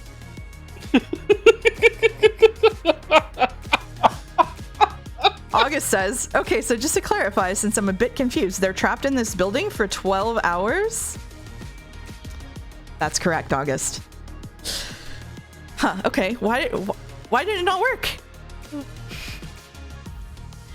It's because you're too fucking stupid to figure it out in 2 hours. The success of the loop required the existence of hypothetical events. In reality, if I had seen the note, I would never have spent 2 hours working to find the formula. Those events would only have existed in a hypothetical history. Once the result was known, their existence would have become unneeded. Am I mistaken then? Is this concept just unworkable? That can't be. Who picked up the pen? It's the same thing as the recorder powering off when I go to the past. The hypothetical realities in which it progressively loses battery need to exist in order for it to appear without power in the real one. Although I didn't fully understand that, as the recorder not degrading physically still didn't make sense to me. And that is linked to their physical conditions, which I'm sure we'll be quizzed about soon. What if it didn't work? Like whenever they get tired and hungry and gotta piss and and the healing injuries. What if it didn't work because 2 hours wouldn't have been enough to determine the formula? Or because I'm too fucking stupid? What if during those 2 hours people would have shown up and I would have been unable to continue and go to the past to leave the note behind? If this were Shiroya, she would wait 2 hours just to make sure. Yeah. If 2 hours wouldn't have been enough, what about 10? What if it would have taken me more than 20 hours to refine the formula until it was consistent with every travel? The tower will open at 9, so assuming no one else comes, even in a hypothetical world, I would only have until 9 to experiment. Actually, probably way less than that, because to travel to the past and appear in the tower, I'd have to be inside it hours after 9. Dude has a time machine, and he's saying he doesn't have enough time to do something. Dude has okay, all right. I'm so cool. You're so cool with it, yeah. But assuming I had all the time, to be fair, he can't take his time machine with him. So, you know, he's working with a limited capacity time machine. But assuming I had all the time I needed, would I be able to use a hypothetical world to my advantage? Could I make use of countless hours without actually spending any? I considered that there might have been a way to test it. I took the past Sekimeiya out and pressed play on the recorder. Following that, I went to the living room with the past Sekimeiya and the recorder and closed the door to the kitchen. I had to think very thoroughly about it. Instead of using a single hypothetical world, what if I used multiple at once by making it recursive? My god, dude.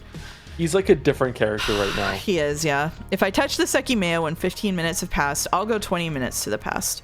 But before I touch it, I'll open the door to the hallway and find a notepad from the bedrooms on the floor. Depending on what it says, I'll do one of 3 things. 1, if it has a formula written down, I'll go 20 minutes to the past, obtain the notepad, write the formula down, and leave it in the hallway. 2, he's fucking thinking in Python.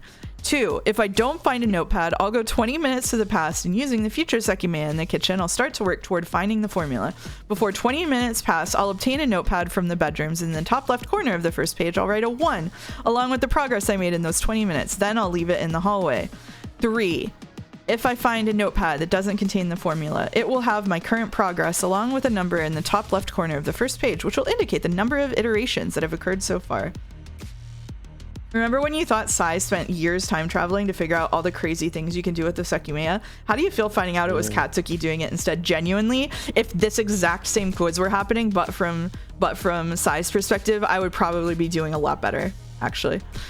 Sai would probably open the door to himself right now and say, "You fucking idiot, here's the answer." Yeah.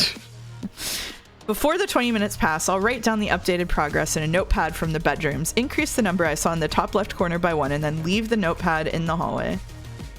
This makes use of infinite time. By repeatedly using these 20 minutes across multiple hypothetical worlds, I can carry my progress over until the formula is found. I'm able to compress years worth of calculations into a single 20-minute loop. Since all the worlds will collapse into a final result, I'll always find the real formula behind the hallway door if this is viable. Actions 2 and 3 are only for the hypothetical worlds. Okay, you can take over for a while. I wrote a story where a character does exactly this, actually, so I understand this. At least, okay. I think I understand it. I don't know if it made sense when I wrote it, but yeah. As another final point, if the number in the top left corner exceeds, say, 1 billion, then I can be confident no answer exists. I do understand what's going on. I'm just, yeah. It's I think it's the stuff before that it's like, what the fuck is going on? Yeah. I realized the plan had a small flaw. Oh yeah, what is it? But if in the real world I open the hallway door and find no notepad, I'll think that the plan hasn't worked and won't go through with the first loop. In the same way, the first hypothetical version of me, instead of assuming he's about to start the first iteration, would assume that the plan is flawed and wouldn't start the sequence. If I want this to work, I'll have to execute the first loop in the instance that I don't find the notepad in the hallway right now. This is okay, because even though the plan wouldn't work for me, I'd have to resort to finding the formula manually in the real world. Executing the first loop would work toward that, and it would make the plan succeed if the concept was invalid. Okay. Just keep going. Okay. 13 minutes had passed. I hadn't heard anything in the attic. If another version of me had been ready to pass the formula on to me, he'd been very quiet. Still completely clueless as to whether it would work, I approached the hallway. My mouth dropped to the floor. Flashes of a certain bedroom popped in my mind, a normal occurrence after seeing my own messy handwriting. A notepad was beside my feet, containing a large string of numbers on the first page. Upon closer inspection, it was definitely a formula, far from a clean one. This is really it. It actually worked. All the pages after the first one were completely empty. There was no number at the top left, so I didn't know how many iterations had been needed to reach it, but its complexity was evident. So Shiroi and Akara weren't lying. Touching the Sekimeiya after an hour of stored time will really send you weeks through time, and I can calculate the exact amount. Before that though, I had to travel to the past. Less than 20 seconds remained until the 50-minute mark. When the timer hit it, I touched the past Sekimeiya. The thought up loop shit all along was actually foreshadowing. Yeah, we're really happy about that over on this side of the stream. As expected, I appeared in the hallway right next to the kitchen, which was closed. I had gone 20 minutes back, but the past Sekimeiya had only stored energy for 15. During the first 5 minutes, I had no access to the kitchen because my past self was there. In the hypothetical loops, that time would have been used to check the progress made until the previous iteration. I went to the right bedroom and took a notepad from a drawer. I recalled all the numbers that had compromised the formula and wrote them down. Ooh, you just from memory? Sorry. It's a large string of numbers. Its complexity was evident, and you're telling me he just fucking remembered it? It could be a short formula. Cope. Seki Fuller's coping in the fucking chat. Fuck off. Then I silently approached the hallway and left the notepad next to the living room. Welcome, Godot. Nice to see you. This is crazy. I wonder how much time was spent to reach this equation. Feels like an instant result for my real self, so I could even use something like this to brute force the computer passwords downstairs. I stood in silence until I heard my past self leaving the kitchen. Future Sekimeiya is in the refrigerator. I had a slight doubt. I understood the formula, but a certain factor wasn't part of it. Is that really it? There's no other influential factor? I stepped over the sink and set the plug for the drain. Then I filled it with water very slowly so I didn't make noise. Once I reached the top, I took the future Sekimeiya out and put it in the water. Time to make some tea. I set the oven to count for 10 minutes. When only 5 had passed, I put my hand in the water and touched the Sekimeiya. I appeared in the kitchen and immediately saw the disabled future Sekimeiya under the water. Then I looked at the oven and saw the amount of time had gone to the future. The timer was at 4:31, immediately ticking down to 4:30. 29 seconds. I have gone 29 seconds forward. So I was right. There's another factor. The temperature. The water is at room temperature, and the Sekimeiya spent 5 minutes in it. I should have definitely gone more than 29 seconds forward. But the heat capacity of water is 4 times the air's, meaning that it heats up 4 times slower. There's no way he knew that. There's no way he knew that. There's absolutely no fucking way this absolute fucking dipshit knew that. There's no way. There's no way.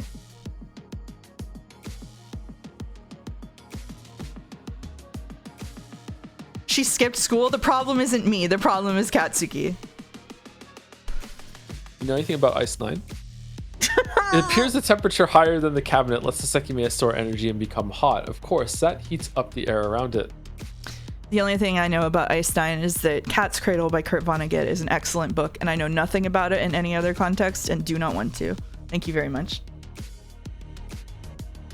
I'm thinking about the freezing point of nitroglycerin. Anyway, then the same air that makes the Sekimeiya even hotter, leading into the infinite increase of energy. This is why the water's different heat capacity changes things. Because water heats up 4 times slower, 5 minutes submerged in it is the same as 75 seconds outside of it, so I only traveled 29 seconds. I'm sure the hypothetical version of me thought about this too when they were coming up with the equation, but it's not really part of it, it just modifies the result. Vonnegut does go hard, I agree. Finally, this ends just the last question regarding the time Irina touched the Sekimeiya. Does it? Why were we encompassed within Irina's range? The Sekimeiya had spent 15 minutes outside the cabinet, and based on the previous identical travel, we should have been outside of it. Irina opened the glass and rolled the Sekimeiya into her purse, avoiding direct contact with it. That's why, for those 15 minutes, the Sekimeiya was in her purse. That led to the opposite situation as the water. The air inside the purse couldn't easily escape, so it heated up faster than outside it. That is the reason why the range was bigger. And Sai, the only person who actually traveled through time, would have been sent more than 20 minutes. Yeah, all right. I wonder how much of an effect this has on the travels. When the Sekimeiya was in the other cabinets, for example, did it heat up faster? Their interiors are wide, but I'm sure that there was an imperceptible difference. Maybe you noticed the instances where this property was a factor in play. Earlier, did you wonder why Shiroya world switched alongside Naomi? She was in the staircase while the Sekimeiya were on the sofa, and they had recently been taken out of the cabinet. As you might guess, it was Kitei's tight suitcase that let the Sekimeiya gain power faster than normal. That might be everything. Although I could be wrong on details that I can't verify, I can apply the time formula as long as I touch the Sekimeiya outside the water and in this room. The temperature in the attic doesn't feel different from everywhere else, but I should stay here. I heard myself in the living room stepping to the hallway. Soon after, that me touched the Sekimeiya and went back in time. I retrieved the past Sekimeiya and the recorder, then stepped back into the kitchen. I put both Sekimeiya in the refrigerator and took out the past Sekimeiya as I began a new recording. I moved to the hallway. I had appeared right outside the kitchen, so I had to be there in 20 minutes. Leaving the door open, I could make sure the future Sekimeiya was safe in the refrigerator. Is there anything else? Is there any mystery that I can't explain?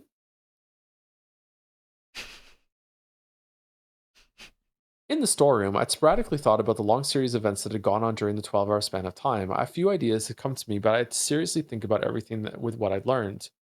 One of my grandpa's favorite stories to tell about me is that when I was a kid, my grandpa is really smart, and my grandpa is like from like rural Pennsylvania. Like he has no business being as smart as he is. Like he's like he's never been to college. I don't even know if he went to high school, but he was in like the Korean War, and then he had them drop him off in California, and he taught himself how to repair televisions and traveled across the country repairing TVs because he's never been out of Pennsylvania, and he wanted to like see the rest of the country. He went on like a big just like a cross country road trip by himself, just like funding himself. And so he's really smart. He's really good at like mechanical stuff and like figuring stuff out. And when I was a kid, and I was really into like books, and like I was always like a really big nerd and like always reading and stuff. And when I was a kid, I was probably like 5 or 6. I proudly proclaimed that but I said between me and Pap, we know everything. And I'm getting such a vibe from Katsuki of my 5-year-old self.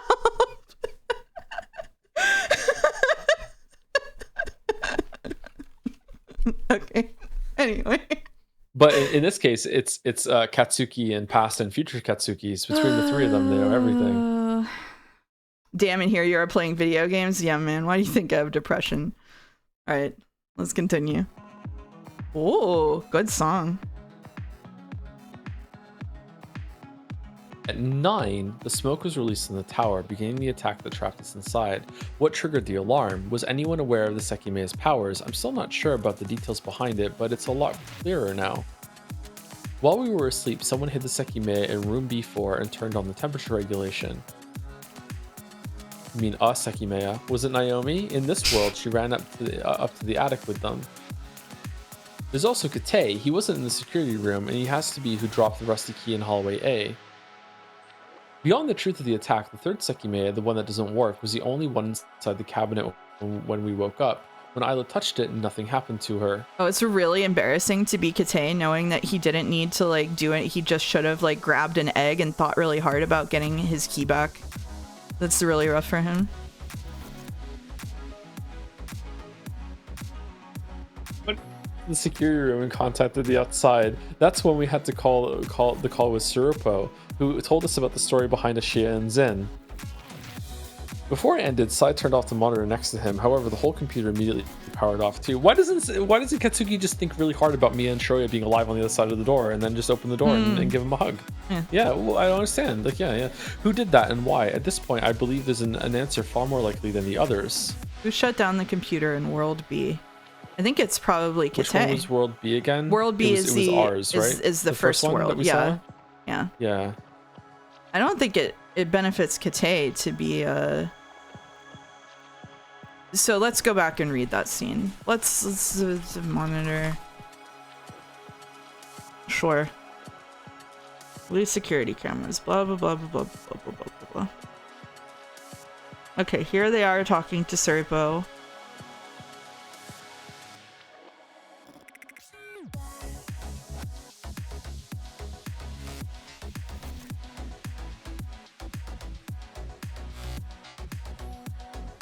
Talking to Surupo, Oh my god, it goes on for a while, huh? Okay.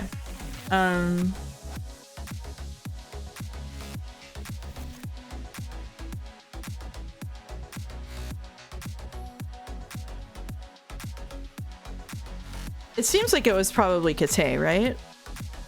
Yeah. But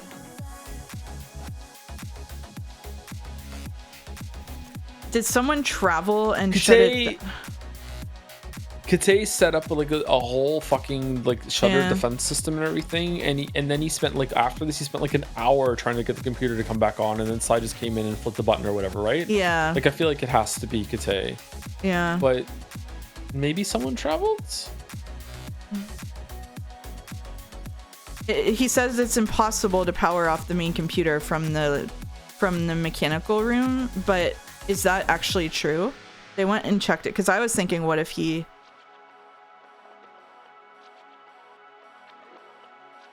So the security room switch was on. Okay, so the security room switch was actually on.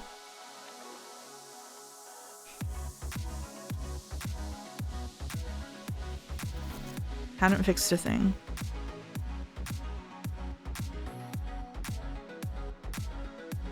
I think it has to be him, right? Like, it feels like he just sabotaged it, right? Doesn't it come back on like right now?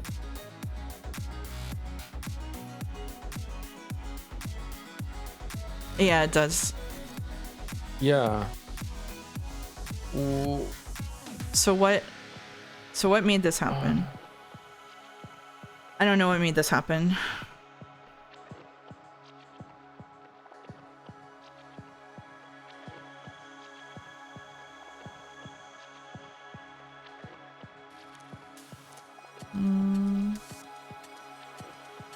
Like, my only guess is him, but I have no idea who else it could be. Like, I think it's probably somebody else, but I don't know how it would work or who it could be, so. It's definitely not Sai, because Sai just hit the monitor off, right? That's it? Yeah. I don't know. Kite or could be anyone that world shifted, yeah. So it's Kite B, right? It would be Kite B, or... Like, I think he didn't want them to... Alright, night-night, Weeby. Alright. I think, can we do that? Are you okay with doing that? Like, I'm okay with doing that. It feels unsatisfying, but I don't, like... I think it was Kite. Okay, well, whatever. I think it was Kite, the person who was sitting in front of the computer. When it happened, we were able to look at the recorded footage. That would have revealed that he hadn't been in the security room and who knows what else. He probably wanted to use Sai's trick to his advantage. We were all four focused on the screen that went black, so nobody saw him pressing the power button below the desk. Due to his timing, he tried to make it seem as if both things had the same cause. The first thing he did was crouch under the desk and check the wires. He said nothing. Him trying to do this, and suddenly like the Windows like log off fucking thing shows up. Do. And he's like, must have crashed when the wire. I don't know what to tell you. Fucking computers are out here. And it's like, yeah, they're fucking. It's just. The first thing he did was crouch under the desk and check the wires. He said nothing was wrong behind the computer, but I think that what he did was disconnect the cable. Then he repeatedly pressed the power button. The computer didn't turn on. However, he couldn't leave it like that. If we explained what had happened to the police, they would have immediately noticed to disconnect the cable, and no one would believe a word Kite said. So after he acted like he'd been trying to figure out the issue for a long time, he reconnected the cable, and the computer was able to power back on. I don't think that's all he did, though. During all the time he was below the desk, he unplugged the camera system from the computer. Later into the day, I realized the drive that stored the recorded footage wasn't being detected. And even that wasn't all. We tried to communicate with the outside a second time, but upon inputting his credentials, an access denied message appeared. Kite can fuck off. Why? I'm not completely sure why he would have done that, but he could have purposefully entered an incorrect password to prompt that message. Perhaps there was a reason why he couldn't allow a second call, but he must have done that. After all, there's no way Ashia would have been the ones to cut our single method of communication. He wasn't in the security room when the smoke went off, but one of the things he said was that he tried to do his part of removing the shutter and that the system hadn't let him. That didn't actually happen, but Surupa told us a similar error was affecting Ashia. Since Kite knew or lied about it without experiencing it, it follows he was probably the cause behind it. He didn't want the exit to open before the time limit. Therefore, there was something he had to do before the time expired, and deleting the save footage was likely part of that. Well, at least we got this one right. When we were done, we left him alone in the security room. There was the time we later learned footage had been erased. He used it to briefly reconnect the system and delete what he didn't want us to see. We looked through the crystal floor, but we didn't find Naomi. Then we separated into two groups to look through the other floors. Irina, Isla, Shiroya, and I took the elevator up to the 6th floor. On the 5th floor, before Isla told us about her friend. What did Mia see in that room? We heard the elevator. Since we had left it on the 6th and the other group had heard it only heard it once, it had to have been going down. Was that Naomi? It had to be Naomi because it's the only world where she didn't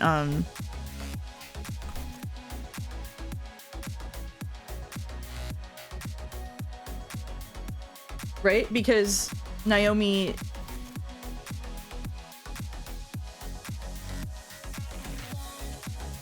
That's true, right? It has to be Naomi.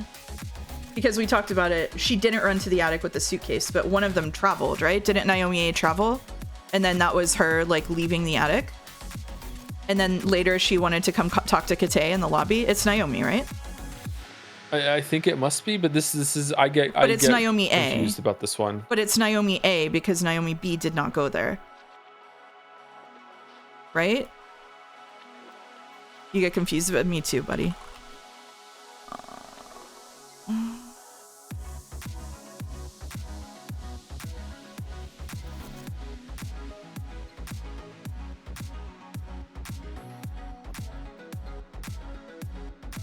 Okay. Both Naomi world switch at the exact same time. So okay, so here we go. In world B, Naomi didn't run to the attic with the suitcase. In worlds A and C, however, the same thing occurred. Naomi touched the Sekimeiya and world switched. When Naomi A touched it, she appeared in world B. Her keys remained in world A and the elevator was disabled. Until that changed, she was trapped up there. From her point of view, both Sekimeiya disappeared as she brought the suitcase along as one of her possessions. Naomi C world switched to world A, and the range encompassed Shiroya, and they were able to get out. So I think in world B, after Kate did the shit in the security room, the elevator would have been re-enabled, right? Is that what re-enabled the elevator? I don't remember. And then that Naomi would have been taken the elevator out of the thing at this time, I think, right? And that would be Naomi A, because she traveled into B. Naomi A went to world B. Yeah. Naomi C went to world A. That's correct. And world C doesn't have a Naomi in it, in the attic at least. That's correct. Yeah. Yeah. So there are two. There would be two Naomis running around at this point. Yeah. In world. In world B. Yeah. Yeah. Yeah. I think it's Naomi A. So does she go downstairs and meet the other? Where's the original Naomi B then? Don't know. We don't know yet. Okay. Yeah, it's Naomi A. That's what I think. Oh my god, I can't. We've gotten 3 of these right when it was a choice of 27. Holy shit. It was Naomi who ended up trapped in the attic. When she appeared there, the elevator wasn't working, but she must have eventually tried it again after Kate re-enabled it. On the 6th floor, the elevator went up to the attic. Of course, we didn't hear that. Thank you, chat, for cheering us on. Timeline. Then that Naomi used it to go all the way down. It was soon after when we found Naomi's first corpse in the hallway B crystal. In the hallway B crystal room. Okay. The hallway crystal room. I think Naomi killed herself. I think she found another Naomi and she killed the other Naomi. She freaked the fuck out. I thought maybe Kate killed her, but. So it would be not the Naomi who'd taken the elevator. It would be the original Naomi in timeline B. I don't know. Like, do you think, who do you think, like, this is kind of, no, maybe this is a wrong answer then, because, like, do you think that the Naomi A went downstairs, found Naomi B, freaked out and killed her, and then ran away and was like, what the fuck did I just do? Or do you think Naomi B killed Naomi A? Or do you think, if it's not Naomi on Naomi action, then it's the Naomi that taking the elevator that's killed. This dead there.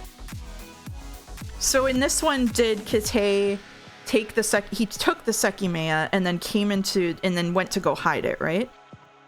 So my thought was that Naomi found him doing that, maybe, like saw him doing that, and he killed her, and that all happened before, like, I think whoever was in here was dead before that Naomi took the elevator down, because the Naomi who took the elevator down was delayed, right? I don't know if we found her first, but I think that she was dead first. Does that make sense? Yeah. Do we think that's why Kate is freaked out when Naomi wants to talk to her downstairs and she's actually there? Maybe, yeah. Then maybe he kills the second one too. My gut is saying not, but it could be wrong. My gut is saying not. And you agree? I agree what? You agree that it's not the Naomi that went down. I think it's the other Naomi. Here. Yeah, I think it's not the other, yeah. So, sorry, using writing justification, remember how baby Kate was willing to kill someone whenever he needed to because she wouldn't chill out? Yeah. I think that was foreshadowing for Naomi. Okay. Yeah. And this is the only timeline or world where the Sekimeiya are still in the storeroom, according to for Kate. Naomi hadn't taken them. Yeah, so exactly. Naomi found them then. Okay. Okay. I think this is not Naomi who took the elevator. Do you agree?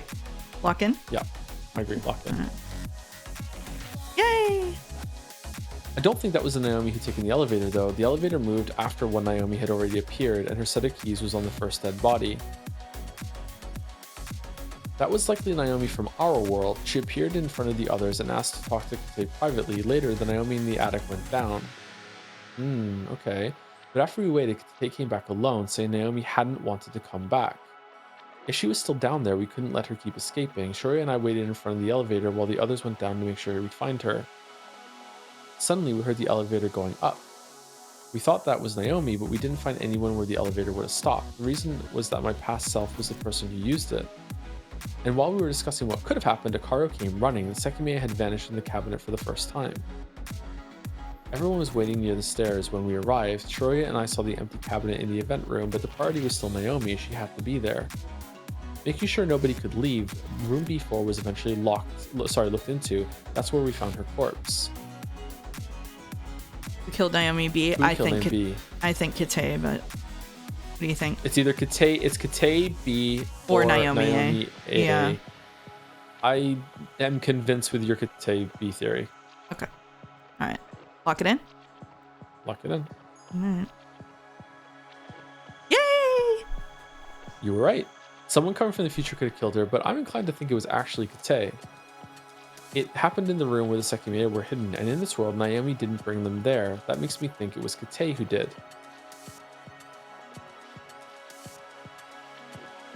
Naomi appeared from the second floor. She'd been watching the group from a distance just in case she could gather information such as Kate's potential accomplices. Finally, she mustered the courage to confront them. She requested to talk to Kate privately, like an idiot. She represented Ashia, so she couldn't let the others hear such a bold accusation against one of their workers.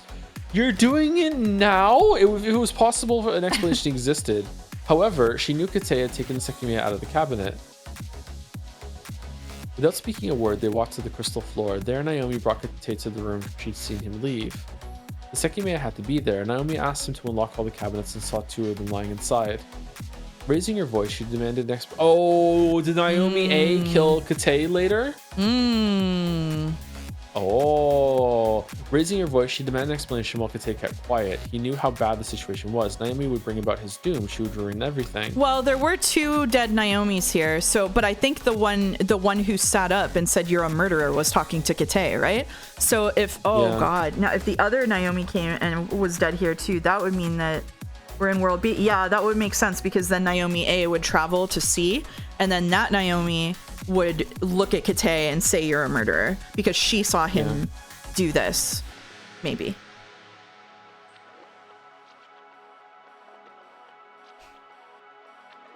Where did that Naomi come from? The corpse? Was that the corpse they had in the bathroom and they moved it to the lobby, or is that a third Naomi corpse? Oh God.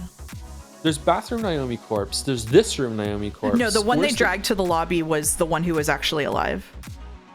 Yeah, but where did they find that corpse? That body? Oh, fuck. I don't know either. Like,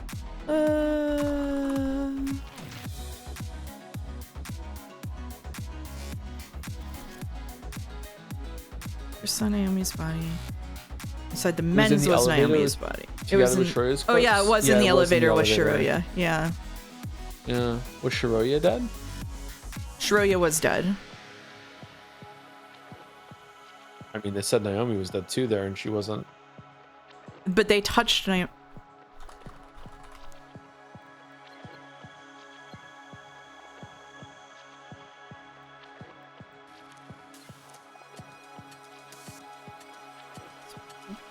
I don't remember what chapter anything is in. Was that in chapter 2? Okay. It was in chapter 2. It definitely was in the elevator. 2 curtains lay, one covering Naomi's body. Why was she brought here? We brought her to the library. Don't you remember? Hold on 1 second. I'm just... Oh, the policeman's body. Yeah. I keep forgetting about that. How the fuck did a policeman get in there? Got Sekimeiya in, maybe? I don't know. Yeah. Yeah, I don't know. Okay. He didn't bother making flimsy excuses. He explained everything he'd done, hoping she would sympathize with him. He worked in Ishia Tower all his life. He couldn't take it anymore. He'd only wanted to free himself from the life he'd live. No, Master of the stream says, no good stopping point in sight, not even if we go longer. Find any spot that seems like it works. How you feeling? You've had a long streams today? I've had a long stream. Maybe after the next question? Okay, we'll stop at the next question. When she discovered Kate's justification, it was his voice that rose. There was no way he would let his life end like this. Sorry. The truth was out, so Kate attempted a bribe. If they obtained the Sekimeiya, both of them could work together to trade it off. But Naomi, being a simp for Ashia, said no. Yeah. Immediately, Naomi refused. She was Ashia's most trusted employee. Were we justified in hating Kate? Yes, Jelly. Yeah. The third step was a threat. With a calm voice, Kate let her pick between Ashia or her own safety. He needed her to stay quiet. And starting immediately, she knew 2 real Sekimeiya existed. However, as Kate's words were dismissed again, he finally wavered. He'd been acting stern, but that was far from reality. Inwardly, Kate burned with rage toward Naomi. After Sun stepped forward, Kate dashed at her. She had enough time to react and defend herself, but she was no match for him. After an abrupt scuffle, Kate dragged her to the wall and knocked her out. Before her death, Naomi let out a yell that only reached a single pair of ears outside the room, her own. From above, Kate stared at Naomi's body, unaware that a cabinet's temperature wheel had been damaged. Seconds later, he finally checked her breathing. There was none. But all wasn't lost. Earlier, he had turned off that room's camera. He had known that he would have to take one of the Sekimeiya away eventually, so he had preemptively disabled the video. But although he hadn't been recorded, he knew he was the only possible suspect. That was until he heard a sudden shout that forced him out of the room. Outside, he saw Katsuki's lone figure. Kate rapidly stepped aside. He couldn't afford to be seen. However, Katsuki had just been recorded by the camera, so there was another potential culprit to build a narrative against. Before he walked back up, Kate thought about what he had to say. He had killed someone else after all those years, and he could find another way out. When Naomi's body was found, Katsuki's eyes landed on the damaged wheel. It had stopped the temperature regulation, so the Sekimeiya made him travel to the past. However, the Sekimeiya lying in the neighboring cabinet was still kept cold, so no world switch occurred. There, I traveled to the past for the first time, and 20 minutes later, I walked right back to where everyone had seen me disappear. The Sekimeiya turned gray, so we brought it to its cabinet in the event room where it became white again. We heard a sound coming from outside. After all, someone else was still lurking in the tower. The Naomi who took the elevator down, the corpse had stopped her search, and we never looked into every room. We couldn't let her escape, so we separated into two groups to look at both hallways. Kite, Arena, and Isla and I looked at hallway A, while Shreya, Akaro, and Sai looked at hallway B. Despite that, we didn't find her. When we finished, Sai reiterated his distrust for Kate and refused to believe that Naomi hadn't been found in the rooms he'd investigated. Sai wanted to confirm it for himself, which led him to enter the storeroom. There, he found a Sekimeiya. Had it been taken already? We went to the event room, and it was in fact gone from the cabinet. Who had hid it in the storeroom? That question ate at me. Would it be Naomi A? While they were all searching? Or would it be Kate? Because he took it. They were all together, so I don't think one of them slipped away. It has to be Naomi A, I think. Okay. Right. Lock it in? Yeah, lock it in. Right. I believe I now understand what happens. Let's see if we're right. To get the Sekimeiya out of the event room's cabinet, the key was necessary, and it was with Naomi's corpse in the room before. That means someone who investigated hallway B must have taken it to unlock the cabinet. However, none of them had the chance to hide it in the storeroom without being seen by people who investigated hallway A. That's why it didn't make sense. The answer is that... what? It wasn't the same Sekimeiya, right? Yeah. It has to be. I think. Or Sai already had it, he just pretended that he found it. Yeah. Sai doesn't even need Sai a would reason do to that. Yeah. Yeah. I'm tired.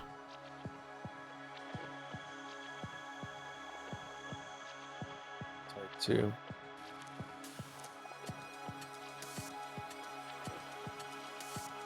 I just assumed it was moved out of the I just assumed it was moved out of the room. Maybe Naomi A took the cabinet, the Sekimeiya from the cabinet, and had it, but someone else found it. Yeah, you know what? Let's go with it wasn't the same Sekimeiya. Why not? You why sure? Not? Yeah, why not? Let's do it. It wasn't the same Sekimeiya. It wasn't the same Sekimeiya. The first mystery regarding his whereabouts already pointed to the truth that one Sekimeiya existed. Okay, I think we can stop there unless you want to do like one more, two more lines. No, it's okay. It's all right. Yeah. All right. I wonder if were we right about it being Naomi A then? It didn't correct us, but it didn't say you're right either. It didn't say who. I feel like none of them could have done it without each other seeing it. But yeah. Hope y'all are okay. We're okay. Just tired. Yeah, right. I've been streaming for You have 10 hours. Holy shit. Okay. Okay. So Mouse of the Stream says that it's not gonna be only a couple more. So like we might need an extra stream. So there might be 2 days of Sekimeiya next week. Might just do it instead of Moon. We'll figure it out. I'll let everybody know. I don't want to belabor that while Joe is tired. So Go one more line. Go one more line. One more line. One more line. No. That doesn't tell us about 2 more lines. Okay. No. No? Do I need to keep going? Do you need 4 more lines? What does chat think? What does chat think? Stop, Joe. Start pressing control. Start pressing control. It's gotcha pulls for lines if we get a good one.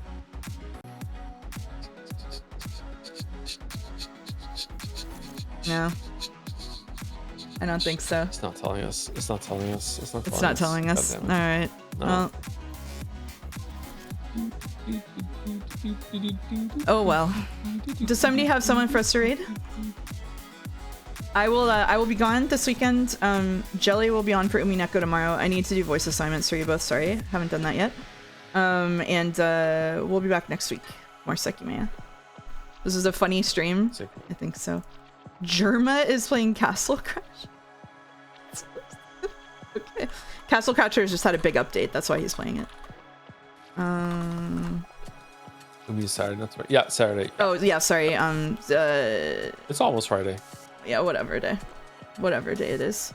Day 9 is offline. It looks like. I'll just raid Kraken. We usually raid Kraken. Chowderman is always streaming. Chowderman? I don't know who Chowderman is. Chowderman. Thank you everybody for coming, and see you next week, where you find said stream pre-announcements in my Discord server. Here. Right. Does that not work? Sure, Joe and I will get so much reading done. Well, you know what they say, when the mouse is away. Hooray! Ooh. Hooray! See you soon. See you later, chat. Have a good night. I didn't hear you. I pressed the raid button. Oh no. Bye, Naja.